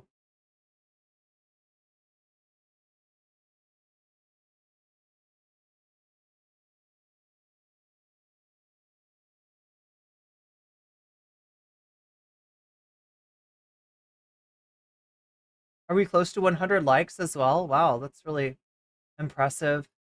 It's weird that people destruct civic institutions 99% of the time, but then they cling to them desperately. Yeah, when they least should. Yeah. Some pretty messed up instincts from a lot of people. Anna is so cringe now. How is she not embarrassed? I have to wonder, who is she hanging out with and listening to? Yeah, who's telling her, yeah, Anna, you hit it out of the park. Good job, Anna. Good job, Anna.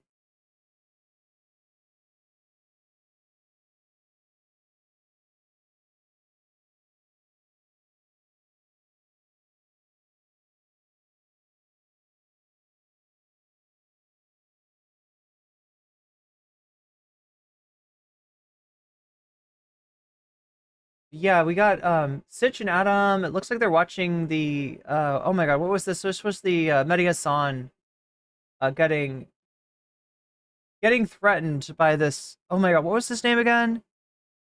Gerdusky or something? Gerdusky?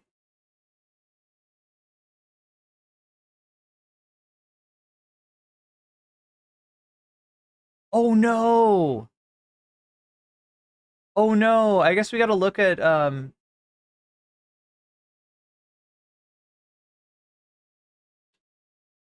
Twitter for a second here.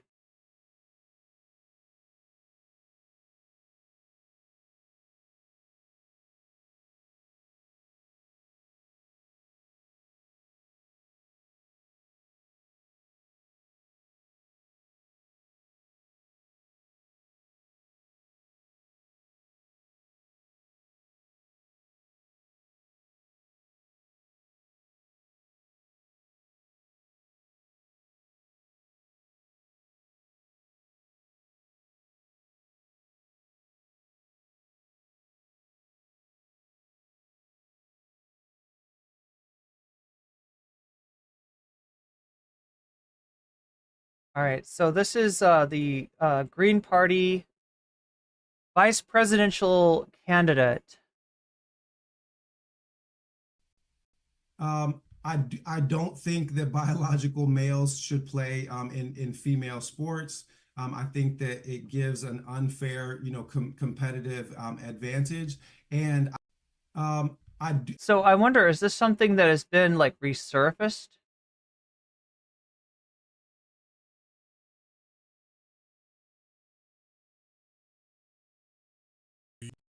Do you believe there should be any limits on abortion?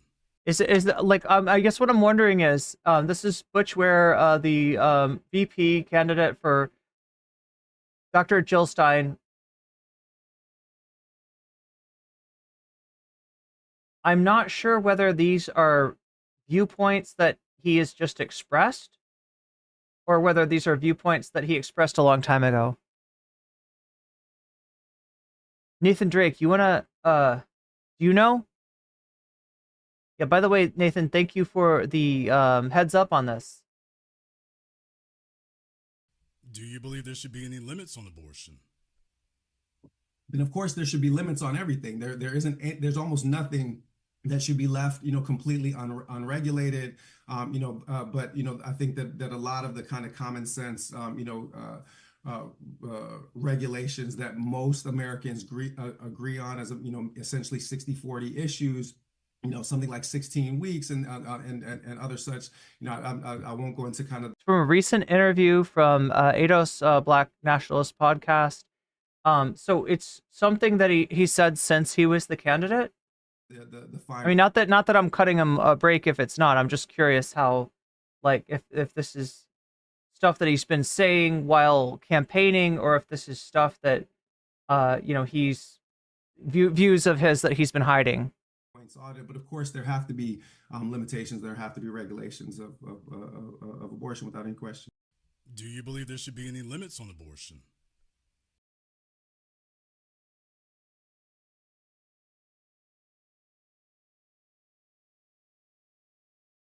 Here we got Alimi quote tweeting another tweet from him. Western feminism sends me. One side of its mouth calls the anti-genocide coalition single voter issue voters. The other side says, I vote for reproductive rights. How many years of back alley abortions would it take to reach the scale? Okay. No surprise that the same man who's indifferent to women dying from back alley abortions would want a 16-week national abortion ban that would endanger many lives, as well as just rob people of their reproductive freedoms.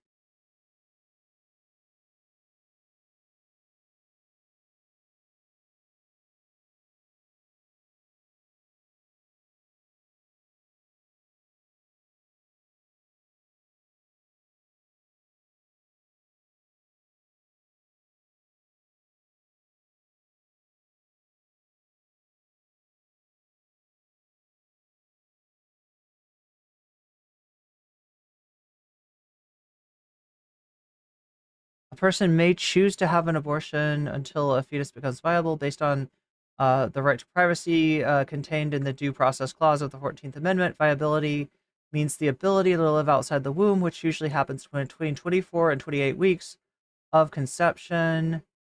Jocely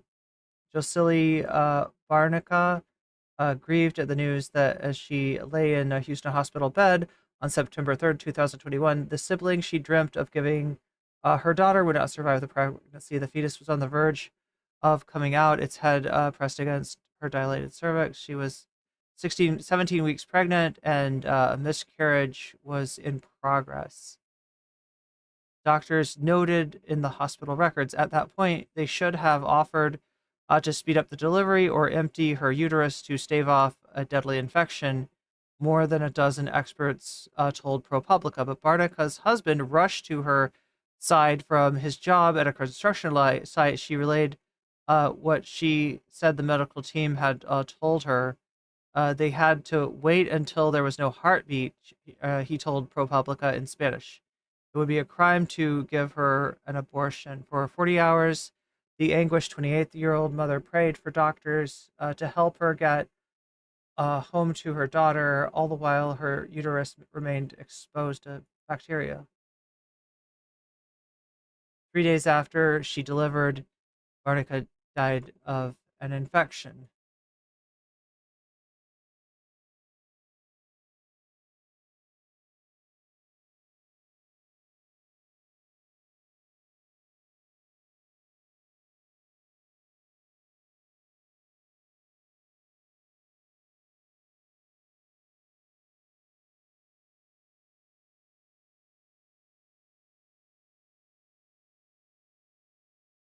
Unregulated. Do you believe there should be any limits on abortion? And of course, there should be limits on everything. There's almost nothing that should be left, completely unregulated. But I think that a lot of the kind of common sense, regulations that most Americans agree on as, essentially 60-40 issues, something like 16 weeks and other such. I won't go into kind of the fine points on it, but of course there have to be limitations. There have to be regulations of abortion without any question.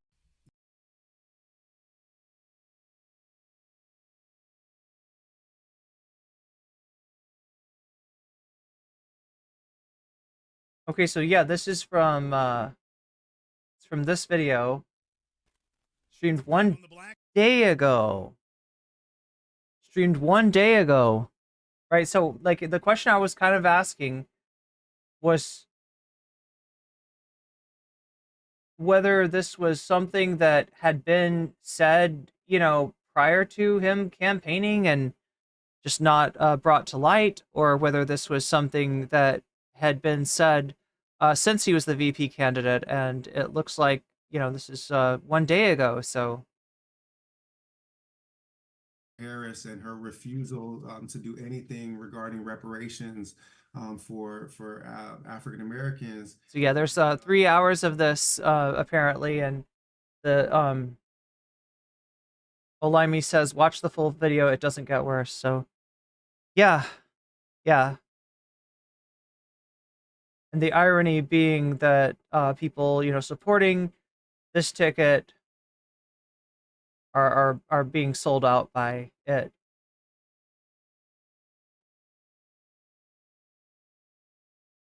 Much like the Kamala Harris ticket. God damn, that's depressing.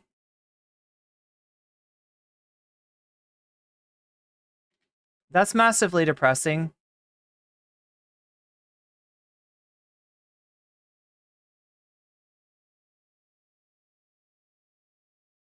Not as depressing as having this content beast to get through of Sitch and Adam. No, it's actually, I don't know. It's uncomparable.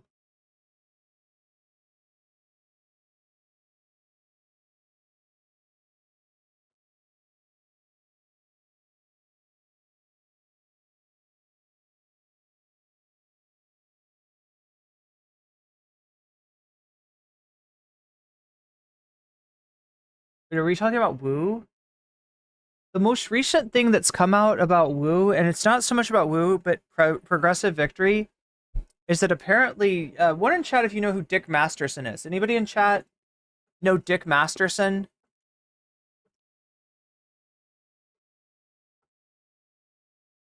Brianna Wu is not the woman, EZZB, who co-hosts a podcast with Destiny. You are thinking of Not So Erudite. I think they're on good terms. I think even Erudite might be part of the, Progressive Victory crew.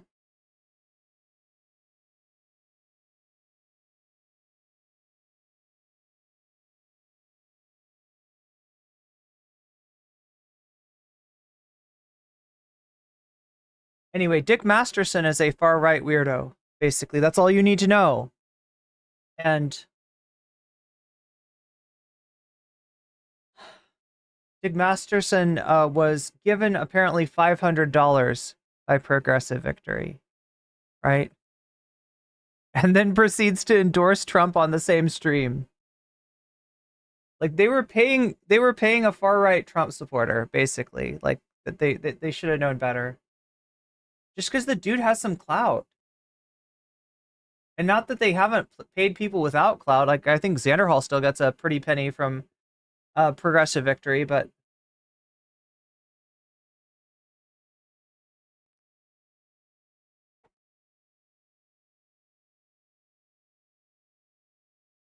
Nathan Drake, test successful.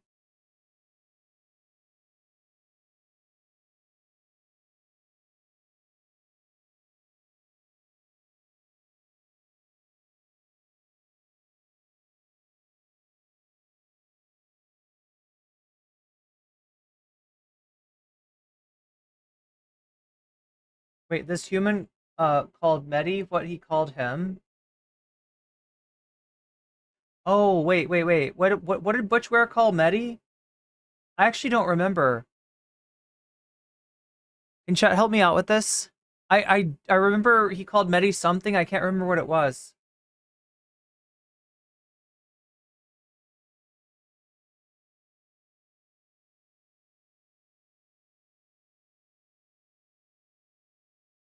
I know, isn't it a funny name? It sounds like a masturbation reference, but it's not. It's a streamer, a far-right stream. I don't even know if he's a streamer. He's a YouTuber. That much I can tell you. And he's a far-right YouTuber, and Progressive Voice gave him money. And then apparently when they realized who he was, they asked for the money back, and he told them to fuck straight off.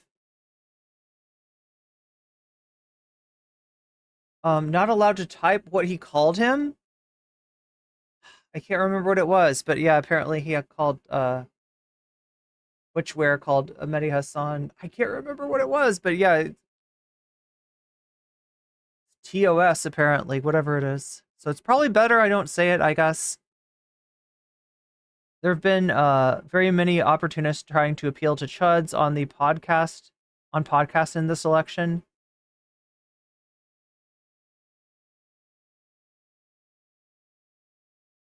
Yeah, what's his name said the thing about the beeper going off, right? Dick Masterson's real name is not Dick Masterson. Oh, okay. Yeah, I did not know that, Narwhal by Nature. That's wild.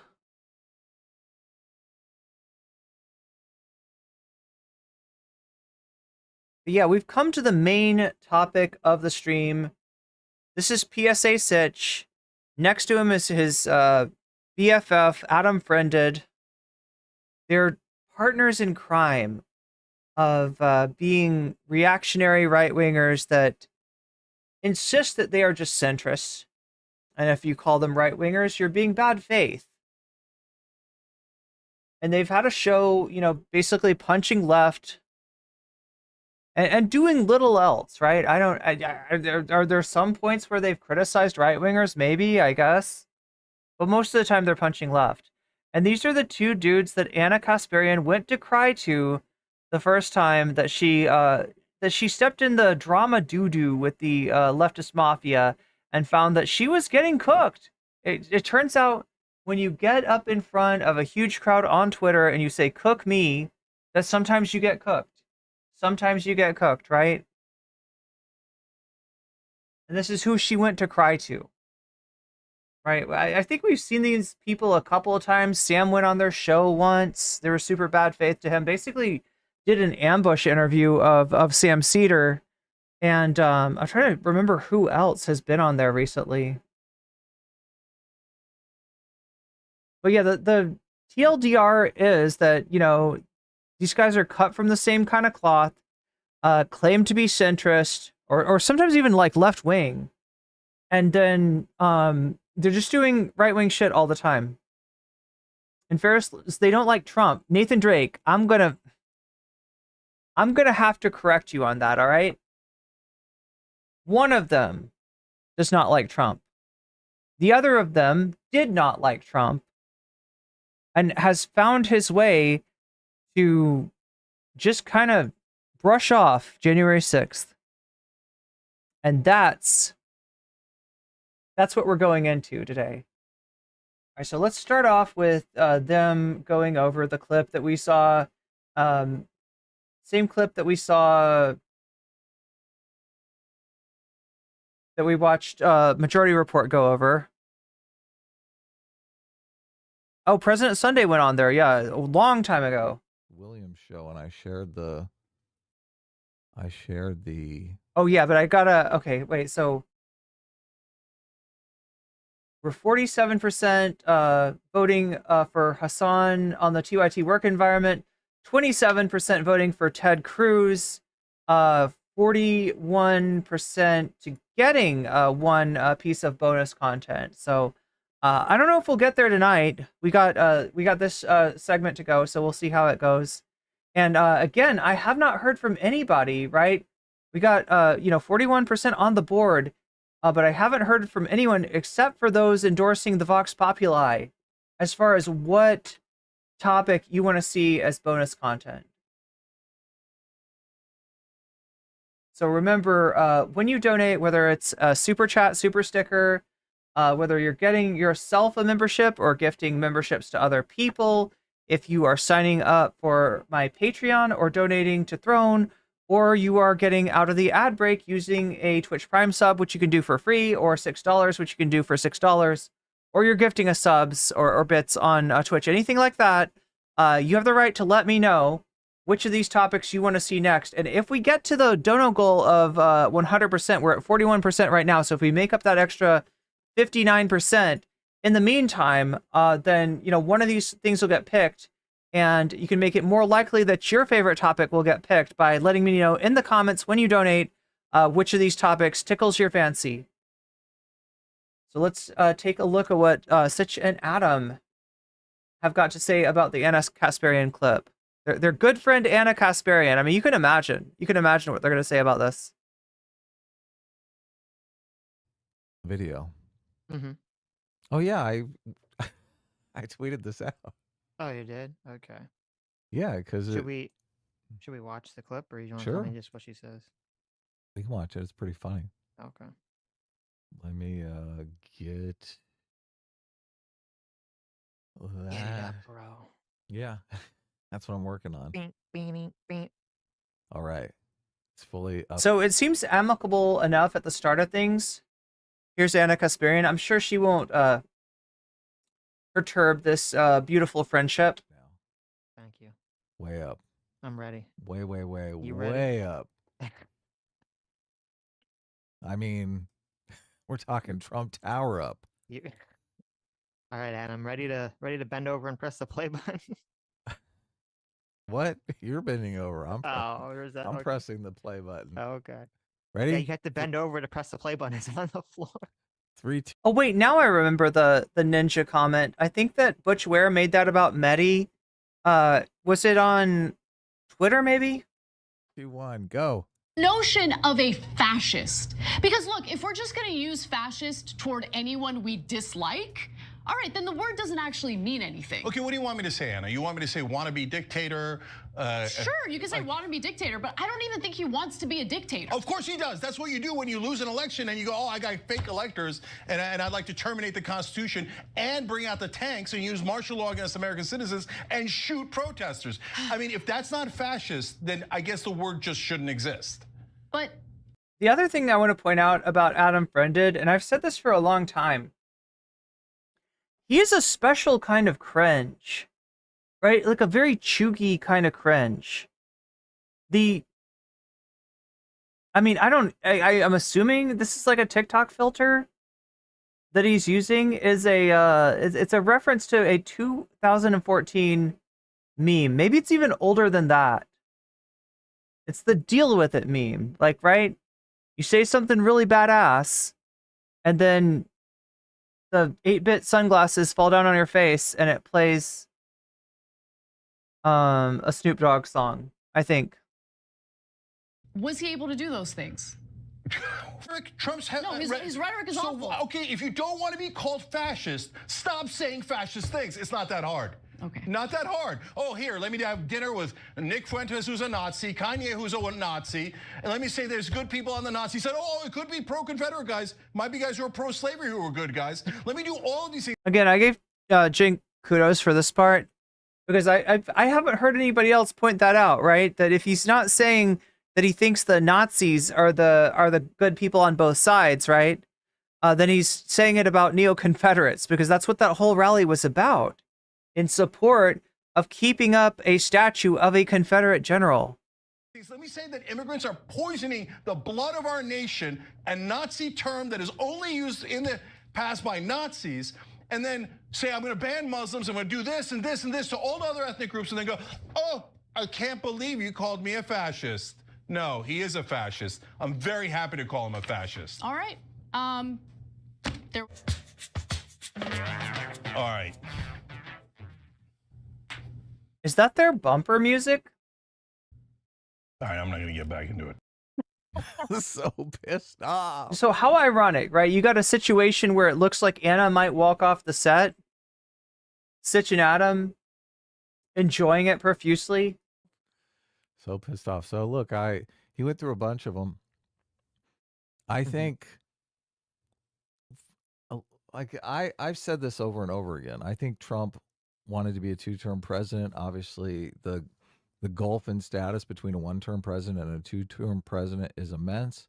So I think you've got to make the argument that him wanting to be a two-term president, really he wanted to be president for life. Like he never wanted to leave office. Like that's really the claim that you're making. So I think there was a difference there.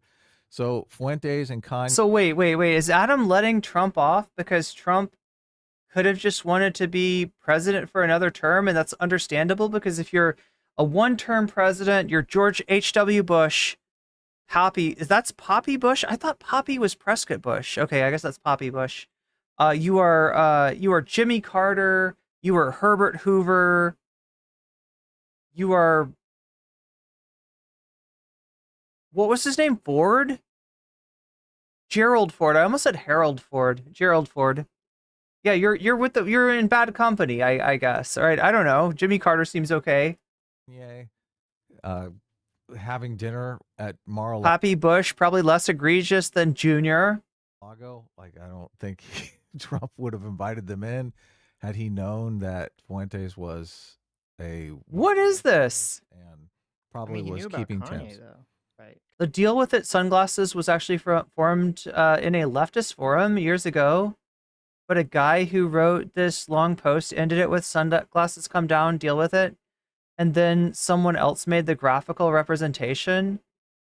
Kind of spread all over the net when someone else made an auto-generate so anyone could use it. Because that was, I mean, everyone knew about Kanye at that point. Is it Something Awful? Wait, is Something Awful a lefty? I don't know. I've heard of this forum before. They supposedly like write really long, intricate stories, and you can pay to ban somebody. Like if you upgrade, then you basically become a mod, and you can ban people or something like that. I'm trying to remember what yeah. When Elon started rolling out the blue check marks on Twitter, I remember comparing it to Something Awful. Right. Come back, Vanessa. Come back. So you think, so anyway, look, you think he should have known. So it's hard left. Turn them away. Started kind of center right. He should have turned Kanye away. Wait, it still exists and it has Marxist? There's a Marxist like image board related forum? I forget why. I'm trying to remember. There was something, I don't know if they were supposed to have the dinner beforehand or not. I mean, I guess it is Kanye. So you should be like, well, is it... Okay, but you think he's innocent on the Nick Fuentes front? Well, we right? know that he didn't. I believe we know Nick had confirmed. Other people had confirmed that he was not aware of Nick Fuentes. Right, and as soon as he found out, what did he do? So, well, I remember Nick Fuentes said that he, like, Trump Kicked gets up him at out, some yeah. point, and then he comes back, and like the tone changed because it seemed like someone told him who Nick Fuentes was. So. Right. So the fine people, obviously, we've argued to death, right? Trump actually condemned the neo-Nazis. Said, I condemn them totally. The blood of the nation, poisoning the blood of the nation with immigrants. I mean, I want to see I've never actually even seen these clips, the blood of the nation clips. But I'm sure they couldn't have been that bad. Okay. And the Muslim ban, I watched the Muslim ban today because I was looking for compilations of the horrible things that Trump has said, just to see if we could watch one. And I did see the Muslim ban one, where I believe he says we got to ban all Muslims until we can figure out what's going on, type thing. So, but he doesn't say, look, we got to ban all Muslims forever because they're horrible people. I guess that makes it better. Anyway, I honestly think you've got to battle through the structural unfairness. How do you and I can have a conversation about the difference between Christianity being like a forgiveness type religion and we don't know much about Islam, but maybe Islam is not a forgiveness. We can have that conversation, and we're going to Yeah, that's like the worst kind of atheist discourse is like, religion sucks, but you know what really sucks? Islam. be labeled racists. Right? So you really can't you can't have any of these conversations without being labeled a racist. And I just think you have to take that into account. Sure. Like, there's no way that Trump can propose that kind of policy without being labeled a racist. So how does he propose the policy? I'm trying to remember. I don't remember what the purpose of it. What was there what was the reason for the ban at the time anyway? But before we continue, let's welcome our guest Vanessa and Tomfoolery. What's up, guys? Hey, what's up? Hey, Hi, Tom, Tom. we can't hear you, so. Tom's I guess you'd call Tom a struggle streamer, right? He's like I said, adjacent to like streamers like Chud Logic and Destiny. But even among streamers like this, he is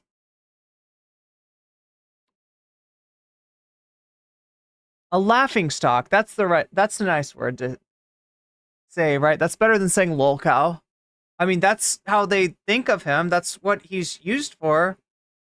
That's the kind of reputation he's crafted for himself, right? The weird thing is with the Destiny, like I said, with the Destiny community, like his take on PDF corn, right, which he said he believed in for, I think, harm reduction, right? He said he was pro PDF corn. That's what he got banned from Twitch for. That's actually a pretty common viewpoint. They don't think he's weird for that. They didn't have a problem with him for that. He's a weird guy, and he's a guy that very early on as a panel host would have people, big names like Destiny and Vosh on. And I always wondered, what does this guy have on Destiny and Vosh, right? You don't see them, either of them really coming on his stream anymore, but he used to get them regularly. Just a really weird guy though. Like one of the weirdest people I've met in streaming, honestly. And yeah, like after he said what he said in his Twitch chat, I didn't want to have anything to do with him. We can't hear you. Yeah, check your mic settings. But anyway, I think I got through I was busily jotting down all the things that Cenk was saying, so. Right. Yeah. Well, then, because somebody had tweeted that out and they had put, this is what consuming right-wing media does to a person on the so-called, quote, left. And then Anna responded saying, I don't support Trump. I also don't think it's helpful to call him a fascist or a Nazi. These words actually mean something beyond not liking a candidate. I also don't think listening to or reading the perspective of conservative voters is a flaw or something I should feel ashamed of. Based. So. Yeah. Well, this is the thing. I don't know how you can't compare this to cult mentality, because like if you are not even permitted to try to understand your opposition, how are you not living in a cult, Sitch? Right. Anyway, I'll be right. I have to use the bathroom real quick. You go to the bathroom. How you doing, Vanessa? What's up? Hey, what's up? I hate to do this, but I'm gonna have to ask to not mention the streamer's name. Like I said, I've had a lot of fucked up experiences with this guy. He has been obsessed with me for some time. Sorry, let me make sure I'm saying this correctly. He was obsessed with me at a time, and I haven't heard shit from him in a long time, and I would like to keep it that way. Thank you for. So no offense to anybody who mentions his name, but yeah, do avoid. If you need to say his name, Dom Fockery will work just fine. DOMFOCKERY. There we go. That's what we'll say. Dom Fockery. Inviting me back. I feel like you guys invited me because you felt guilty for forgetting that I was on the first time. Listen. Okay, now here's the question I have. Does anybody know who Vanessa is? Like I said, these guys may be scraping the bottom of the barrel, given that they're talking to Dom Fockery here. Just like I said, absolute glup shitto. But I don't even know who Vanessa is. And the weird thing is that, like, okay, so if you go by first name, right? If you go by a first name, it's because you are the person people assume that people are talking about when they mention that first name, right? If you're so famous that when people mention like Taylor, right? You can like, right, if somebody else that wasn't Taylor Swift tried to call themselves Taylor, it wouldn't work because people would think, oh, Taylor Swift, and it'd be like, no, Taylor Jones or Taylor Smith or what, some other, right? It wouldn't make sense. It wouldn't work, right? So that's why I'm like, wait, is this like the Vanessa? And like, I guess the answer is probably not, since I can't think of, who this is. And it kind of sucks that they are not giving either of these. So look at how they're treating these two guests that they have, right? There's no reference to anything of the guests. There's nothing, right? So I really don't know who Vanessa is.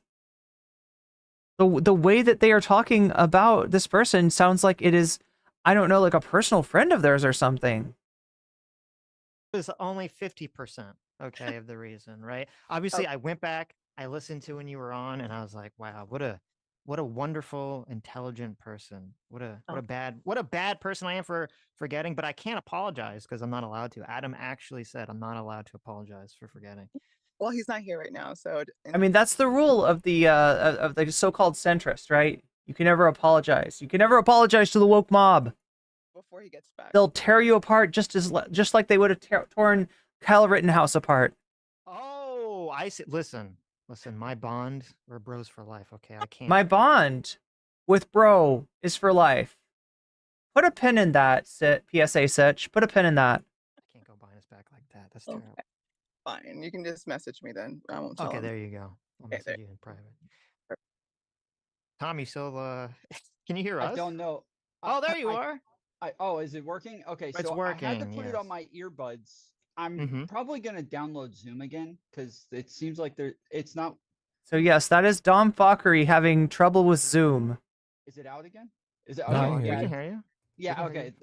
The green light keeps turning off, so I'm not sure if it hears me or not. But yeah, I have like my whole mic set up, and it's working on my stream and everything. It's just not.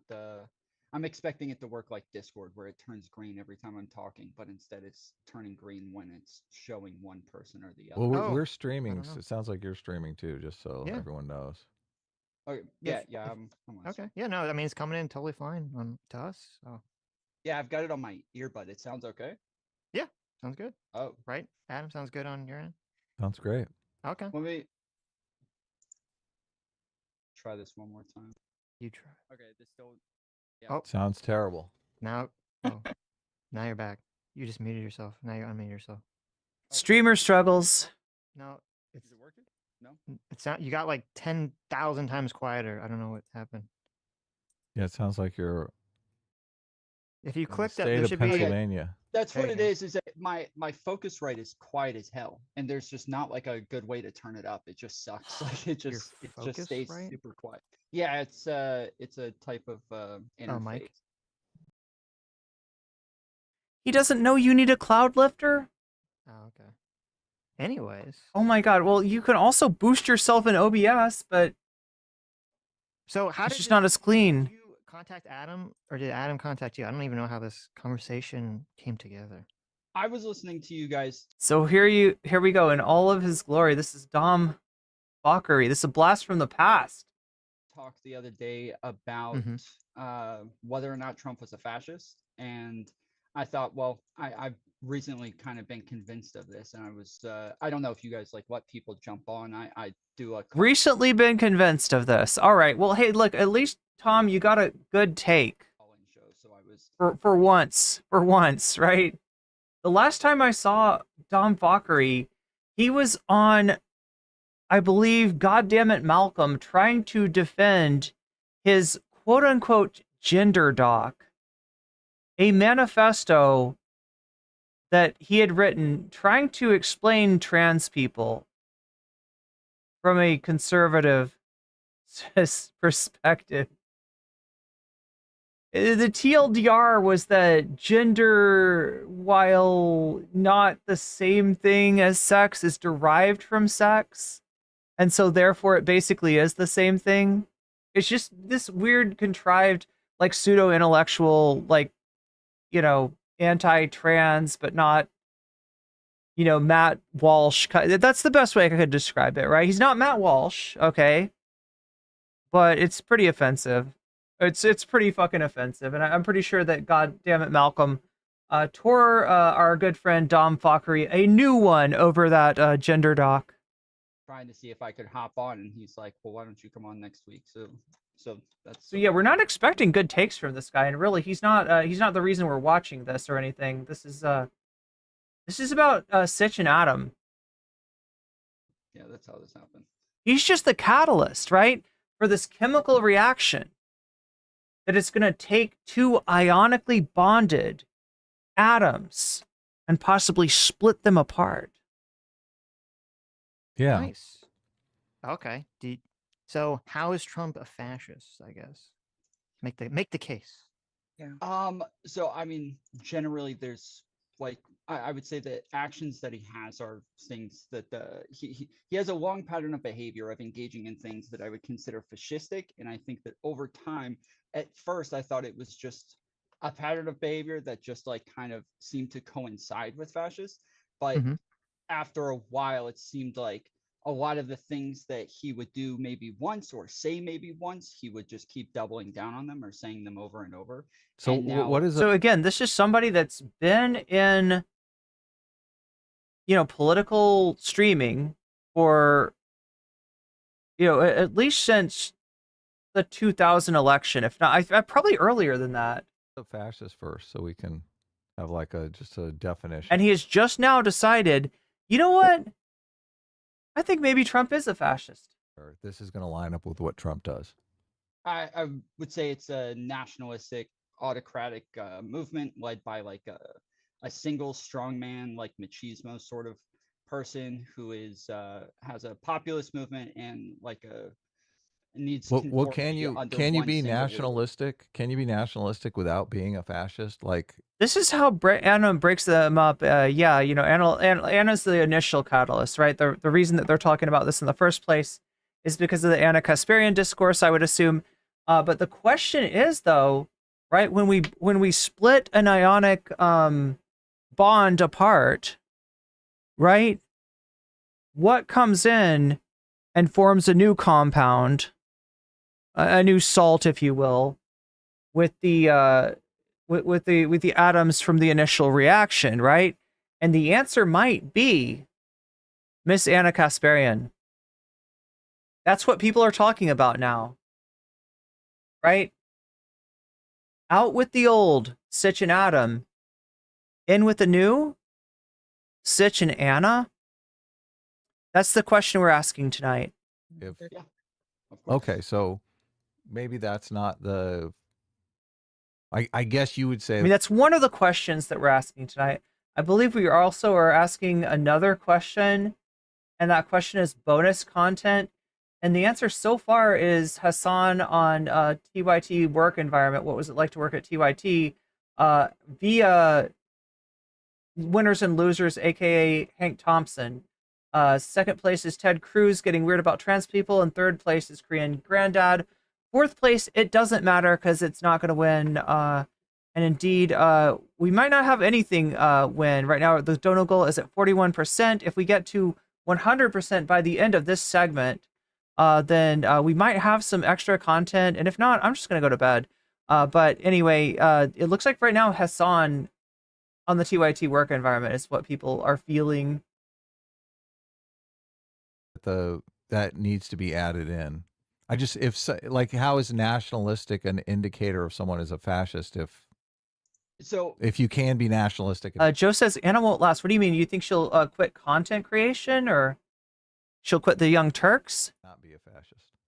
The idea of fascism is something that, like, obviously Mussolini came up with, but it's been kind of like conceptualized over time based on all the different leaders who were fascists. And so because of the patterns with each one of these people, they kind of like consists of a group of characteristics now that we would use to say one is a fascist. Well, let's stick to the, like, what are the bad characteristics of fascists? Because I don't necessarily think nationalism is a bad characteristic. Like, I think we should have some level of nationalism. So, Yeah, sure. I mean, I think generally people would say ultra-nationalism. I don't think nationalism is bad in and of itself, but when it's used in certain ways.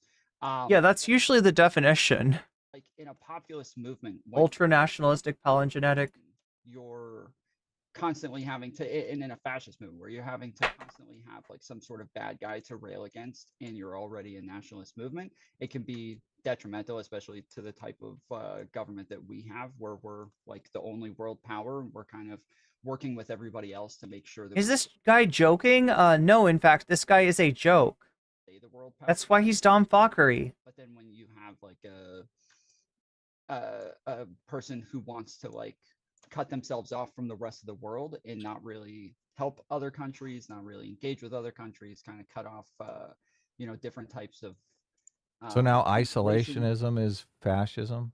No, again, you're taking like one thing by itself. Well, yeah. So in the United States, fascism did manifest in the 1930s as isolationism. Remember, because you got to also keep in mind like the sort of the like global order of fascism, which at the time was Germany and its Axis allies, right?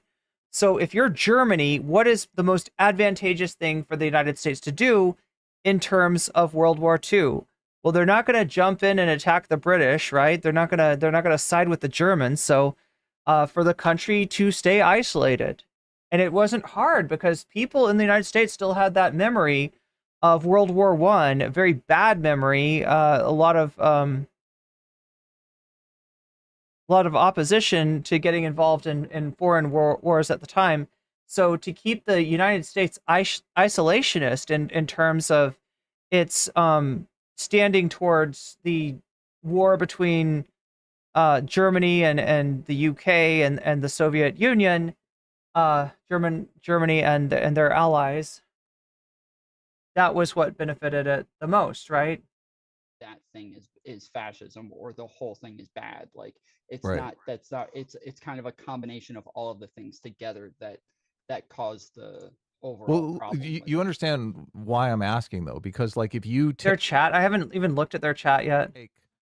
like 5 good things and you say we add all these 5 good things together and automatically we get this horrible thing, I'm thinking, well, why? Like, why are you throwing good things in there like nationalism? I guess you're saying like once nationalism reaches a too extreme level, then it becomes bad. I'm trying to figure out what's going on because I remember Dom Fockery being more right-wing than this. Like, I don't know if Dom Fockery was ever like a Trump fanatic or anything like that, but I remember him being more right-wing. My guess is that to try to fit into the, Destiny network better, especially given Destiny's hard pivot, having no empathy actually for right-wingers. Maybe he feels like he's got to temper his views. And I just realized maybe this guy is a fascist after all. So, a little disappointed, not disappointed. I mean, the opposite of disappointed. Little pleasantly surprised by his take here. But don't worry, he'll have plenty of other bad takes. I'm open to that argument, but what would be the level? Well, I think one of the problems that I have when talking to a lot of people about whether or not Trump is a fascist or whether or not his movement is fascist is they deny whether or not it's fascist based on whether or not they think it's bad. When like fascism doesn't mean bad, like it has like an actual meaning to it, as an actual definition. And if you think that definition is bad, then like that's okay, good. But it doesn't mean bad. It has a stigma to it. But like you can think fascism is good. Like there's lots of people who do. Mm-hmm. Well, is it something? Yeah, especially on certain Discord servers. Like, I guess the way that I would conceptualize it is fascism is an authoritarian movement. Do you think he's got an Asmongold desk over there? I don't want to like just assume that just because he's drinking soda out of a styrofoam cup that he's got like a big old Asmongold setup to his, but we can't see where he put the cup. So like the basis, it has to be authoritarian. It has to be built around the idea that an individual person or citizen of a country is like everything in the country has to be for the sake of the country, has to be the sake of the collective. So you have authoritarian, everything's for the sake of the country, and then it's like that has a nationalistic flavor on top of that. Does that make sense? Yes. Yeah, I would agree Okay. with pretty much all of that. Yeah. Okay. So I guess kind of like to address what you were saying, Adam, it's kind of like you could say like being religious is a good thing, but then you could, living in a religious theocracy is a bad thing because it's like you take something like religion, like you take nationalism, but then you overlay it onto a authoritarian government structure. So it's kind of, I guess the base is authoritarian government, and then the flavor is like, is it going to be religious? Is it going to be nationalistic? Is it going to be communist? Like how exactly the authoritarian flavor is maybe is what kind of differentiates, fascism from other things. Then why aren't we just focused on the authoritarian aspect? Because obviously nationalism plus authoritarianism is bad. Religion plus authoritarianism is bad. Right. Like as soon as you start stacking them up, you're like, well, it's really the authoritarianism that's bad. Well, again, it's going to be even worse in our country because we are a liberal country. So, like, if we have people who are starting to create divides based on like racial lines or nationalistic lines, whether or not you immigrated, whether or not you're Muslim, like in our country, that is like a very big melting pot of different ethnicities and races. That would be pretty controversial and problematic to our democracy, right? Two things. I mean, you can be black and nationalist. You can be an immigrant and still be a nationalist towards America. A lot of times the immigrants are the most nationalist. So I want to put this a little bit further forward. Even if it's like really hurting other people outside. Oh, wow. Okay. Because they go back and forth, and the kind of debate this is, hashing out definitions and like, okay, what does authoritarian mean? What does nationalist mean? Right. And at some point we get to a discussion of the words delusional, which Adam would apply to Donald Trump, and the word fascist. And we start asking questions like, well, if somebody's acting like a fascist, but they're doing so out of delusion, is it really fascism after all? Okay, so that's interesting. So you're saying nationalism, it's not nationalism until you are in favor of your group to the detriment of other groups. So look, if the hypothetical African American that joins, let's say, the Air Force. Okay, so yeah, we're gonna go on some more here. I guess let's move on to how you think Donald Trump is an authoritarian. Here we go.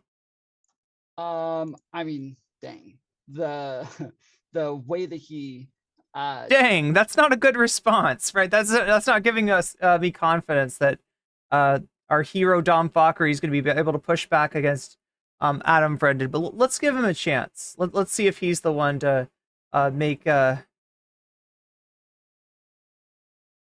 talks about doing different things. So he's obviously, I would say that like attempting a coup is authoritarianistic. Now, I want to be clear. Obviously, again, within our government, within our checks and balances. Is authoritarianistic a word? You can't actually rule. I think it's just authoritarian, right? I don't think you need an istic on there. As an authoritarian, but you can make attempts after attempts over and over. And I think that, yes, just somebody having authoritarian tendencies is going to be a negative for me as somebody who, yes, is very, very much believes in liberal principles, but super big into those liberal principles, I can tell. But yeah, I think like trying to use this guy eats his soy. DOJ to go after his enemies and like go after like political enemies, go after personal enemies, and try to get them in trouble. I would say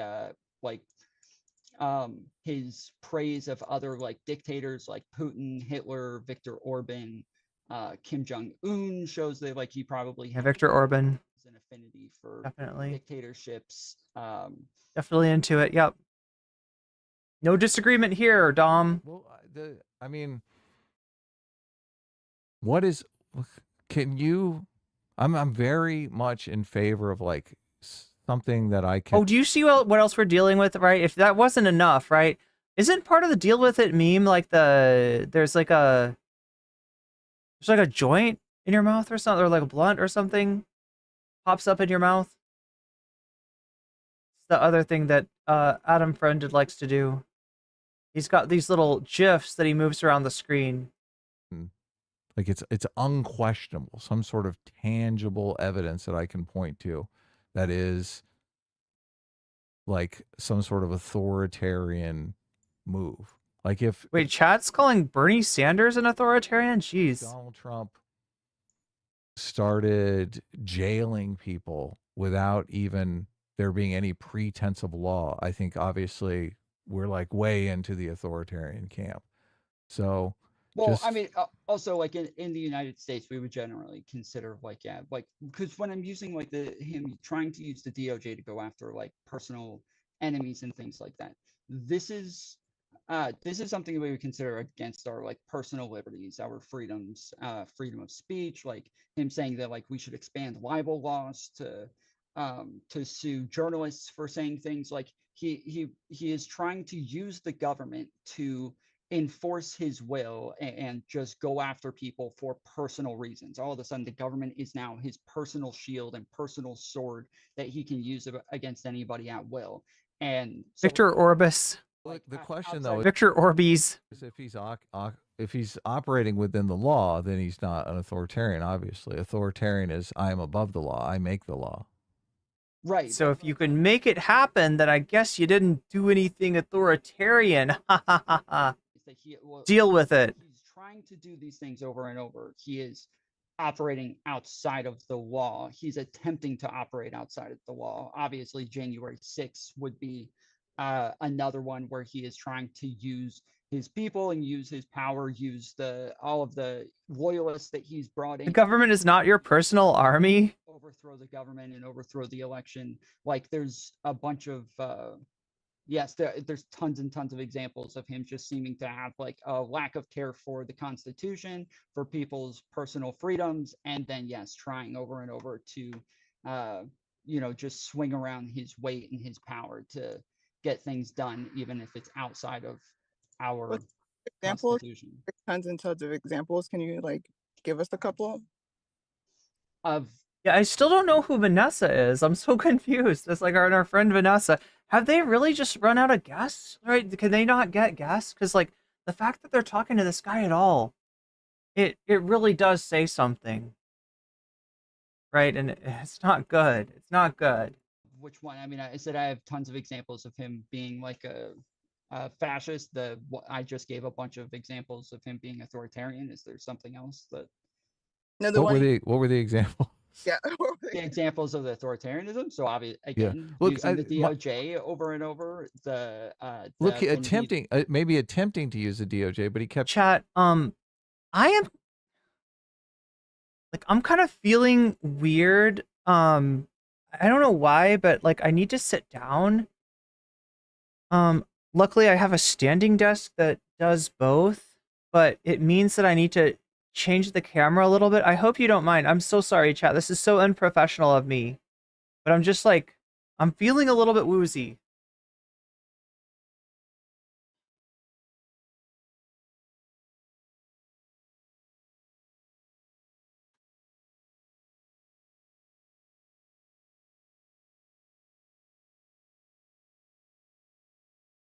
Right.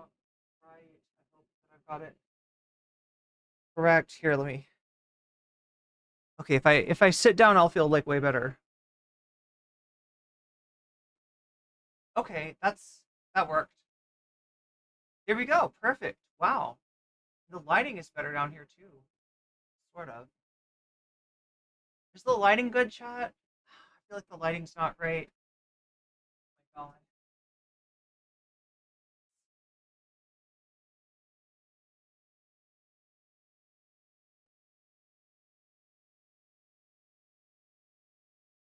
Let's shed a bit of light on the situation. Okay. Much better. Much better. Okay. So much better. There we go. Look at that light. All right. I think we're good. Kept getting stopped. Like, obviously the law is standing in the way. That I would say, like, an authoritarian is someone who is above the law. So if In he chat, is it just me, or does my background feel like a packet of nerds? You know what I'm talking about? Like the boxes of nerds, right? Where they're like one color, one flavor on this side, one flavor on that side. I don't know, chat. I like tangy flavors. I guess. keeps making a This feels like a strawberry over here and like a lemon lime over here, which would be a good mix. Yeah. Have you ever had strawberry and lime together? attempts and the law keeps stopping him, I don't know how you can make the argument that he's an authoritarian. Yeah, so we can have a liberal government or we can have a liberal philosophy. Two different things, right?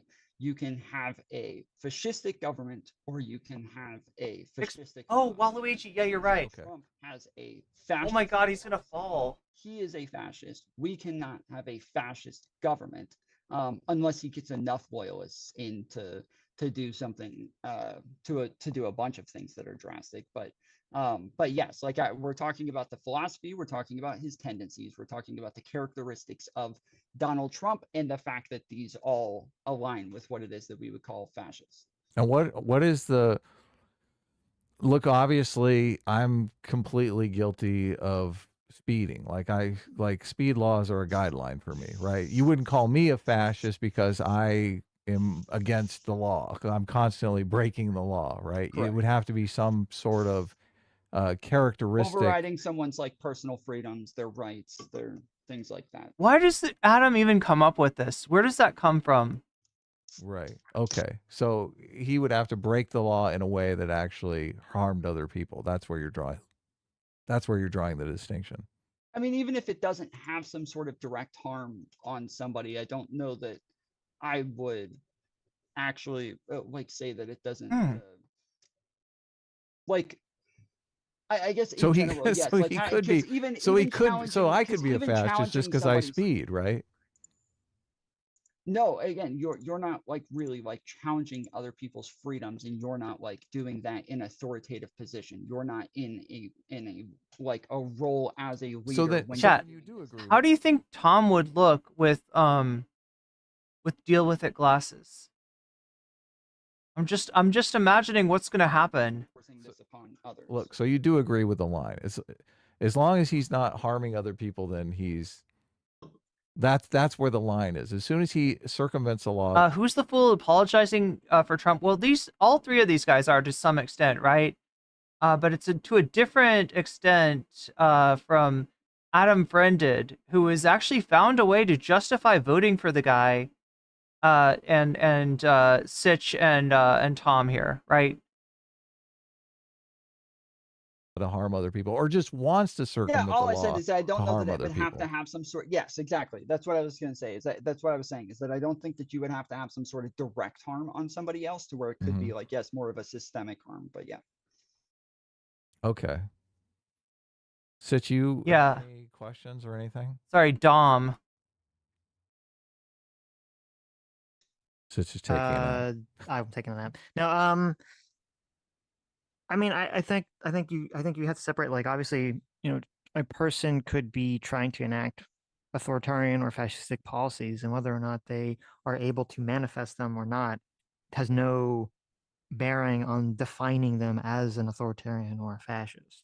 Right? That's the definition of the government structure, not the individual. So, if Trump is attempting to do something that you would classify as authoritarian, if he fails to do it, that doesn't mean that he's not authoritarian. Would you agree with that, Adam? Yeah, he's defining him as an authoritarian. Well, Look, there are a lot of people who are authoritarians that are obviously being constrained by the political and economic system around them. Right. Yeah, Right. So, I mean, I would. You can look at various works. One that we talk about all the time is the book The Authoritarian Dynamic, where she postulates that a third of people are actually authoritarians, right? And usually they're pretty mellow until things start going off the wheel. The wheels start coming off of society, and then all of a sudden they become very authoritarian. So, So is the only contention now is the main contention now if Donald Trump is authoritarian? Is that the main contention that is taking place in this section of the conversation? Adam, is Well, that the main contention? Is Trump authoritarian? if you want to, I don't know that I have enough information to really be confident that Donald Trump is an authoritarian. well, I mean, that's so when I'm giving these examples, right? You guys asked for examples a couple of times, and I gave a couple. So like a dictatorialism would be like an authoritarian thing. When I use when I say that we have dozens of examples of him trying to use the DOJ and use the government to go after people for personal reasons and for political reasons, like that is just authoritarian. Yes, we can all agree on that. That is just an authoritarian thing to do, regardless of whether or not you get away with it. We would still say that that is an authoritarian action. Yes. Obviously, it depends upon what action he's pursuing. Like if he is pursuing legitimate corruption, then like that's so when Omarosa makes fun of him for, I think it was like, I forget, having little fingers or something, and he wanted to use the DOJ to go after her to shut her up. I'm not familiar with this example, so but obviously that would be. Well, Narwhal by Nature says he's not a linguist, so some people know the lore of this guy. I've explained a little bit about it. My connection to him was when he got banned off of Twitch for saying that he was quote unquote pro PDF porn, right? Which that's a bridge to yikes for me. But you know, he later maintained he meant in terms of harm reduction. He thought that PDF porn digitally produced could be used as a means of harm reduction, right? But it's still fucking gross. It's still fucking gross, right? So yeah, that's when I cut ties with him. Since then, he's been doing stuff like going on Reddit, glazing himself up under alts. You know, alts. He's so charming and has a ton of riz, right? Yeah. He's just kind of like he's a guy that DGGers sort of kick around as a lolcow, right? As a laughing stock. And now he's for some reason showing up on the Sitch and Adam show, which like it just like doesn't make sense. Like they're really scraping the bottom of the barrel here to even bring this guy on. Yeah, that's what I said, advisory. That's what I said. But yeah, Twitch didn't want him any. He's fucking permabanned from Twitch for that, and he expected people like me to stand up for him. I'm sorry, that's fucked up. That's fucked up. No. Like I don't care what you meant. It's still fucked up.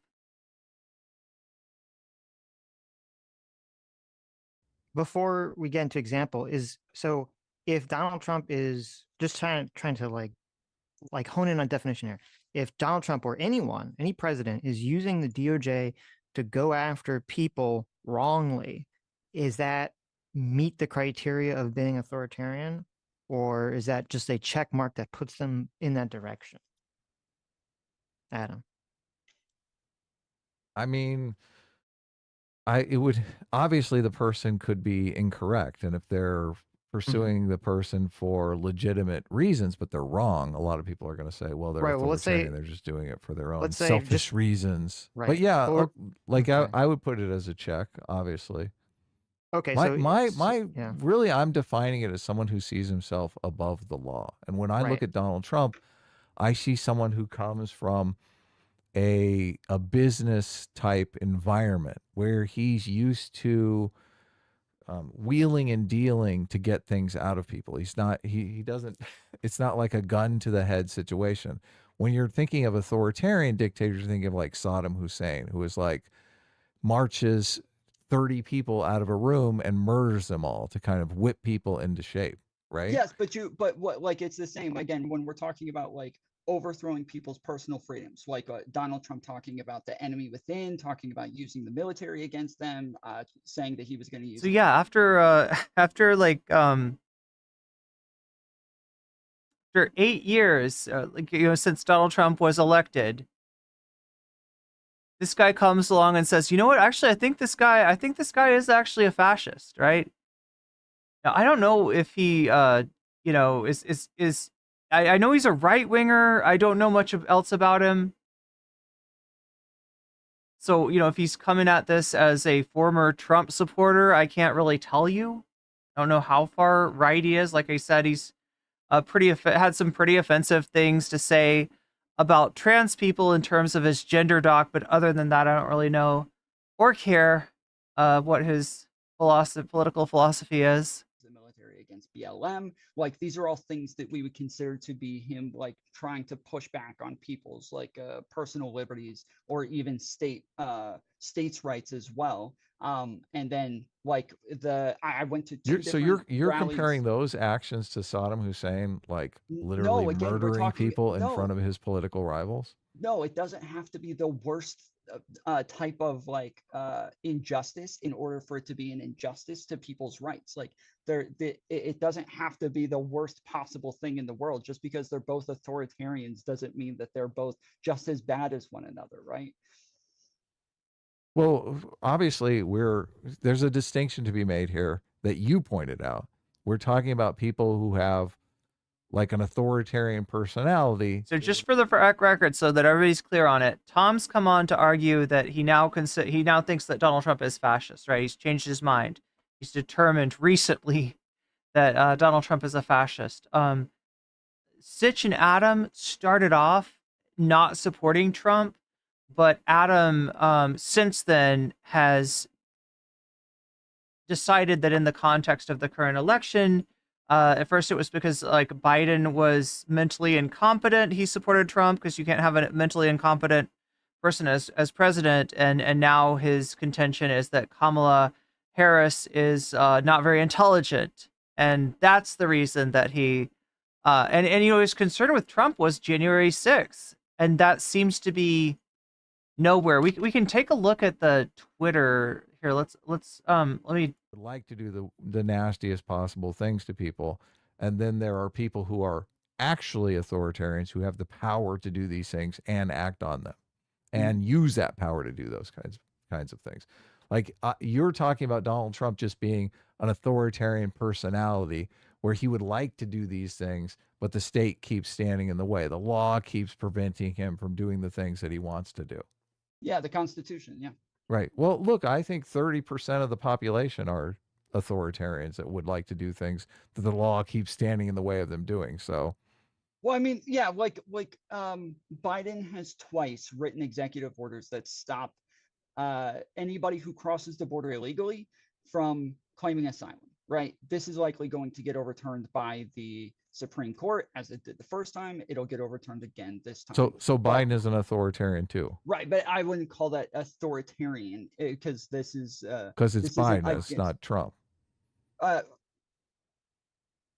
Well, I'm saying that because it's something that we would consider against federal law or against the Constitution, that we wouldn't say that this is like a authoritarian just because of that in and of itself, because we wouldn't call those like their rights to have that. Though I do think that it would be something that we would consider nationalistic. It is a type of nationalistic tendency for sure. If Trump did that exact same thing, would you call that fascistic? No. Again, it's never going to be just one thing. Like Trump has been around for 8 years now. All right, let's see what the discourse has been like on Twitter. Right, here's some other Destiny or tangential. This is Pisco, former. Oh wow, Pisco is actually on there with IRI. Jesus Christ! Trip down memory lane.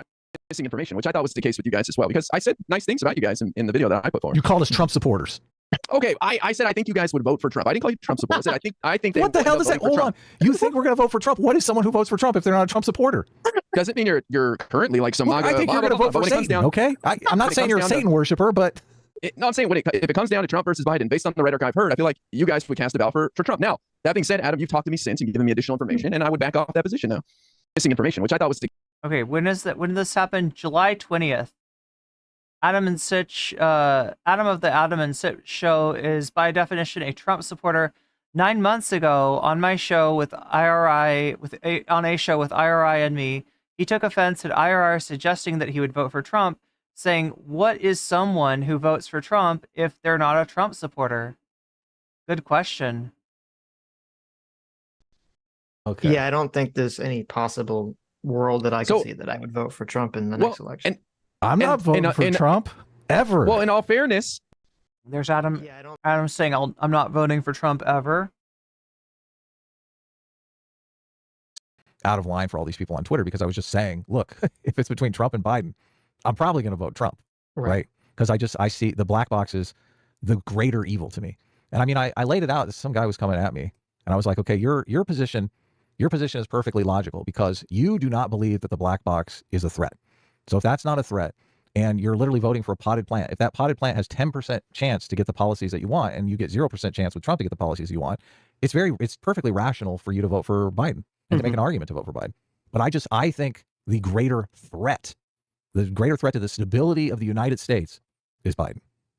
Okay. Trump could be a threat as well because Trump could tear things up going after his political adversaries. Like he could weaponize the Department of Justice. It could be a big fucking mess. It could there are dangers on that end too. I'm well aware of. Yes.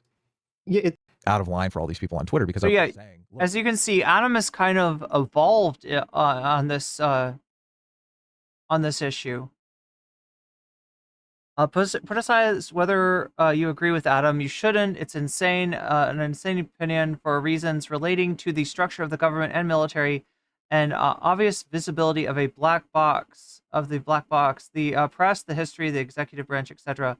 On board his view, it is Adam's position that none of his previous opinions regarding Trump changed. 9 months ago, he wouldn't vote for Trump ever. Didn't want a second term. January 6th was patently an attempt to overthrow the election, and Trump was responsible.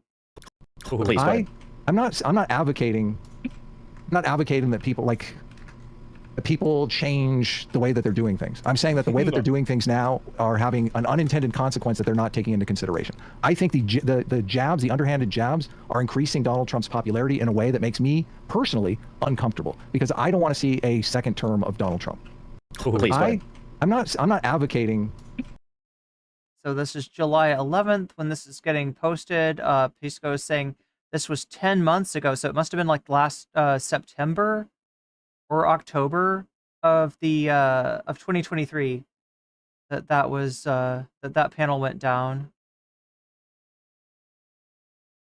Now, when asked by Sitch if Biden drops out, stepped out, and another candidate like Harris, Whitmer, Newsom entered, would he vote for any of them, all of them over Trump? No more black box. So Biden was the black box. Black box is gone. Adam's answer. We'll see what happens. This is getting good. What if Biden drops out? Is there anyone that you, if it was just anyone, it could be Kamala, could be, Whitmer, Westmore, any of these people that get or Gavin Newsom, any of these people that get named as potentials, would you vote for any of them, all of them, instead of Trump? I'm an undecided voter. I would contemplate voting for Kamala over Trump. I would have to see her perform. God, that's so painful because now it's completely like a different lesser of two evils scenario because I feel physical revulsion at look, and Trump, at least I think Trump is funny. I think Trump, is potentially, Trump is dangerous in that he wants it so bad he's willing to do anything. Like obviously January 6th is the avatar of that. He's Stannis. So he wants it so bad he never had principles, so I guess he's not Stannis. Never mind. Well, this is bad comparison. This is helpful if he's advocating for something I want, right? Universal health care. God, what I would love for Trump to be but he's arguing not for going universal. to advocate for. All right, so Pisco finishes out this thread with, "That is hypocrisy, plain and simple. His previous condemnations are feathers in the wind." easily overcome by Trump simply endorsing a policy position or by his physical revulsion of Kamala Harris. Conveniently, now there's a different lesser of two evils argument. Sitch doesn't really push hard on the belief during the stream. He doesn't because he deep down knows the awful truth. The question to Adam was a layup, which Adam bungled when he refused to say he'd definitely vote for another Dem. This undermines everything that Adam had said previously.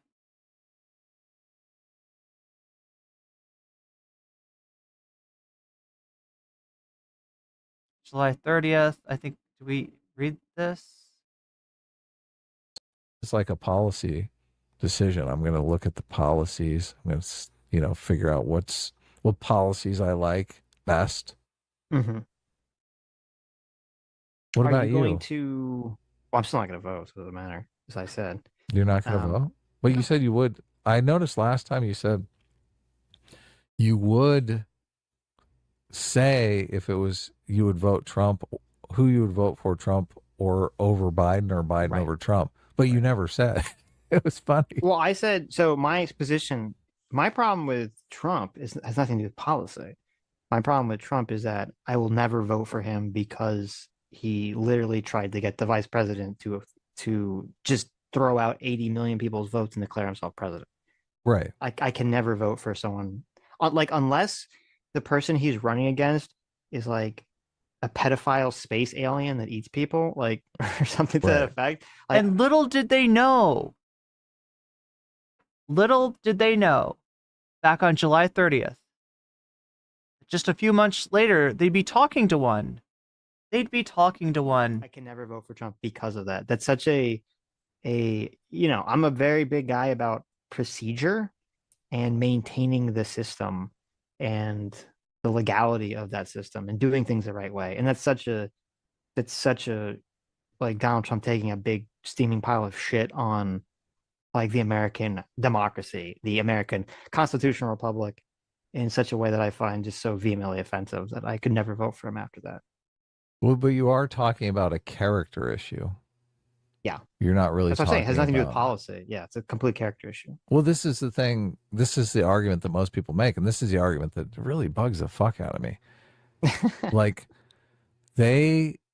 they're basically saying, okay, Donald Trump is a traitor, and you can't vote for a traitor. And that's the kind of psychological manipulation that makes me think, what the fuck? Maybe I can vote for a traitor, you fucker. Well, I never said you can't vote. You can do whatever you want. I'm just saying I'm never going to vote for someone who's done that action. I find it personally reprehensible and traitorous. Yeah. Well, I mean, but you're making a decision completely differently from me. Yes. I'm making a decision based on what I think the outcome is going to be. And you're making a decision based on like rewarding someone. Chat, is this vocal fry? For not rewarding someone for some kind of personality trait. Obviously, like this personality. Is this a type of vocal fry? Like I said. Like, yeah. if I had a crystal ball and I could see the future, okay, and I can see that in the future that Trump being president is going to have substantially better outcomes for America than Kamala or anyone or Gretchen or Newsom or something, right? Then I'd say, okay, then I would support Trump, right? But we don't know what the future will be. So we just have to base it on what information we do know. And the information I do know is Donald Trump, I think, is an immoral person who's done many actions to that effect and doesn't seem to really give a shit about, I don't think, in my opinion, really gives a shit about America really at all. And is really only interested in cementing his own status. Yeah, I mean, I agree, but I think that's like all candidates, especially at the presidential level. So I don't think most there's a like all politicians and all presidents have to have a massive ego to run for office. But I think most of them have some level of respect for the American system. I don't think any other president would ever even have attempted to try to do the fake elector scheme, which is why no one ever even tried to do it or even thought to do that until Donald Trump. Yeah, no. So yeah. I mean, even that you could think of. You could spin that into a positive relatively easy. Oh no. Okay, this guy's going to fight like hell to get Oh no. policies he's putting forward to get done. Right? You're like, holy shit, this guy wants it so fucking bad. I mean, you could make that argument. I would say that it's not about policy with him. It was about the desperation. And we've talked about this, the desperation to be a two-term president, because to be a two-term president is like ultimate status. To be a one-term president is kind of like loser. Totally. And so it's not really like, oh, I have some amazing like, you know, it's not like the FDR situation where you're like, well, FDR did a lot of fucking shady, weird shit, like for his policies that he won in the past. It's not even like that situation. It's like, oh, no, this was really just to cement his own status as a two-term president. Wait, what? Oh no. A lot of So yeah, you're getting reasons why PSA Sitch isn't good either, right? Although compared to Adam's take here on Trump, he's a breath of fresh air, as is Dom Fockery. People's policy goals, and that's why. I mean, this is literally why the democracy policy goals works. are second, right? Well, I mean, obviously, Trump is going to worry about his legacy, and his legacy is going to be tied up into whatever policy goals he achieves. Maybe, but I don't like if Trump is not a person who has a lot of. He's not a person who's motivated by ideology, so he's not like, oh, you know, That's he a has bunch plus. of- well, is it? Because then it's his ideology is just whoever he's surrounded himself with, whatever they represent. Look, if the voters want something, Mhm. and you know, obviously they're electing a candidate to achieve whatever policy goal this is that they want.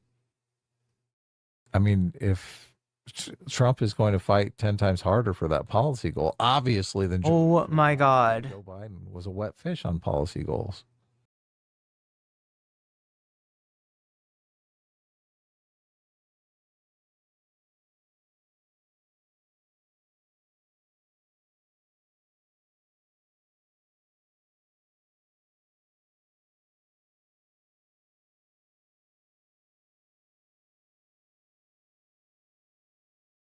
What it's like trying to recommend the Sitch and Adam show to my friends. It's my favorite YouTube channel, Sitch and Adam. They open it up and Sitch comes out drinking, looking over this person's shoulder. Over 80% of our chat pees in the shower. And oh no! What wait. Did Adam Friendly actually say that? Is that like from something? I don't even want to read that.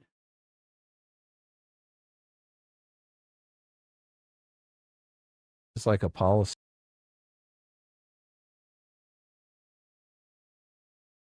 Oh, I'm gonna sneeze.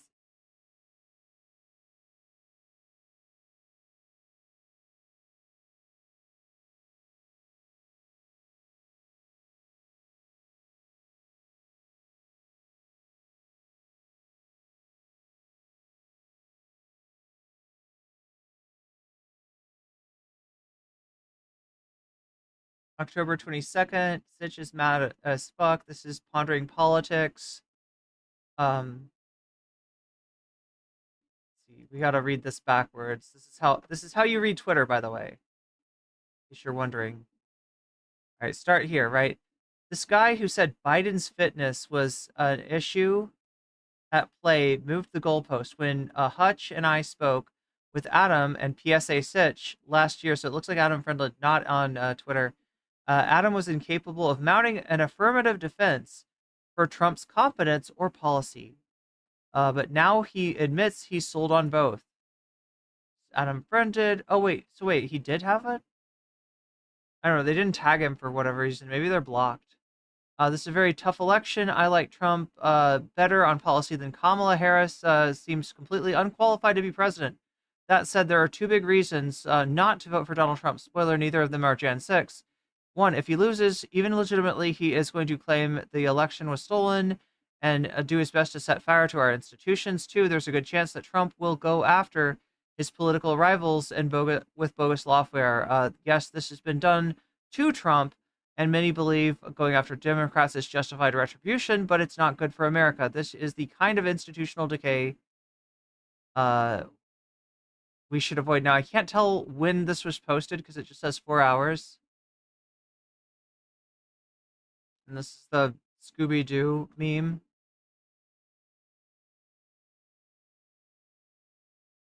Go back one from this. Read the PSA Sitch response.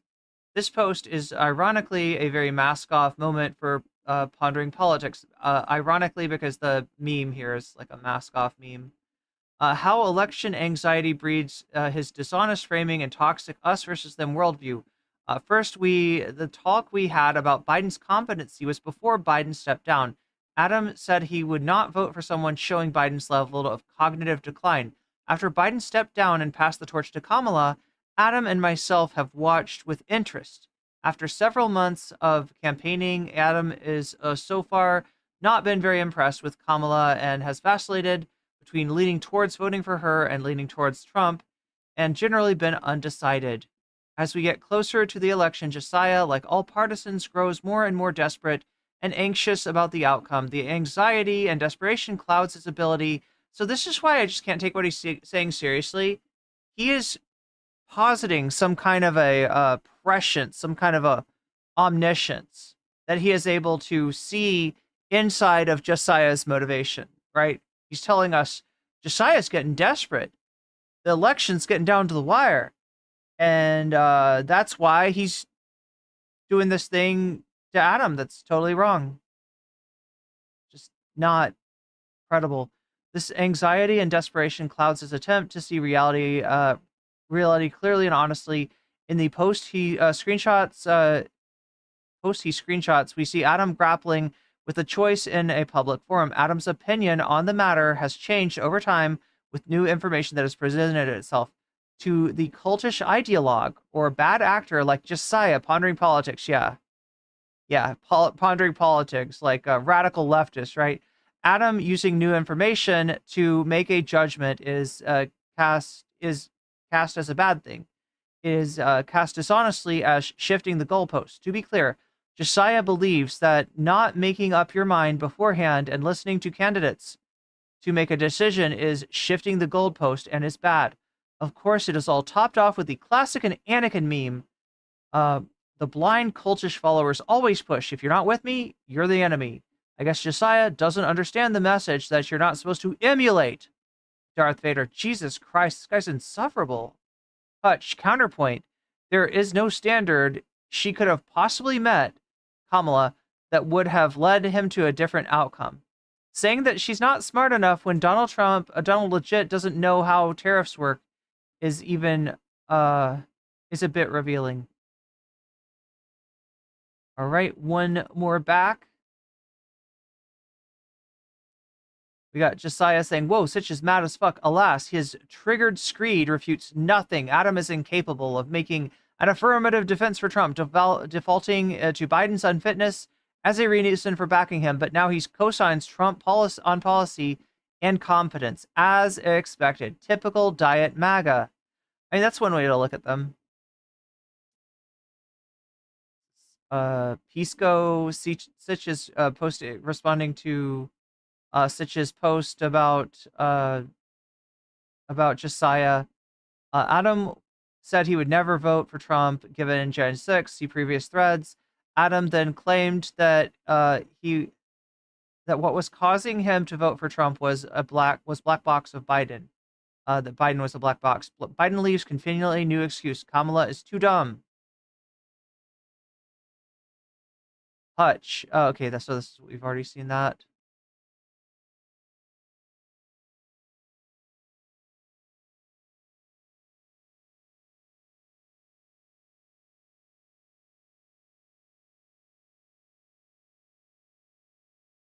Well, now we're in has-been hotel memes. That's a different Adam. That's a different Adam.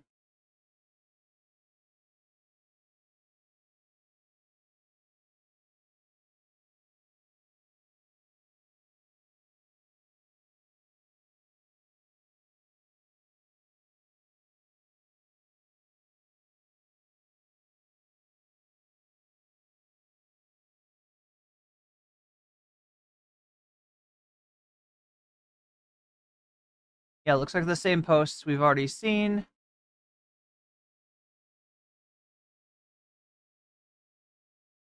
All right, let's finish this off. I told you in DMs, like I just started believing that he was fascist. I've never called anybody fascist. I'm not a fucking leftist. Like I hate the way that they use words like racist and Nazi and fascist and all this shit. So I've never called anybody a fascist. Like yeah, I got my diet right-wing bona fides. But he is. I'm not one of those SJW libs. Just like he's gotten to the point where I feel like he's overboard. And then not only that, but you guys, when I was listening to you, were going over the fact that like even 13 White House staffers had come out at this point saying that they felt like he was fascist, and they're among a large group already that's already said these sorts of things that worked with him beforehand. So there's a lot of them. I would bet at least 50% of those people are as well fascists by your definition, or authoritarians by your definition. So well, let me ask you something, Adam. Do you think, because you're kind of making this distinction between like the fascist personality type versus whatever is specifically a fascist, do you think that Donald Trump has or not fascist, the authoritarian? Do you think that Donald Trump has an authoritarian personality type? I don't know. I don't have enough information to know that. I mean, I've read a bunch of these insider books, and it's unclear. Well, I mean, so okay. Would you so consider the act of? Well, would you consider the act of, the elector scheme, like that's a check mark in the authoritarian box, right? I mean, he's going to conceptualize it as feeling out the law. Like he even now believes that it was a legal loophole that he was exploiting. Yeah, it's a good question, right? Because for Trump supporters, like I mean, I don't know,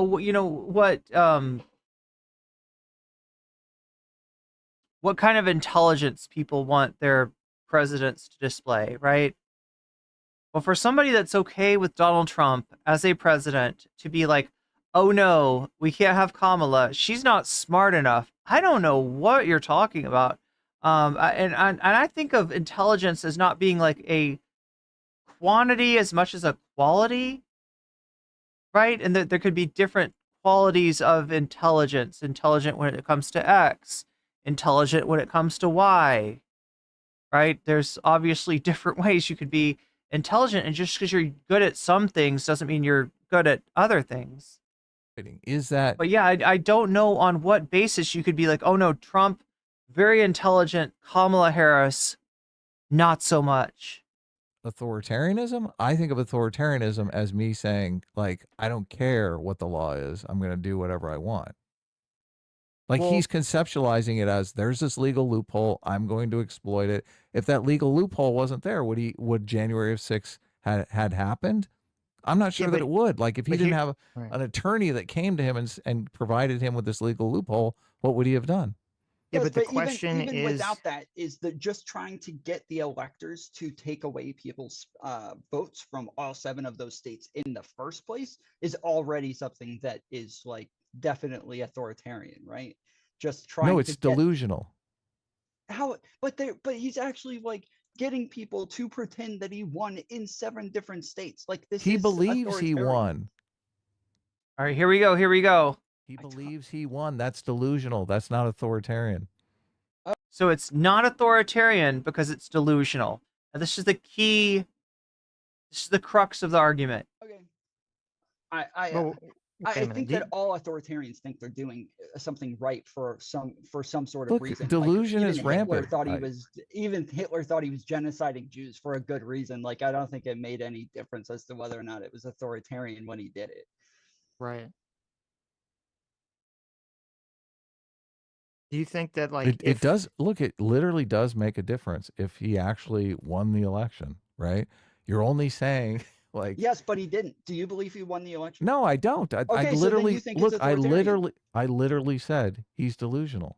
Yes, I don't know how you can't understand the distinction between the two. No, there's not a distinction. You can be delusional and an authoritarian. There's not a distinction. You can be both. Most authoritarians are delusional. Mao, Hitler, all of these people, they are delusional to some extent, or they're just purposely lying. But if the 2020 election was legitimately stolen. The Democrats were stuffing ballot boxes all over the Yeah, my feeling is this, like, right, as far as knowing someone's intent, a lot of times you can't.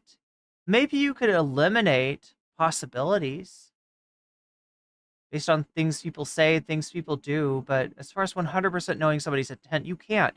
And that's why the fucking definition of what is a fascist cannot be tied to something like intent.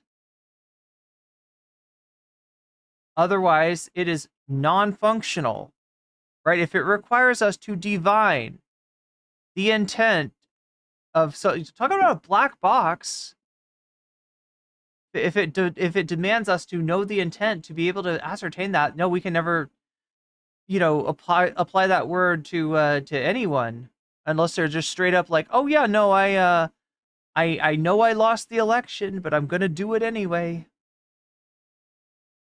the place. Okay. But yeah, there are things that point to Trump knowing that he lost the election. He was definitely told by his advisors that many times, and there are some things that Trump said that insinuate that he knew. He took 2 million votes from Donald Trump and they burned him in a fucking tire fire. Okay. Mm-hmm.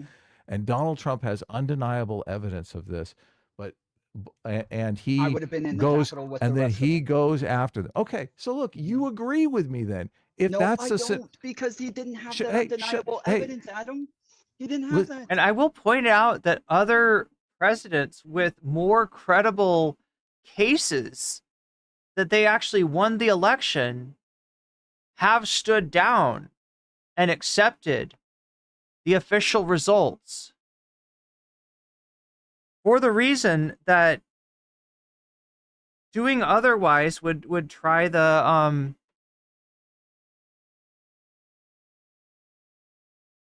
structural integrity of whatever democratic norms and institutions remain in place. Listen to I'm not saying that that's always the right thing to do, but we can point to counterexamples on the other side where, you know, the Democrats have done just that. For a second. Okay. Listen, open your ears up. Listen. Okay. You say if that scenario existed, what Donald Trump was doing would be the correct thing to do. It would not be an authoritarian thing to do. It would be justified. It would be prudent for him to do that, right? Right. Yeah. Okay. So if Donald Trump... Yeah, but that being said, the fact that there's a lot of evidence pointing towards Donald Trump knowing that he lost and doing this anyway, I don't want a definition of an authoritarian or a fascist that depends on the understanding of the person in question of what they're doing. It's the thing that they're doing that's dangerous. It's not their intent or lack thereof. Believes that is the situation, and he is doing the prudent thing. He's not an authoritarian. He's delusional. Okay, so there's so a Hitler difference. wasn't an authoritarian because he What- actually thought the Jews were coming hey. after them, right? Yes. I'm not going to litigate World War II or whether or not Hitler was delusional to some make your point. That's It's just a weird thing too, because like, I mean, you would think that. So he's just saying that if any, like, he just gave a cheat code. All right.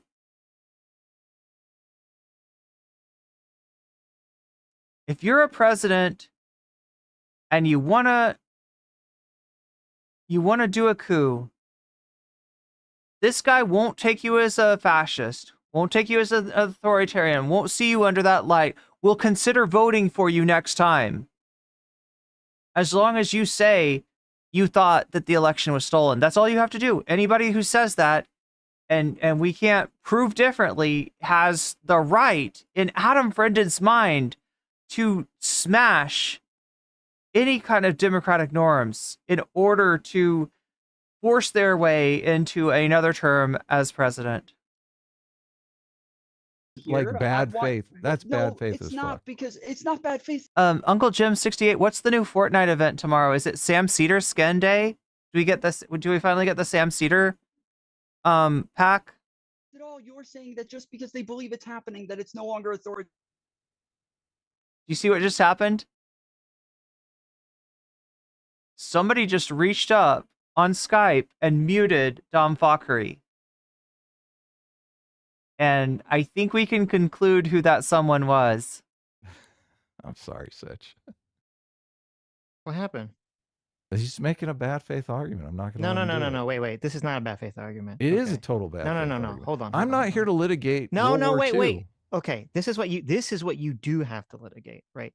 You're basically making the argument that delusion is a defense against everything in terms of negative intention or being labeled as an authoritarian. That is the argument that you're making. It's not. Well, okay, so you agree that someone you agree that there's a difference between someone who's delusional and someone who's authoritarian, right? This person could be the nicest person in the world. If they're delusional and acting on a delusion, they're not an authoritarian. They're doing the right thing. You literally agree with what he said. No, hold on. Are you saying that someone who suffers from a delusion cannot be authoritarian? Because that's what you're saying. No, I am not. So give me an example of someone who is delusional and authoritarian by your definitions of these words. That's not my argument. That is your. That's the question. Is that you're saying Donald Trump is not authoritarian because he's delusional. Someone who is an authoritarian is acting imprudently. They know that they're acting imprudently. They know that they lost the election, and they don't give a fuck. They're like, fuck the system, fuck the rules. It doesn't matter. I'm an authoritarian. I am the law. I am the state. That's an authoritarian. Do you agree? So I don't agree. No. Authoritarian is just someone who doesn't have respect for the laws, the Constitution, and was willing to sacrifice. Sorry, those things. No. I'm an authoritarian. They know that He's delusional. Someone who is an authoritarian is acting imprudently. They know that they're acting imprudently. They know that they lost the election. Do you know what imprudent means? Do you know what imprudent means? They know that they're acting imprudently? I guess it could happen, but most of the time if you're acting imprudently, it's because you're not prudent and thus unaware that your actions are imprudent. What is there another word that he means? Is he saying the wrong word? They don't give a fuck. They're like, fuck the system, fuck the rules. It doesn't matter. I'm an authoritarian. I am the law. I am the state. That's an authoritarian. Do you agree? So I don't agree. No. Authoritarian is just someone who doesn't have respect for the laws, the Constitution, and was willing to sacrifice all those things in favor of what they want or believe. Okay, then we're using society. completely different definitions of authoritarian.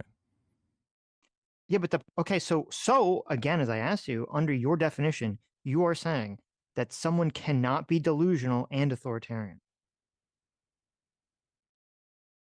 Someone can be delusional and authoritarian, obviously. Okay, obviously. So give me an example. So what does that look like? Saddam Hussein mistakenly executes 50 of the wrong people because he thinks they're conspiring against him because he's delusional. Why is that? What is his argument? That the Saddam Hussein who executes the 50 wrong guys mistakenly is not an authoritarian?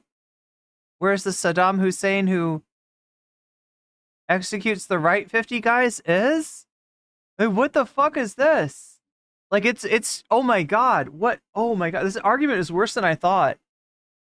Is it possible, chat, look on screen. This man's got like I said, the 2014 Deal With It glasses. He's also got a GIF of a fly smoking a doobie. Is it possible that, and also combine this with the fact that there were moments in the show before where Sitch would hand it over to Adam, and Adam would take a little bit to reply. Adam, you know, Sitch was having to direct the question to Adam to get his attention. He was just a little slow on the uptake. Is it possible that this guy is just like not in the right mental framework to, you know, his brain isn't tracking? Is that what's going on? It's even worse is that chat is glazing Adam. I didn't even look at this. Wait. Let's check this out. All right. If Trump caused Adam and Sitch to split up, that would be proof enough for me that Trump is a fascist. Retitled Adam's struggle session. Adam was the other guy in the past. I haven't been watching the chat. I make a habit of like not watching other people's chats. Even if you grant him this BS distinction between intentional and, well, I mean, like, they're kind of cooking him here, maybe? I never thought this would be true, but I am now a believer that Sitch has TDS. Okay, so there's one.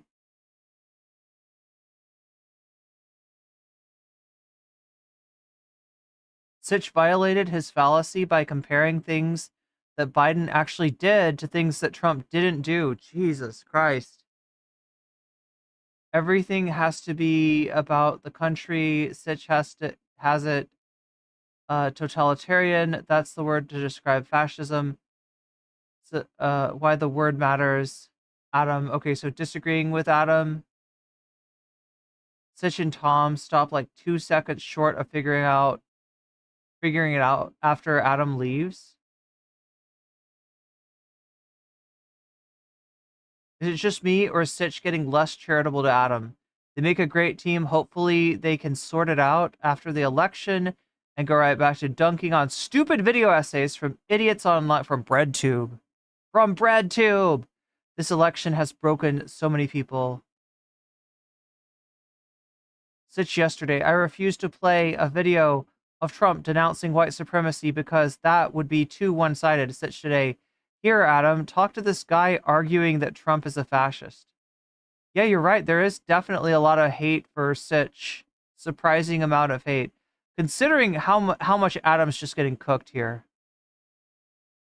No, Sitch, Adam is saying acting in a delusional way doesn't make someone an authoritarian. But he's also acting like being delusional is an excuse, is a deflection, is a alternate explanation, right? That is like, no, they're not being authoritarian, they're being delusional, mistaken. He thinks he won the election, but he didn't. Authoritarian. Because he is the law. He can do whatever he wants. No, but so like what part of that? So the authoritarian part is the executing the people without trial? Is that the authoritarian part? I'm trying to ask you. I'm trying to figure out this distinction here. Look, I'm done with this, okay? Okay. I'm literally done with you. Okay. That to me, and the confusing part to me is it went from 0 to really pissed off in like a very short amount of time. Look, I mean, I guess we weren't able to see his eyes because of the TikTok filter, because of the deal with it filter. Authoritarian part? I didn't really sense him getting like riled up. I sensed him being out of the conversation and a little slow to respond earlier, but was it because he was angry? I'm trying to ask here that. Yeah, he's pissed there. Executing the people without trial? Is that the authoritarian part? Because he thinks they're conspiring against him. So what does that look like? Saddam Hussein. Right. Yeah, he did say Saddam Hussein. Mistakenly executes 50 of the wrong people because he thinks they're conspiring against him because he's delusional. Why is that authoritarian? Because he is the law. He can do whatever he wants. No, but so like what part of that? So the Somebody's responding, I am the science, Dr. Fauci. authoritarian part is the executing the people without trial? Is that the authoritarian part? I'm trying to ask you. I'm trying to figure out this distinction here. Look, I'm done with this, okay? Okay. I'm literally done with you. Does he say what I think he says? Did he say, I'm done with this, okay? I'm literally done with you. Now, obviously, people can say something like that and not mean it, or mean it in the moment and change their mind. Like, that's entirely possible. They did respond to this one. I'm officially out for smokes. What does that mean? Does anybody know? Is that like, is there a... So we don't know who this is, right? Or use it unless there's somebody that like always uses the that always replies to comments. Unless there's like one of them that replies to comments and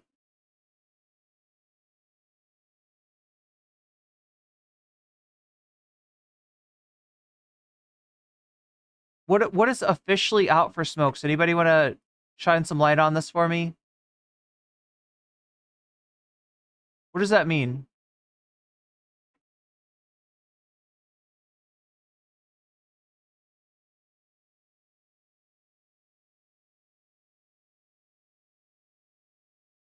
Solution is literally part of authoritarian figures.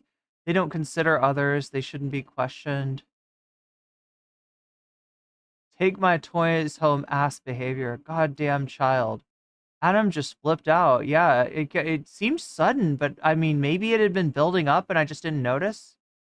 It's hard to, yeah, see behind those 8-bit glasses. Going out for smokes and not coming back. That's what that means. That's what I thought. Wait, so officially going out for smokes means I'm out, right? Or is it the opposite?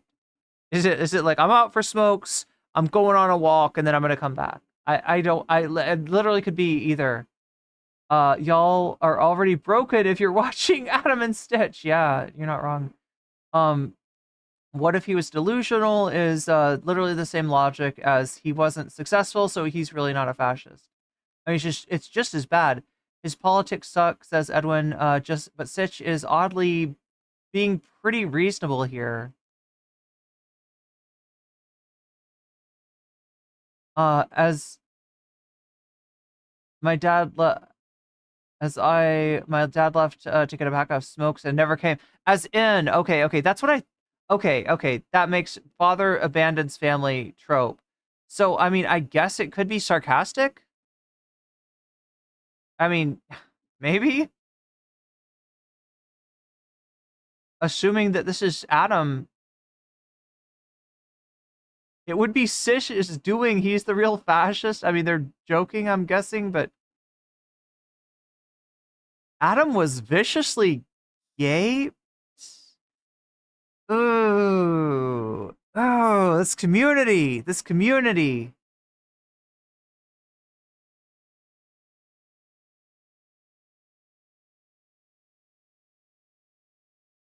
Who pays the alimony if they split, Sitch or Adam? I'm guessing Adam? Yes, Sitch is the wife. I'm officially out for smokes. No. That sounds like maybe he's not coming back. Now, we don't have any confirmation, as far as I know, of this. The only other thing I guess I could look for is to see if there is a community post. Nope, 3 weeks ago. 3 weeks ago. Oh, they're not putting out new videos. That's why, wait. So they are doing new lives, right? 1 day ago, 2 days ago, 4 days ago, 4 days ago, 7 days ago, 8 days ago, 9 days ago, 11 days ago. 2 weeks ago, 2 weeks ago, 2 weeks ago, 3 weeks ago, 4 weeks ago. Okay, so yeah, maybe are they getting more sporadic? Maybe?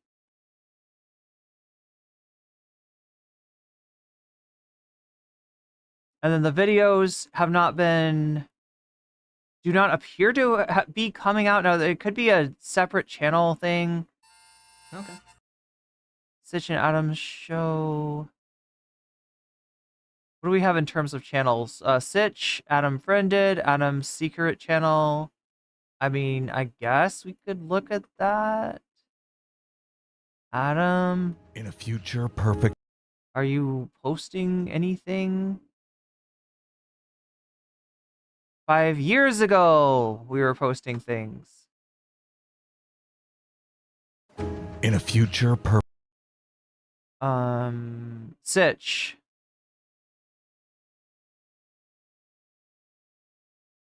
Two years ago. 4 years ago, last community post.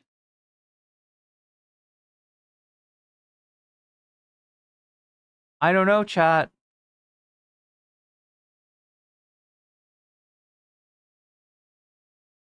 I do not know. That looks like it might be, it might really be it for them. What do you think?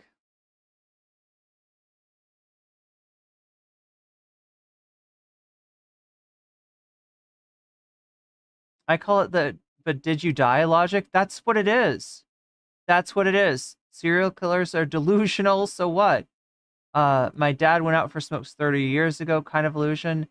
Leave and not return. Absentee father. Okay, so because, yeah, and it makes sense given that they, I mean, like, it fits into the metaphor of Trump and Adam splitting up. If they split up, who pays the alimony? Sitch is the wife. Then Adam comes in and says, I'm officially out for smokes. Yeah, I mean, I guess it could be.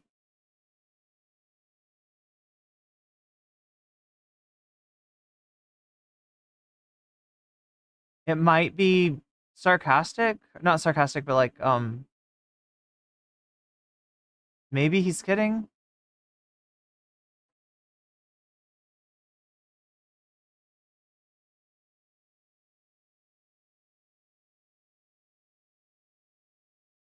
I think Adam is ridiculous. Yeah, really. I mean, maybe Sitch doesn't want Adam back. You know what I mean? Maybe this is good for Sitch. I don't know. Now I talked about the possibility of Anna Kasparian replacing Sitch because that's what people have been saying. They've been saying Sitch and Anna. That's become kind of a meme now. There are some things that might make that less likely. If you look at Anna's take on Israel, Gaza, and Sitch's take, they are miles and miles apart.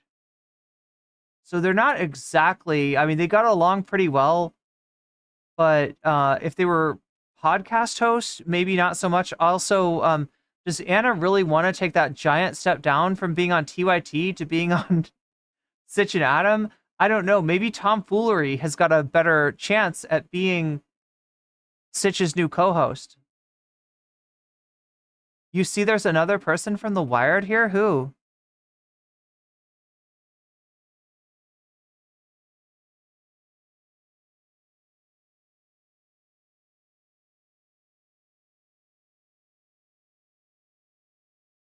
Okay. And he left. And he left his blunty fly up. Now he calls this fly blunty fly, even though what the fly is smoking isn't actually a blunt, but rather seems to be a cone. It's just the way that they well, I mean, I don't know. You've probably gotten pre-rolls like this before. Chat one in chat if you've gotten a pre-roll like this. The first time I ever saw one like this, I was actually in Europe. That's how people roll it over there in Europe land. You were 30 minutes behind? Oh my gosh. And yeah, you don't even realize it. I'm not sure how successful they are. I mean, they do okay for themselves, but they're about the size as the Vanguard now. And the Vanguard, I think, probably get more views. Let me put it this way. If a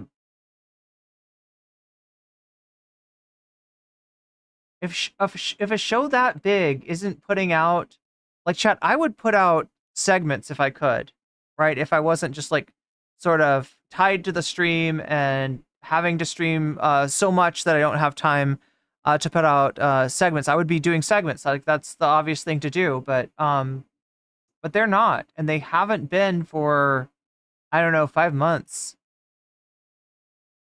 There's something going on over there. Like, and I have not seen their videos. I used to see their videos recommended constantly. Like every single week I would see one of their videos recommended. I haven't been seeing that lately.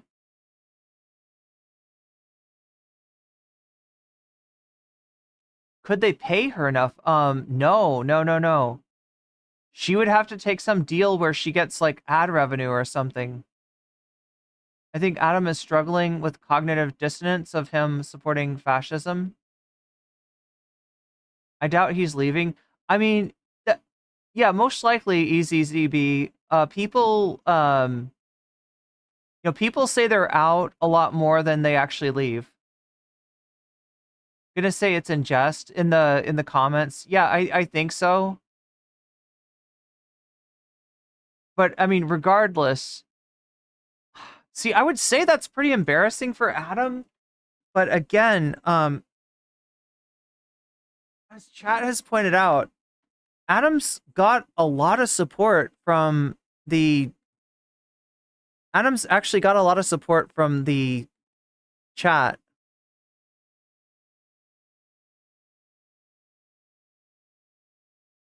There's somebody in there being like, "What the fuck, Sitch?" Like,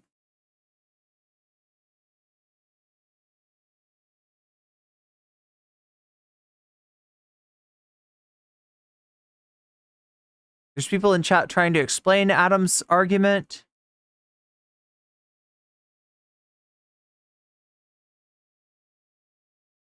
There are definitely people disagreeing with Adam, though. It's not like it's not completely one-sided by any means.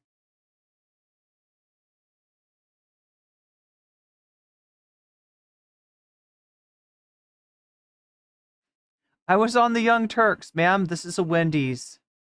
Can you imagine her working a day job? Jeez. So now what? You gotta unmute Dom. Yeah, I mean, from what I understood, I thought you were saying that, yeah, if it was a delusion, that was the argument against whether or not it was authoritarian. So, yeah, I mean, I was gonna say I have like the examples that I have generally are that like Trump always has a need for a bunch of enemies, whether it's like Yeah, there's definitely people saying like based Adam. the swamp, immigrants, the establishment, the deep state, the media, that he like kind of takes all of the checks and balances that would be on him for society. So like things like media, that he like demonizes the media so that they're always wrong and they're always lying before they ever say that he's lying, that he'll say, Democrats and the establishment are all liars so that he can discredit them before they ever come against him. That same thing with science. When it comes to reporting on Trump, though? Say that again? I think the media takes a lot of liberty when it comes to honestly reporting on Trump. How funny would it have been if they had just left Tom muted? How funny would it be if Adam continued to just like talk and like, or sorry, not Adam, but Sitch had just continued to talk and like just left like Tom is like trying to talk, but he's still muted. But obviously, I think in reality, Sitch probably feels bad about Adam being so rude. You could tell that he wasn't on board with muting Tom. Tom, in this case, really did nothing wrong. He was making sense. He was not bad. I don't know where you get bad faith from. So yeah, muting him was just kind of a cope. And then so Sitch comes in and starts making the argument against Adam, and at some point Adam just had enough. He continues like there's nothing weird about it. Yeah. I mean, I guess that's how you do as a professional. You gotta be professional about it. I don't see much of it. What? So I would assume that you've listed it as an example. I would assume you would believe that everything that the media is reporting on Trump is that they're factual, and that he's just using that as a way to martyr himself or to victimize himself in his quest to fascistic pursuit. It generally, I think that like there's a mix-up when it comes to media where like if there's somebody doing journalism, yes, they have like journalistic ethics and standards that they have to. Adam is saying that if intent matters, if someone believes that they're above the law and they can break it to get away with it, they are an authoritarian. To abide by, and that they have to have like all these accuracies, right? But when we turn to like opinion pieces with somebody like Tucker Carlson, Rachel Maddow, like these are people who are just giving their opinions on things, and they're taking what journalists get, they're taking that information, and then they're giving you their thoughts on it, right? That's obviously much more like editorialized than a journalist is. Wait, I feel bad for Adam. This is a second friend that has turned on him over politics. Good luck, Adam. Start making... Yo, there's part of chat is reacting as if that's like legit happy trails. When it comes to journalism and those people, I would say that those people are fairly accurate. No, I'm aware of the difference between journalism and punditry. I'm talking about specific journalists because I work in media sometimes, so I'm aware. So I'm asking specifically. You don't think that there are times where media is like? Yeah, I don't think journalists are like are maliciously like saying things incorrectly. I think that generally, if they get things wrong and they're able to be shown that it's wrong, that they'll retract those things. Okay. Well, I mean, you would assume you'd agree that a lot of journalists are ideologically biased in one direction and are gonna. Yeah, of course. So what information they share, is obviously going to be right. Yeah. Okay, so I guess regarding to the whole conversation overall in terms of the Trump fascist thing, the way that I look at it is, I think it's fair to say that Donald Trump has authoritarian tendencies, and what I mean by that is, I think this does come a lot from like the CEO mentality. He doesn't really have a respect for laws, rules, regulations. He sort of goes into being the president as like being the CEO of a company where he can just kind of tell everyone what to do and everyone's supposed to do it. And he's not really, doesn't have respect or care for any of these, preset institutions or structures that are supposed to protect individual rights or the country or anything of that nature. I don't think he really cares about any of that. Look at this. I haven't seen this before. Right. I always comment on how many Trump memes Vosh has kind of like taken and like uses them in exactly the same way. I mean, like, I guess Vosh bad, Orange Man bad. This chatter saying Trump bad. What the fuck? Wait, are we doing Trump bad? Are we saying Trump bad? This is Trump bad. How can you say Trump bad? Trump derangement syndrome, right? All this stuff Vosh took on. In a lot of ways, Vosh is the Trump of the online left. And I think intentionally so. I think he just thinks in his mind, what I want to do is the correct thing, and I want to materialize that. And to me, that is an authoritarian mindset. So I would say that I think that's fair. Where I don't think it makes sense to call him fascist, even though I do believe that his rhetoric is nationalistic, he definitely is a populist movement, is that to me, like specifically fascism is this concept, by Mussolini, by the Italians, and then even by the Nazis, sort of evolved it, is the concept that you as the individual are supposed to sort of sacrifice your individuality for the collective of the state. Everything is supposed to be of the state. There's nothing outside the state. And obviously that element, which I think is a key element of fascism, none of that is present in, the Donald Trump campaign or the MAGA movement or anything like that. I think that I totally agree with everything you're saying. But the difference is that if we're talking about a fascistic philosophy while you're fighting against the establishment, and the establishment is currently the government, then obviously you wouldn't want people to kowtow to the state, but instead to you and your movement until the state is you and your loyalists. And so if it was Donald Trump and his loyalists, then yes, I think that like the cult-like movement, the way that it already is, the fact that like people seem to deny, he'll say like, I want a Muslim ban, and then right afterwards everybody denies whether or not he ever said he wanted a Muslim ban, like, or he says, you know, the immigrants coming into the country are, you know, are murderers and rapists, and then they all deny whether or not he called them murderers and rapists. Like, yeah, I think that these people are all willing to just like deny anything bad that he ever says in favor of Trump, and that he already has that type of movement, and that yes, if it was him and his loyalists in charge, he would already have a movement that is going to kind of give everything to them anyways. I mean, I do think that Trump has he cultivates a cult mentality because of the attack on institutions. Basically creates a situation where you can't trust information that comes from any other source. So I mean, it's, you know, I always bring up the Bill Barr example.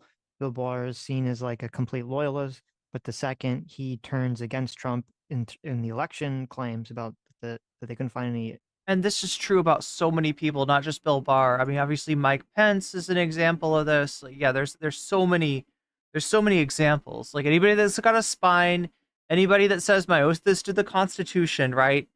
They're gonna get the same shit from Trump. You are part of the deep state. You are on the other side. You're disloyal. You are a traitor. You're the problem. It's never Trump's the problem. There could be like what was it? He out of the 30-something people he worked with, 4 of them support him in his re-election bid, right? Fraudulent election claims, suddenly like everyone turns on him because Trump turns on him. So it's like Trump's sort of dictation turns the movement against him. And it seems like it's very difficult, if not impossible, to find truth or fact claims outside of Trump's positions. I think the only one that I can think of, though this is a big one, the only one I can think of is a lot of the COVID stuff. A lot of people did turn against Trump regarding the vaccine, regarding COVID lockdowns, regarding not firing Fauci and everything to that nature. So even though I understand what you're saying, I don't think it's gotten to the, I think with fascism there. So yeah, wow, of all the people on the stream, right? Tomfoolery is the one with the least objectionable viewpoint. That's kind of, I mean, it's Sitch and Adam, so I guess I'm not that surprised. But yeah, Sitch is still somewhere in this zone of like, was sort of an underlying intuition where people had this anti-individualistic desire to be part of this collectivist movement of the state. I don't perceive that as being an So isn't that wild? Like, right, Sitch isn't even all the way on board with Tom's argument. But it was too much for Adam to take, and he left. And yeah, he's out for smokes. Whether he means that seriously or he's just kidding around, or you know, he needs to blow off some steam or whatever, right? He said I'm done with this and I'm done with you, right? Whether or not that sticks, it remains to be seen. Intuition in the MAGA movement or the Trump movement is that people are following Trump because they want to shed their individuality to be part of like the collective state under Donald Trump. Yeah, when Dom Fockery is your MVP, you're in trouble.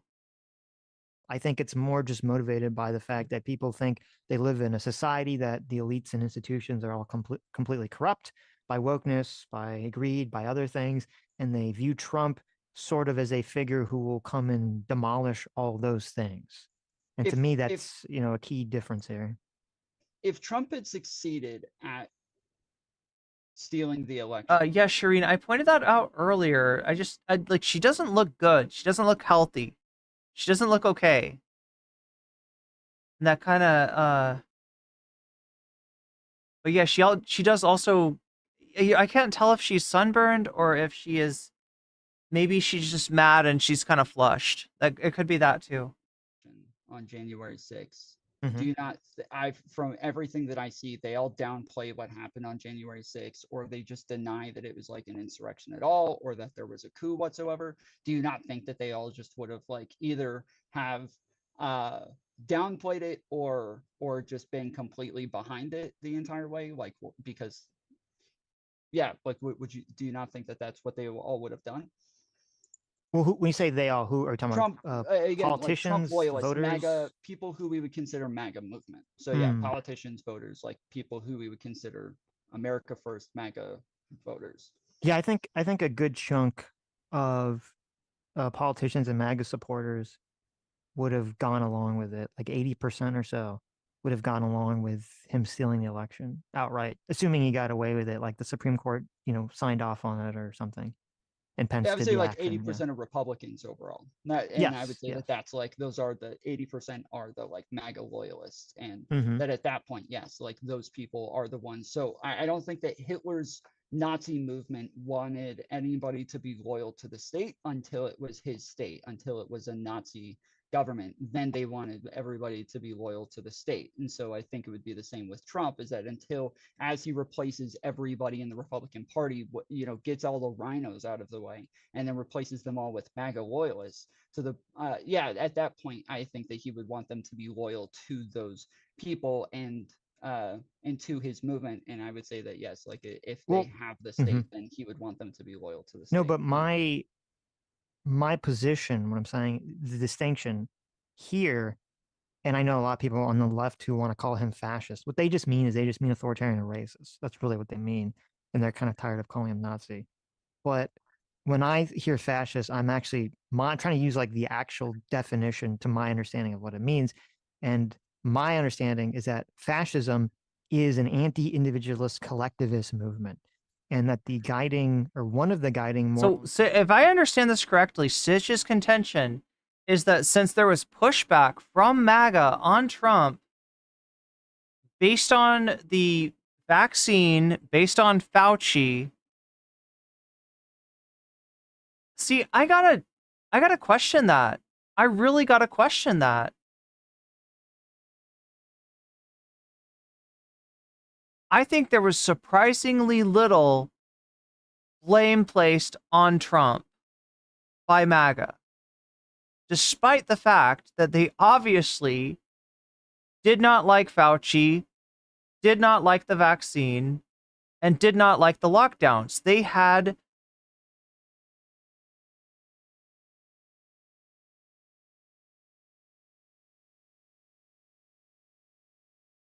a sort of, cognitive, oh my God, what's the word?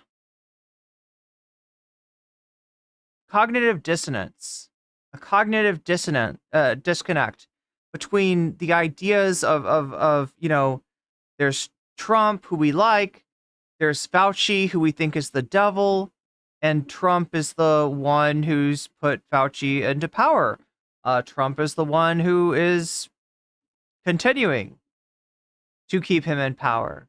Trump is, the one who approved the Operation Warp Speed. There was a lot that MAGA just had to, like, duck their head into the sand and try to pretend they didn't see in order to remain loyal digital soldiers of MAGA and at the same time, be true to their anti-establishment leanings, including resisting, public health information. For the people involved in it is to shed their individualism for collectivism. And as I said, I don't see that, in my opinion, I don't see that manifesting in the Trump movement. Even if people went along with the election, Donald Trump stealing the election, my assumption would be they're going along with it because they'll buy into the fact that, it has been stolen. It's not really based on this idea of, I'm too individualistic. I want to be part of this collective. I want to be part of this collectivism of the state, or collectivism of the MAGA movement. So I went to 2 Trump rallies over the last week. And at the last one, I live in Georgia. I went to the one in Atlanta at Georgia Tech, and then the one at Duluth. And at the one at Georgia Tech, everybody started chanting while Donald Trump was speaking, "Lock her up," while he was talking. Wait, whoa. What was that? And at the one at Georgia Tech, Watch this. everybody started chanting while Donald Trump was speaking, "Lock her up."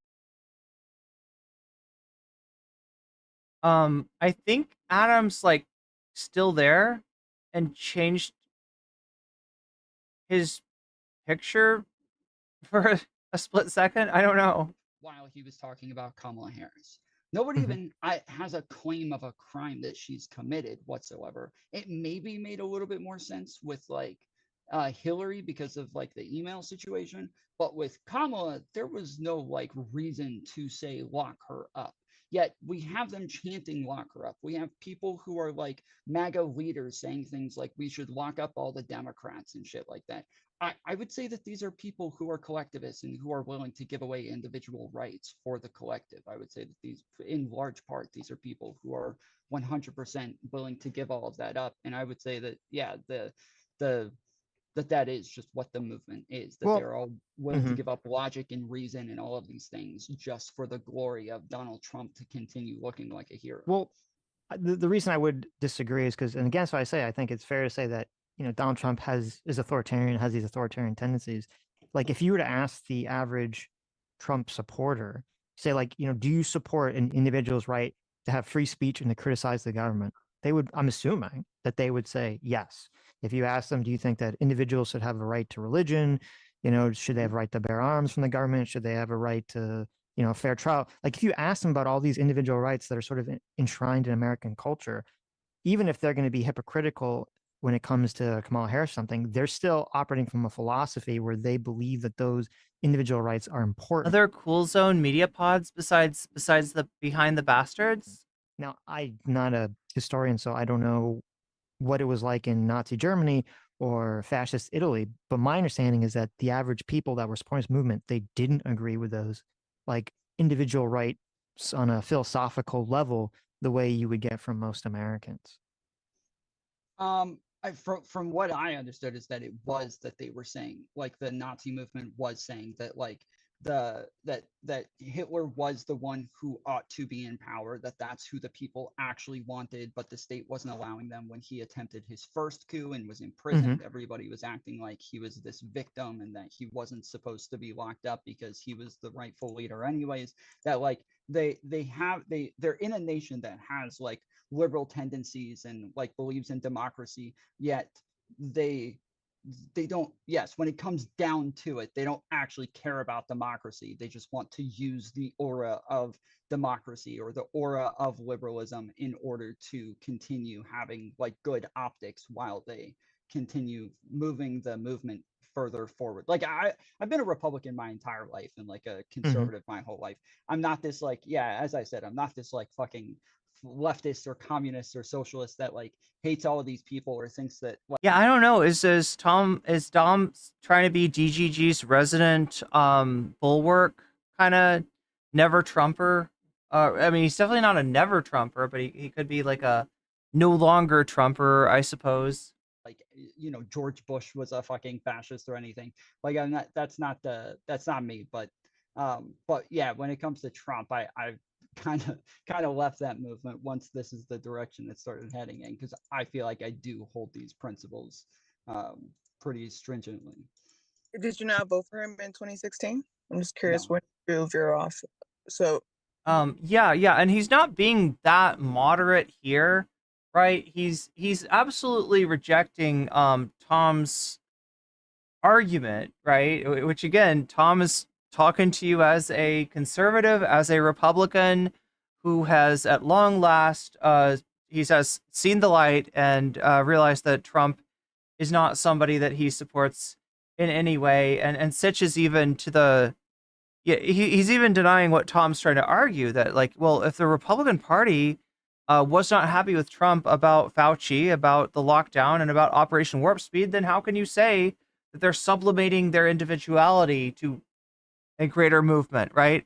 And it's like, you don't like, I mean, I'm sorry, it's just like the MAGA hats kind of say it all.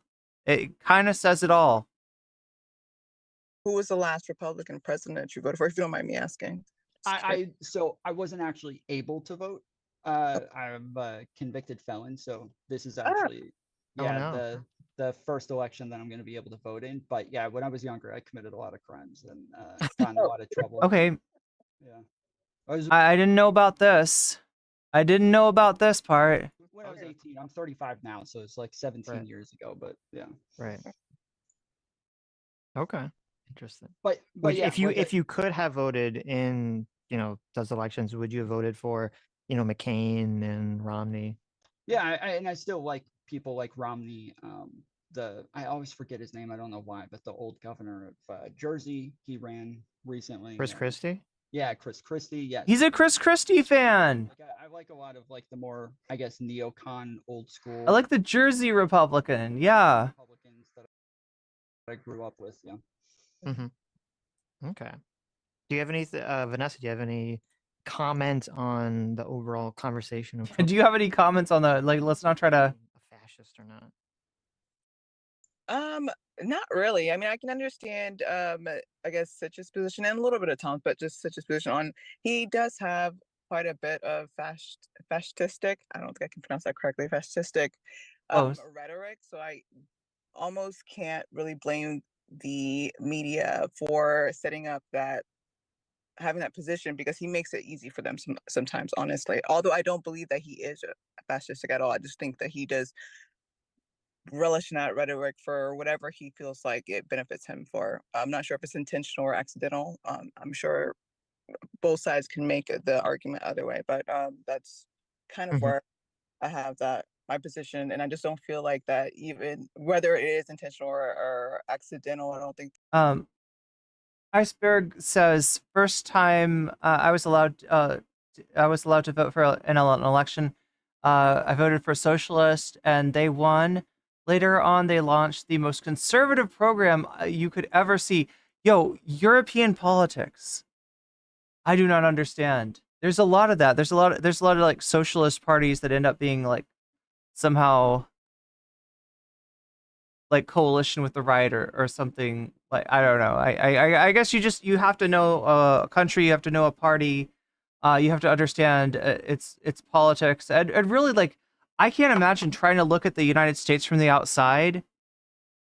Or I can, and it would be difficult because there's a lot I would miss about the Democratic Party. There's a lot I wouldn't necessarily pick up on if I made the assumptions of like, there's this side and then there's that side, right? And I kind of saw them as bookends. I'd be completely wrong. The Democratic Party operates so differently than you'd expect it. And it makes sense when you really realize what it is, that in the United States, we have a politics where the left side of the equation is just lopped off. And so we have a centrist party that operates as our left party. We have a, far right party that operates as a center right party, and it's just everything from there. The rhetoric is to the point of where I would be concerned, because I do trust into the systems that we have in America for checks and balances. So I don't think he'd be able to, if he were to get to that point, and if he was reelected, that he would actually be able to do anything. Yeah, I mean, I think after the Supreme Court made the broad immunity ruling, I'm a little bit. Well, yeah, the fact that Hitler, sort of hollowed out and took over a workers' party, and that it had socialist in the name as a way to get people's support, while in actuality looking at communism and socialism as an evil on par with the evil that they saw in groups that they literally, declared the enemy of the people. I mean, it was this combination of this idea of Judeo-Bolshevism, as they would have called it, that they were against. More afraid of whether or not that's becoming more and more of a possibility. But even if I didn't have a long list of like 20, 30 examples of things that... And that still fools Americans into thinking that Adolf Hitler was somehow a socialist. He's done throughout his presidency, that or things that he said that I would consider to be just more and more evidence that he is a fascist, I would believe the just large amounts of people who have worked closely with him and hear everything he says when he's not on camera and when he's not in front of the public, and they know how he works and the things that he wants when he's not, yes, like putting on an act.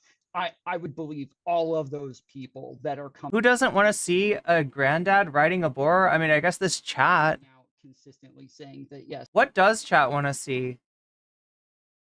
Where's the poll at right now? Hasan on the TYT work environment.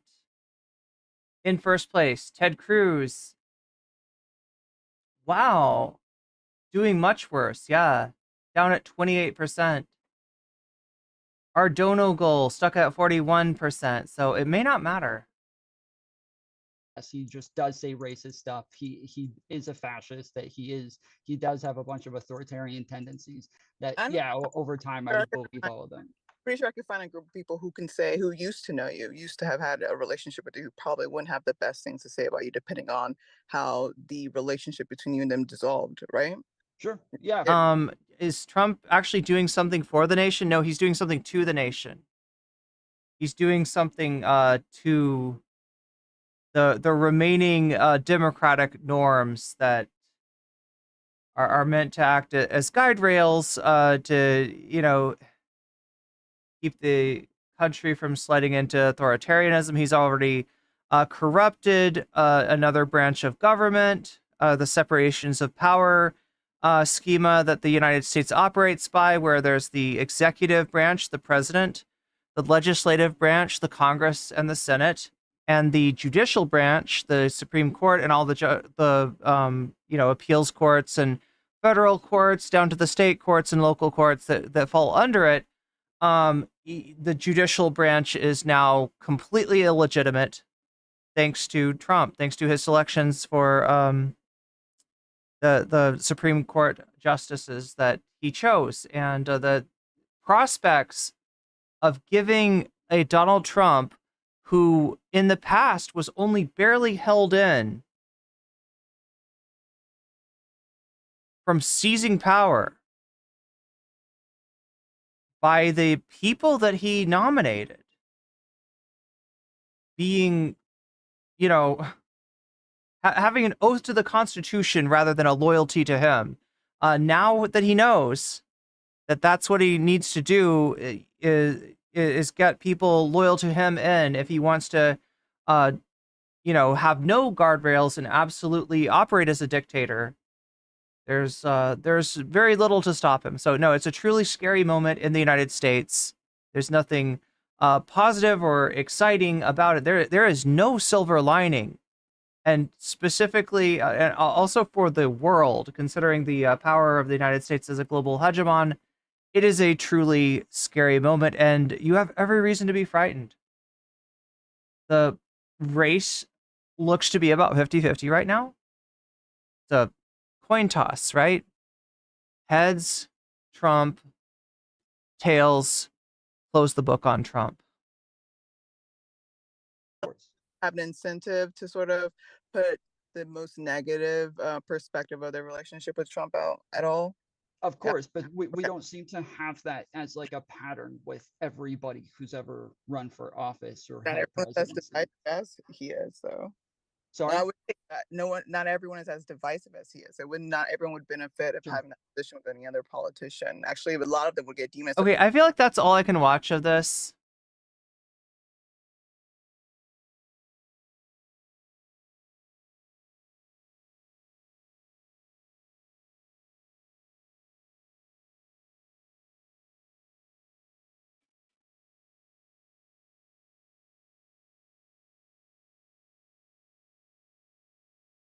Oh my god, chat, we do have a new electoral map. Oh no, there's a new Dan Saltman video. He's making more... He's making more websites.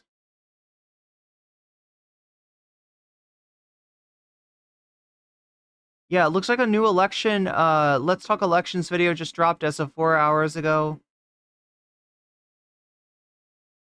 I kind of wanted to go over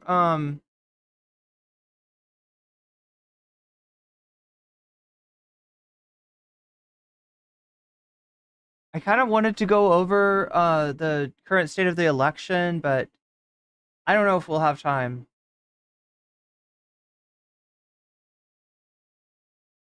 I will vote for Donald Trump. How did no one ever goes, you were already in office for 4 years, why didn't you do so then? Because Americans have short-term memory loss, and that benefits Donald Trump. Like, they don't remember what it was like when he was president. They only remember what it was like, or what it is currently right now with Joe Biden as president.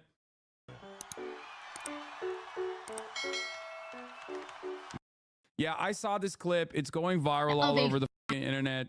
Anna, it's sad. It's sad to see like what has become of Anna Kasparian's commentary. I don't know why she's doing this. I think she like people will immediately say, "Oh, she's grifting. Oh, she's grifting." I think it's sadder if it's genuine. Like, and I think it's genuine. Like, I think she has like experienced a lot of ideological shifts that started off with like I think homelessness and crime, like leaning into crime panic stuff, and then moving on to the trans panic stuff, and now she's just doing this thing, like running defense for Trump's fascism. Like, that's crazy. I am proud of my unc though for standing up for what he believes. Let's take a look at what this clip looked like. Because look, if we're just going to use fascist toward anyone we dislike, all right, then the word doesn't actually mean anything. Okay, what do you want me to say? Like, if you cannot call Trump a fascist, there is no reason to use the word. We should not learn about fascism in school. We should not learn about genocides. We should not learn about the Holocaust. We should not learn about like how we got to this point in history, because like that's it. Like he's a fascist. Like, what do you mean? This motherfucker wants to do concentration camps, dude. What are you saying? Like, what are we doing? What are you saying? It doesn't make any sense. It genuinely does not make any sense. This is gonna get clip chimped. No, dude. It's just like, if you don't consider Donald Trump to be a fascist, I don't know what to tell you. Like, what do you think is a fascist? Now, you want me to say wannabe dictator? Sure, you can say wannabe dictator, but I don't even think he wants to be a dictator. Of course he does. That's what you do when you lose an election and you go, "Oh, I got fake election." He's right. Oh, that's so funny. Oh no. Oh God, I'm so unk-pilled right now. So of course he does. Electors, and I'd like to terminate the Constitution and bring out the tanks and use martial law against American citizens and shoot protesters.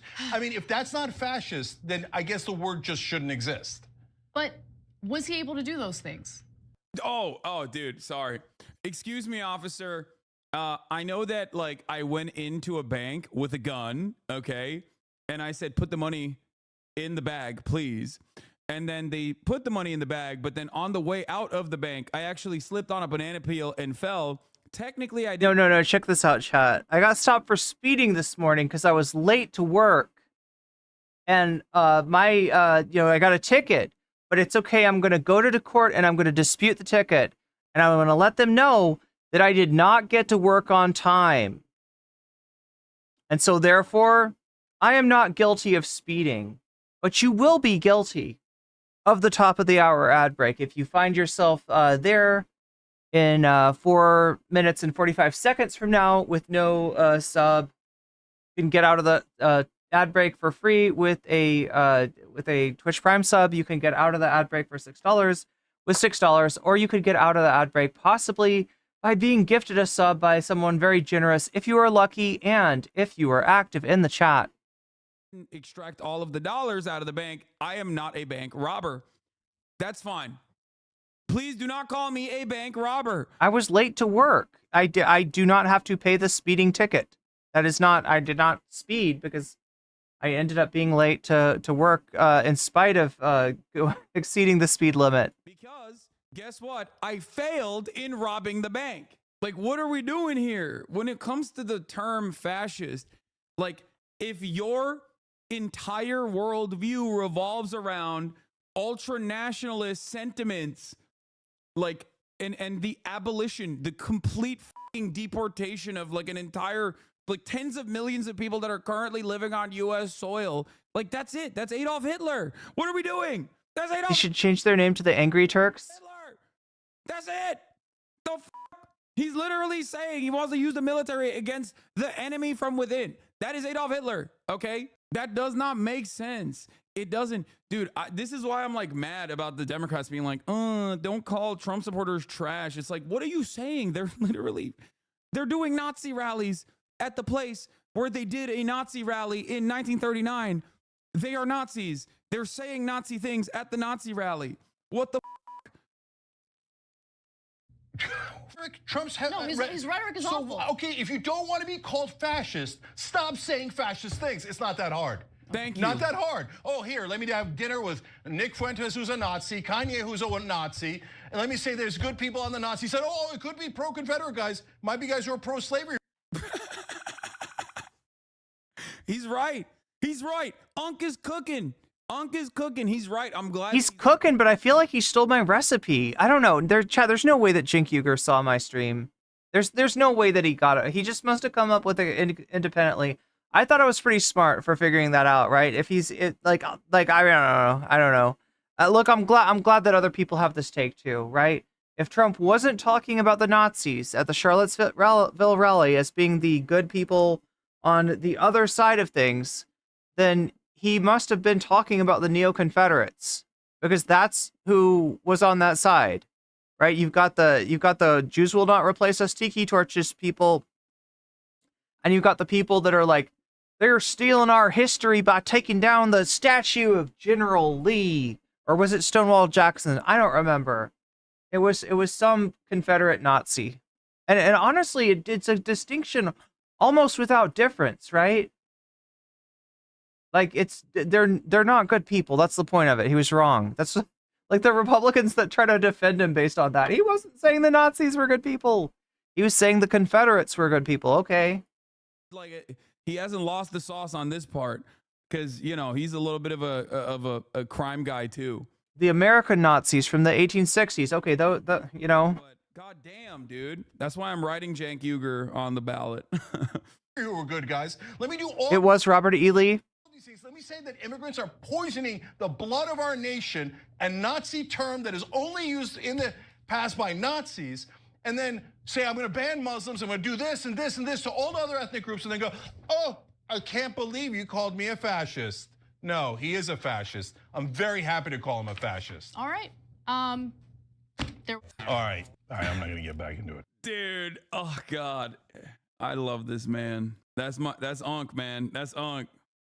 He went hard. He went fucking hard. I don't think Anna is pro-fascist. I think she's just become like more of a centrist with right-leaning associations as time has continued, due to a metric ton of criticism and feedback and backlash that she has received from the left. It cooked. I think a lot of people's brains get fried when they divert even a little bit from like whatever the leftist progressive position is, right? And most people don't have any way of like dealing with that in a normal fashion, where they just like, the moment that, because they're getting shit on. I know Anna. I've known Anna for 20 fucking years, okay? She got shit on her entire life by the right. Like nonstop, doxing, death threats, rape threats, all this shit, right? So when you're doing that for like 25 fucking years, okay? When you're doing that for 20 plus years, and you're constantly getting fucking bullied, and you feel like, you know, you can't even get support from the left, right? You can't even get like the support that you think you deserve in the left, because you have disagreements with other people who are like prominently online, extremely online, on the left, whatever. It just like fries your brain, where you're like, what the fuck am I doing this for? And the difference is like, you have to be an incredibly stubborn person to just go, I don't give a fuck what people say. I'm still gonna advocate for the things I'm advocating for. I don't give a shit. You know what I mean? And I think that like slowly but surely she got like crime pilled, okay? And people were like very upset with her over that. And then she got like transphobia pilled a little bit with like the birthing person stuff. And I think it's just like basically fried her brain. And it's sad to see. The categorical imperative iceberg. But it happens, you know. Can't imagine what a reasonable person would end up looking like to someone like that. Guys, I don't like, the only reason why I'm saying all this is because like I know where she's coming from. Like I know I don't agree with her, and she has attacked me consistently throughout the years, and my response always is like, I hope she's doing all right. I hope she's doing all right. You know, we have our disagreements. It is what it is. But like, you have to understand, she's in a very unique predicament, okay? Like, there are not that many independent voices on the left, right? And this is what TYT was for a very long time, when that space was incredibly lonely, okay? When that space was just fucking lonely, and that's it. So I think it like cooked her a little bit. I think it fried her a little bit. That's what happened. And now, and slowly but surely, I think what ends up happening is like slowly but surely, you just let the reactionary part of your brain that believes certain nonsensical positions like take over, you know? That's it. Anyway, Hasan, you can't just call someone who's ultra nationalistic with a fascist ideology a Nazi. Come on, those people are pretty bad. Yeah, exactly. It's just like so stupid. It's so fucking stupid. Anyway, regarding her saying he hasn't even done any of the fascist stuff yet, if there's one thing we know about Trump is that he took the failed J6 insurrection in stride and decided to surround himself with people who would keep him more grounded and sensible, so it will never happen again. Yeah, I don't think the second January 6th situation is likely, due to the fact that it happened once, and like we saw that there was deterrence. Well, look, I mean, look. January 6th took place while Trump was in office. And, you know, he had a vice president that he might have reasonably thought would be loyal to him instead of to the Constitution, right? January 6th, you know, took place as, yeah, and you know, laws have changed, the way things work have changed. Like, what is the closest we could have? If the Republicans retain Congress, but Kamala Harris is elected president, you could see a situation where the Republicans try to weaponize the House of Representatives in order to throw the election into question, call about a constitutional crisis, and use the chaos in order to, you know, de facto declare Trump president, right? You could see something like that. Is that January 6th? Not exactly. They wouldn't, you know, for one, they wouldn't need to storm the Capitol building for that. And two, the action is in the House of Representatives rather than the Senate. It's a little different.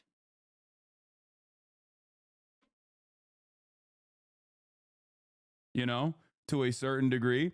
But I don't know. I mean, I don't know. I just don't know. I don't know what's going on. I don't know what will happen. Do you ever worry as you age you'll turn slightly reactionary too? How do you avoid it? I don't know. I feel like I've stayed solidly. Like I have stayed my ground on these on the opinions that I hold. You know, Pelsier, I think the question is more about like Trump and his statements of admiration of of the German generals under Hitler, right? It's you know, questions about Trump being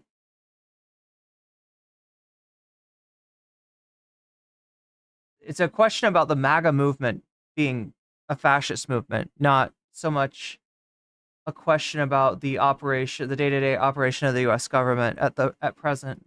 Regardless of the end. Although, yeah, there definitely are elements of, like you said, our foreign policy that would make Hitler blush. True that.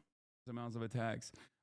Trump's message on Lebanon. During my administration, we had began very soon. I will fix the problems caused by Kamala Harris and Joe Biden. I want to see the Middle East turn into a real peace, real lasting peace, and we will get it done properly, so it doesn't repeat itself every 5 to 10 years. I will preserve the equal. This is like catnip, by the way, for like dummies. The way that he's presenting this is so perfect for the dumbest guy you know, who will absolutely believe this. You know what I mean? I will vote for Donald Trump. How did no one ever goes, you were already in office for 4 years, why didn't you do so then? Because Americans have short-term memory loss, and that benefits Donald Trump. Like, they don't remember what it was like when he was president. They only remember what it was like, or what it is currently right now with Joe Biden as president. That's a major problem in this election. Like, that benefits Donald Trump quite spectacularly, in my opinion. We have this capacity to feel nostalgic, you know? Biden did say that. That's when they started saying it to Kalama. What? Americans' brains were rotted immediately after COVID. That's why no one remembers shit. I think that's another reason too. What is this? This is an open coup? I can't see it. It's been... Yeah, that's the question, right? Is how much of the memory hole comes from this is just what Americans do. Americans don't tend to have a long memory. Don't tend to be able to keep multiple things in mind. Don't tend to be able to remember something if they're not constantly reminded of it. And how much of it has to do specifically with COVID and the lockdown, both in terms of the disease's effect on people's brain and cognition, and the overall effect of going through that situation. Deleted already. I'm surprised no one made the point of how bad Trump did with COVID. U.S. is the worst. Dude, not only did we not talk about how bad Trump did with COVID, not only did people forget about like how badly Trump fucked up COVID, but also Kamala Harris on stage literally outflanked Trump on the COVID regulations and was like talking about how Trump fucked up COVID in the opposite direction, where he was like too restrictive. I think we have forgotten what the Kamala camp was, what their perspective was overall, you know?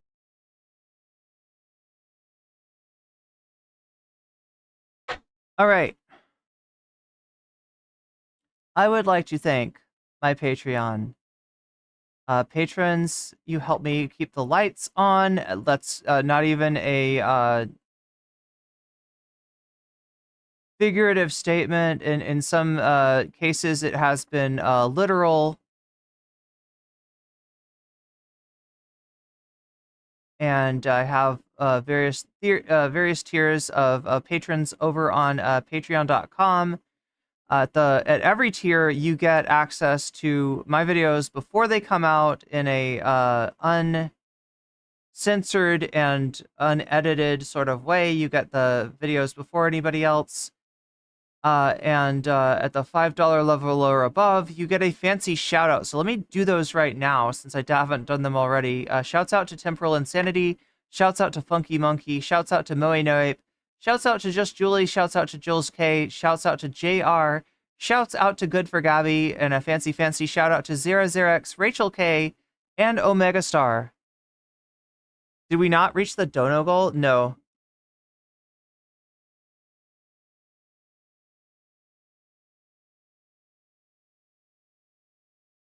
We're a ways away. Unless I've just like drastically missed something. Sometimes the alerts don't sound, I guess. But it doesn't look like I've missed any. Yeah, no, it looks like I've all donors are present and accounted for. So yeah, we're at 41%. At the moment, we needed to be at 100%. I guess we'll have to try again.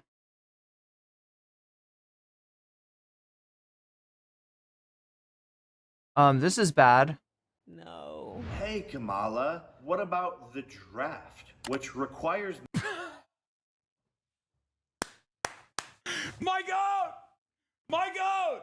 Let's go! Woo! Hey, Kamala! What about the draft? Woo! Woo!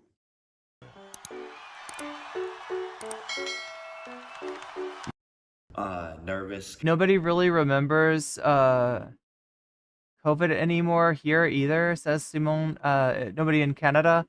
Everyone tried to erase the trauma away, I think. Yeah, well, I mean, and for it on some level, right? The people that are most likely to want to talk about and remember COVID are the anti-vaxxers, are the people that look at the measures, the half measures taken for public health as being the problem, rather than the lack of response to it, the lack of seriousness, and the the failure to get the COVID numbers under control, the amount of deaths that happened because of it, which again, compared to the rate of death in a country like Canada, the United States was 60% higher, right? So, we definitely have reason to believe that more people died than needed to because of the, sort of half measures that were taken where full measures were needed. And, part of that is the person who was in the White House at the time, Donald Trump.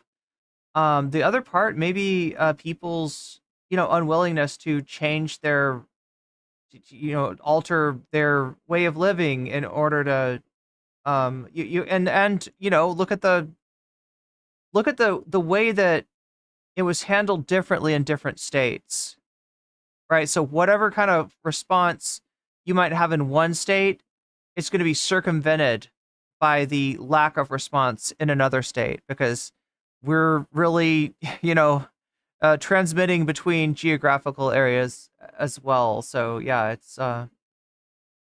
it's funny. It feels like, if anything, the wrong lessons were learned by the people that are still talking about COVID, complaining about Dr. Fauci and the rest.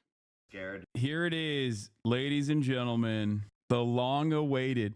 Many people, I suspect, were it's not Luigi, but it's really close. It's actually Waluigi. Undecided and holding out. Oh, thank you, Sasha G. Until they got to hear from. So, aren't you curious who Jake Paul is endorsing? We really need to know that. The homegrown Ohio boy, now living in Puerto Rico to avoid paying taxes, Jake Paul. A lot of people I see in the chat are going, "Oh, dude, is he Amish?" Oh, wow, I didn't know that about him. No, he is presenting himself as Dagestani. This is not Jake Paul trying to look Amish. This is Jake Paul trying to look like he is from Dagestan. Wait, are all the dudes that look like that, are they trying to do that? This Dagestan chat is like is it in Chechnya? Or is it like a Chechen like ethnicity or something?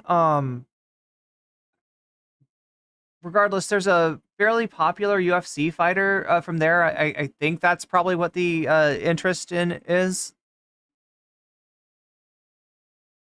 Okay, now let's take a look at what he had to say. I mean, I myself have been undecided up until this moment. I'm waiting.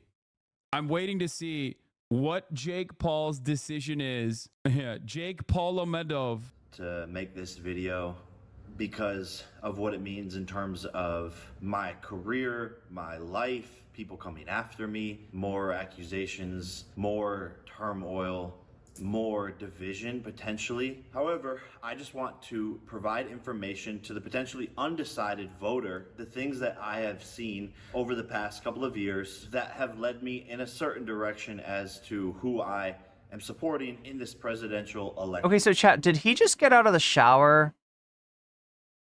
Like, he looks wet. And most of all, encouraging y'all to actually vote, encouraging y'all to actually do your own research and to base that research in the truth, not just reckless prop. What's up with the camera angle? Yeah, there's too many camera cuts. Dude. Propaganda or your He means credible SA allegations. favorite pop star telling you to vote. Dog, your people's He looks like he needs a beard. Like maybe your teenager's 8th favorite charlatan on YouTube. The fuck do you mean? Don't vote because Bad Bunny told you to vote for someone. Wait, is Hasan is this like is it a Halloween costume he's doing? Can somebody tell me who is Hasan being? Do your own own research. Is it Khabib? Is that who they're idolizing? And listen to me, your least favorite pop star. Like I said, I don't know very much about guys MMA. A certain way, and you believing them because you love their song. And with that said, after watching this video, you shouldn't necessarily just listen to me either. Do your own research before you go and vote, but I highly, highly, highly encourage you to exercise your right to vote. Because I moved to Puerto Rico in pursuit of becoming a world champion in my boxing career, I became a world champion at dodging taxes. That's why he moved to Puerto Rico.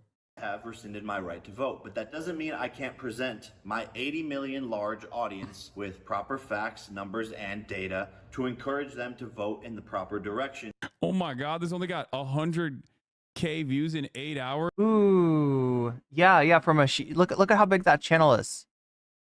23.9 million subscribers. Those are low numbers. Oh, is he juiceless? Is he sauceless? Has Jake Paul? Has he lost the sauce? Jake Paul no longer. Oh, it looks like kind of. Well, no. Like we got 2.7 million 1 month ago for the $20 million house tour. We got almost 600,000 2 months ago for the Tyson fight is back on. I didn't know that. 1 million views 2 months ago. My 500,000 vacation with the Diesel brothers.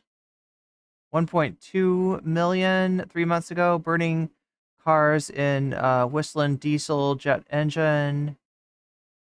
1.6 million 3 months ago. I'm going to the Olympics. Fight highlights almost 800,000 3 months ago. Oh, this video got 266,000 views. The Mike Tyson promo 2 weeks ago. Ooh, that's not good. They got the Mike Tyson fight back on, and it's that is fairly juiceless. Where did this come from? Brother, go back to burning shit. What are you doing? Wait, who has less subs?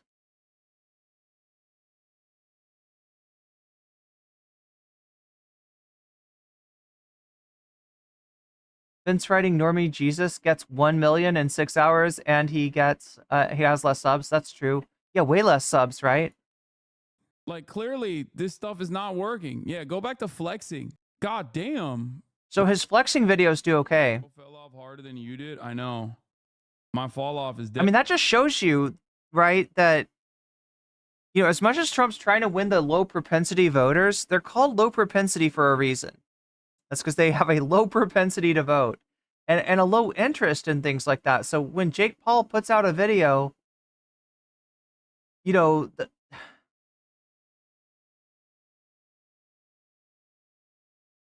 if his viewers don't have a history of clicking on videos like that, and there's not a whole bunch of them that watch, do a lot of watch time on it, right? He's never going to get views on that video. Devastating. I only have 30. Mike Figueredo has a great beard. That's true. A very big beard and a very good beard. 6,000 people. I only have 36,000. But yeah. It's fucked up. To quite literally save America. And I'll start off with Oh, you're right. It is Trafalgar Law. Yes, you're right. He's Trafalgar Law. That's who he is. Was Tony Hinchcliffe, a comedian who made a bad joke. Obviously, he's doing his job, trying to be funny, but him talking smack about Puerto Rico was not funny. And I want to shine a light on the fact that these aren't Donald Trump's views. It was a comedian who made a bad joke. I have no idea who he is. Never saw him. Never heard of him. Oh, dude, this facts-based analysis has started off strong. That's awesome. All right. Mr. Facts-based analysis, dude. He's coming in. He's done his own research. And don't want to hear of him. Tony, while I love most of your work, Puerto Rico is the most beautiful place on earth, and the people here are absolutely incredible. Wars, health, guns, jobs, economy, inflation, border control, freedom of speech. The list goes on and on and on with the number of problems that America... This is who Hasan is. Make this video to create more division. I believe love is the key to the universe and that we should all love each other more and more and more. And it saddens me that in the current political state of the world in America, people can't have opinions without outrageous backlash. And I truly believe we can all agree on that things just don't feel right. America doesn't feel good. It shows that Dude, these multi-camera jump cuts are gonna make me throw up, dude. It's not helped by the fact that I have to look at his face, which is, I don't know what happened to this. Did he do like a shit ton of steroids? Like, what's going on? Why does he look like this? we are more divided than ever, and I can't sit back and watch this blasphemy unfold in front of me any longer. What is the problem? Democrats have been in power for 12 of the last 16 years. So if we aren't happy with the current political state, economic state, environmental Wait, how long is this fucking video? state, then who is to blame? Tim Walz, the vice presidential candidate, has even said this himself. We can't afford 4 more years of this. We can't have 4 more years of this. Even Wow. So no, is this a 3-head take or a 5-head take, Chad? I can't tell.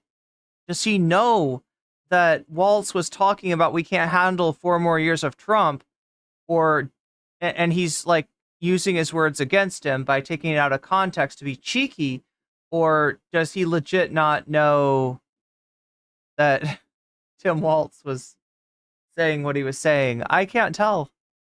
Wow. He's great facts-based analysis. I wonder what Tim Walz was talking about. Oh, dude, this is like, I'm going to go back to this. After Jake Paul's endorsement for Donald Trump. The worst clip chip I've seen. Do you think it was? Do you think he's purposely clip chimping Walz? Or do you think he just doesn't know? He's like, oh, even Walz admits it. A good convincing argument for Trump. Even Tim says there needs to be change. The 3-head take. And he's right. We need to change from Kamala Harris to the Republican But no, I think he knew what he was doing. candidate, Donald Trump.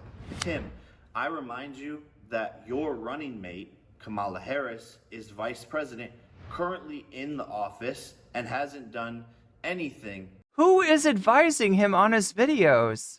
while she's in office. Like, this shit is edited horribly.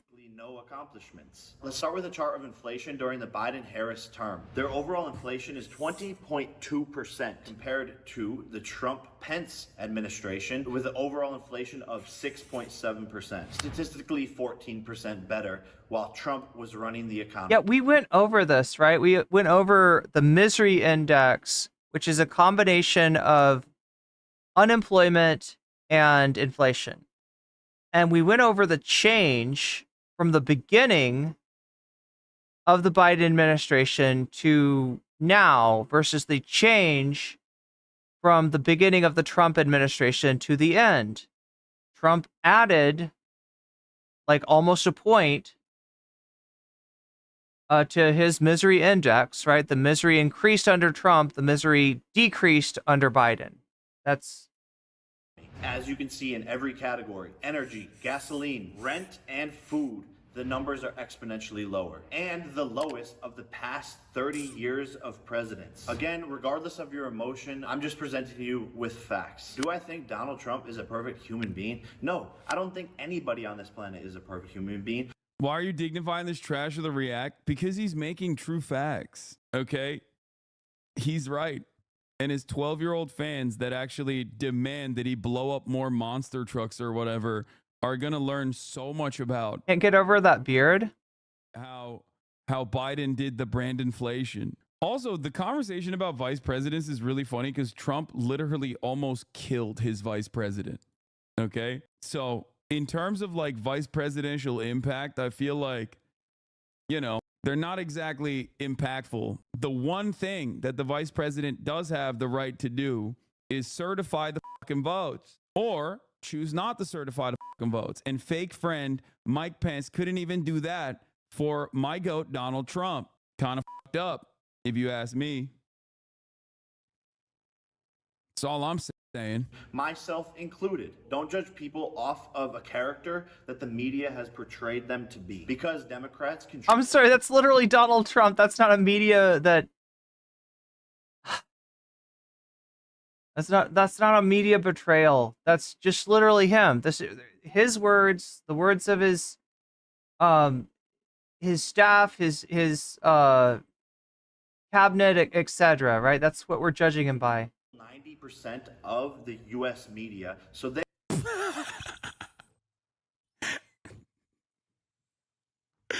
What the fuck? Democrats control 90% of the U.S. media. 90%. He's right, dude. That's right. Democrat-run news media. That's why I had to do it. I had to do it to him. I like that his facts-based analysis is that there's a lot of mentions of racism, racist, sexism, sexist, and misogyny, homophobia, transphobia, Islamophobia, and anti-Semitism. Like, this implies that Democrats run the media. They own 90% of the media because mentions of these sorts of things have gone up. I love this. More like the media controls 90% of politicians because they're owned by giant corporations that bribes politicians. What is this fucking argument, dude? You don't understand. Anti-racism is woke nonsense. That's the funniest part about this, is that, like, these guys, again, right-wingers in general, especially prominent right-wingers online, including now Jake Paul, will often talk about how, like, woke is a bad thing. Like, being woke is a bad thing. But once again, when polled, Americans are like, yeah, it just means you're in favor of social justice. And yeah, I agree with it. By overwhelming majorities, as a matter of fact. There's never been a single fucking poll that has showed that, like, being woke is a bad thing. Okay? So when he puts this up as, like, homophobia mentions have gone up, like, what are you fucking against the coverage of are you homophobic? Why are you voluntarily ascribing these values, okay, to the Democratic Party and then just sitting there and making it seem like that's a bad thing? Are you that fucking stupid? Did you get CTE? What's going on? I think Logan Paul has to do the right thing and come out and endorse Kamala Harris. They will paint a picture to y'all, and that picture is what they want you to see. And to be frank, I'm not concerned with Donald Trump's character flaws or what he's done in the past. What I'm concerned with is how good of a president is he? Because that is his job, and that is what's going to affect the people of this nation. Oh, Bill Belichick. Yeah, listen, I gotta say, low propensity voters, all right? If your analysis of this election in any way resembles Logan Paul's, you should stay low propensity. You're not interested in politics. You don't understand politics. You're bad at politics. And you should continue to stay out of politics. That is my hope. That is my hope. I even hope that Logan Paul himself maybe sees his way towards not voting, right? There's not a lot of people that I say don't vote towards, but yeah, definitely these bros. These bros gotta, and this is what I'm saying. This is the fucking poison that a celebrity candidate represents. That people who normally would not vote go out and vote because it is like a cool thing. You're gonna vote for the cool guy now. Like, I really like this guy. This is my guy. This is a cool guy. Right? Yeah, no, stay home. Stay home, don't vote. Keep on doing what you're doing. Consume the media that you're consuming, play the video games that you're playing. All that stuff. Do not bother yourself. Do not bother yourself with voting. It is not for you. It is truly not for you. To work with. He's a dick to all of his players, but yet he's the most winningest coach in all of the NFL. Winningest, yeah. Call names and get involved in emotional battles. Let's look at who was a better president during their terms. Statistically, the next major point that always comes up. Statistically, we're going to rate presidents like athletes with statistics and attribute an economy, which you can't deny that when a president begins their term, That economy has nothing to do with them. Nothing to do with them at all. It has a lot more to do with if anyone with the last president. And that's ignoring the fact that the economy is kind of like the weather. The way that capitalism is set up, there are boom and bust cycles that happen cyclically. No, this is really bad. This is really bad. Is abortion. Donald Trump abortion. Donald Trump isn't protecting women's rights. That's what the media has painted to you, and it's absolute. That's true. His Supreme Court justices took away rights from pregnant people. Not true. Okay, I can't wait. I can't wait for this one. This one's gonna be good. Is he gonna say that we lost Roe versus Wade under Biden, and so it's Biden's fault? Is it gonna be an Aiden Ross level take, chat? Oh, he's really gonna cook. The 90% of the media is owned by the Democrats, with a irrelevant statistic that I'm not entirely certain as to why Jake Paul would even show as a bad thing. Wasn't enough for me. That I'm still holding out. I'm still holding out because this is my favorite political thinker, perhaps my favorite thinker in general.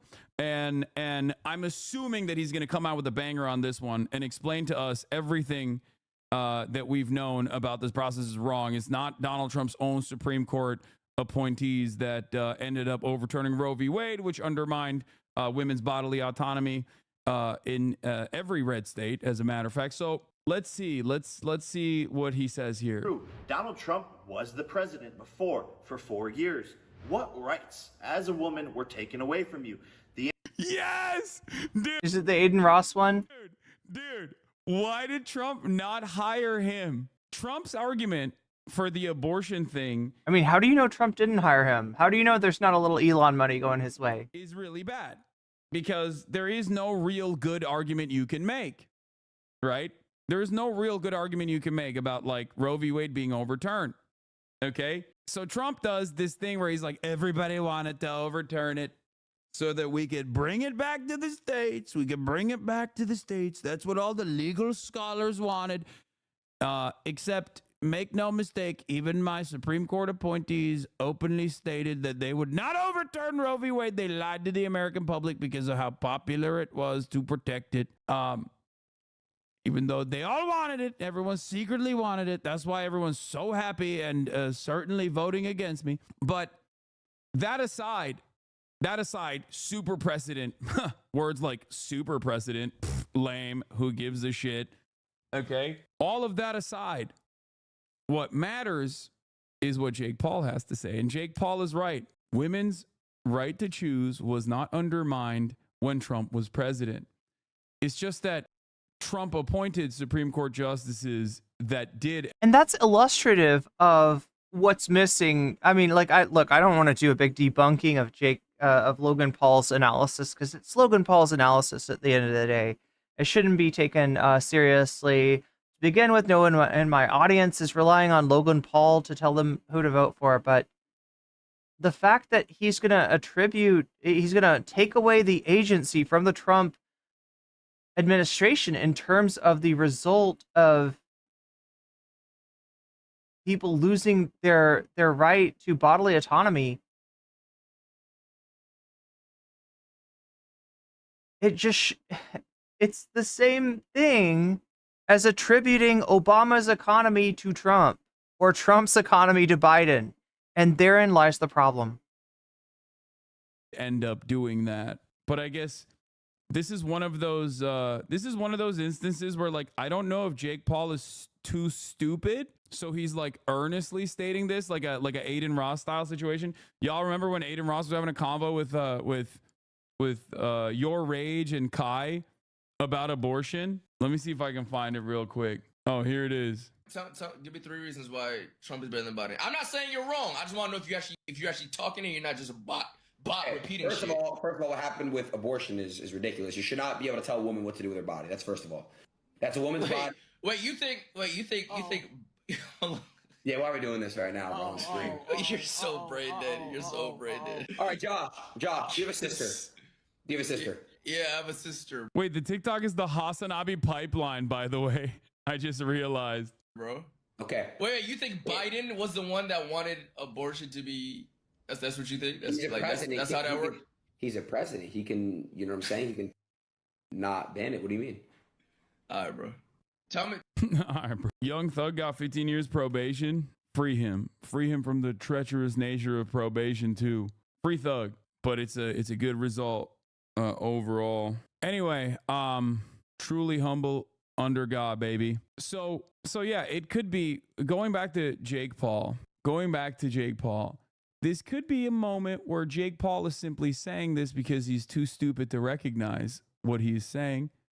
And that's, you know, I've had that question before, right? When he said that when he did the clip chimp of Tim Walz, right? Does he realize that Tim Walz is not I think he realized that. I'm going to give him that agency. Continuously framing this as an argument. The answer is none. Donald Trump wants to put the power into the hands of each state to determine whether abortions will be legal there or not. So if you live in a Democratic... This is so funny because once again, wrong. Kentucky actually voted in favor of protecting a woman's right to choose. And then the Kentucky Attorney General turned around and was like, I don't care about democracy. Shut the fuck up. So wrong. If also the overwhelming majority opinion democracy was important for each individual state, the reality of the matter is that there has never been a moment where abortion wasn't popular. Abortion protections weren't popular.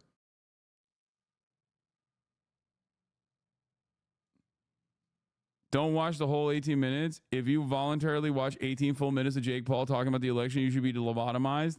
No, I'm going to watch it. Oh, no. Oh, no. You can't stop me. Like, we have to watch it. There's nothing we can do.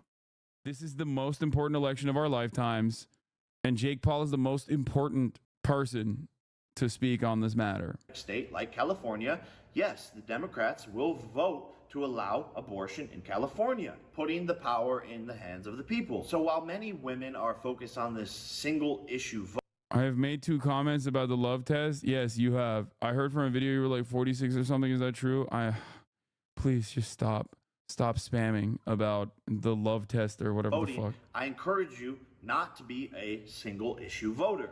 He was already president, and how many rights did you lose? 0. He's trying to protect women's rights. What do you think it is when we have men in women's sports, we have men in our personal spaces? What do you think it is when dangerous men come over the border?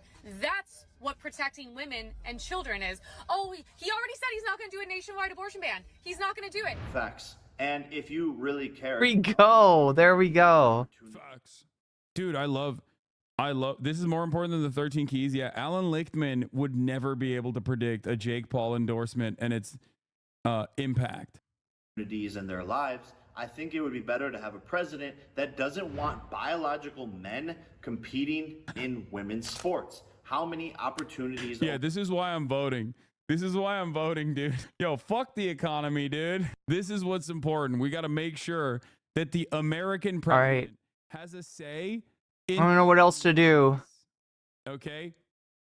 I don't know what else to do other than send you over who spend their whole entire lives for more Hasanabi. For opportunities for it to be taken away by a body. I gotta get to sleep.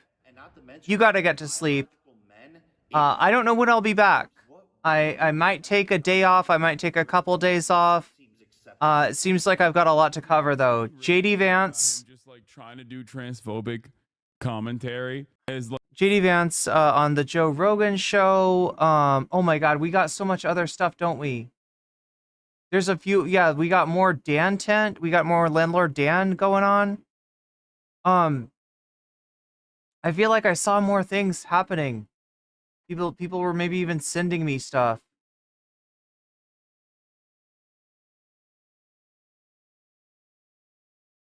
Oh, here's a good one.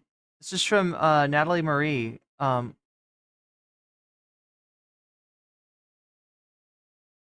Wait, let me somehow pull this out.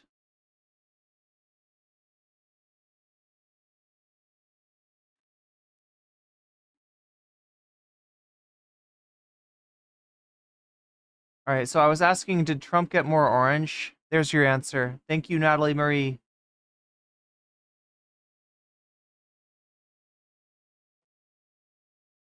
But yeah, like I was saying, there's a good deal more to cover.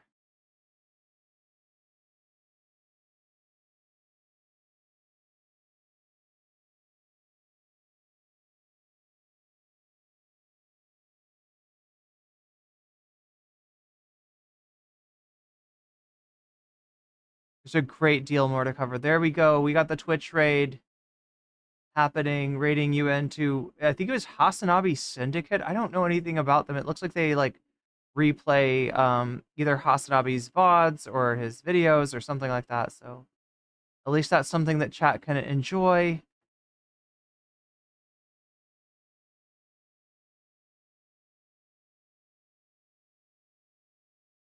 I feel like, anyway, I'll figure it out, chat. There's a lot more to cover. Oh my god, what is this?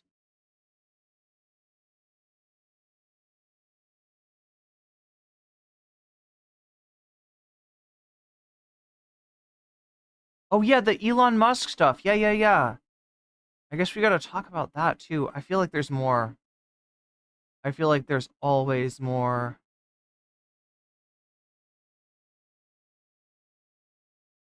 Trump will fix the Middle East in one day.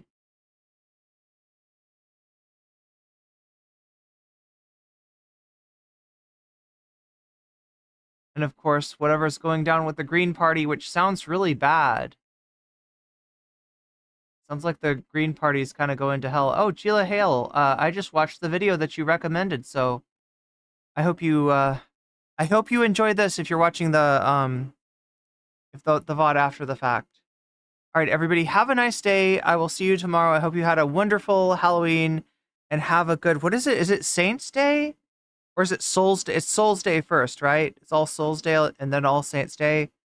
Have a good All Souls, have a good All Saints, have a good every day. I'll be back when I can. I've got some things to cover tomorrow, or to take care of tomorrow. But I might be on for at the very least a gaming stream. Until then, much love, everybody.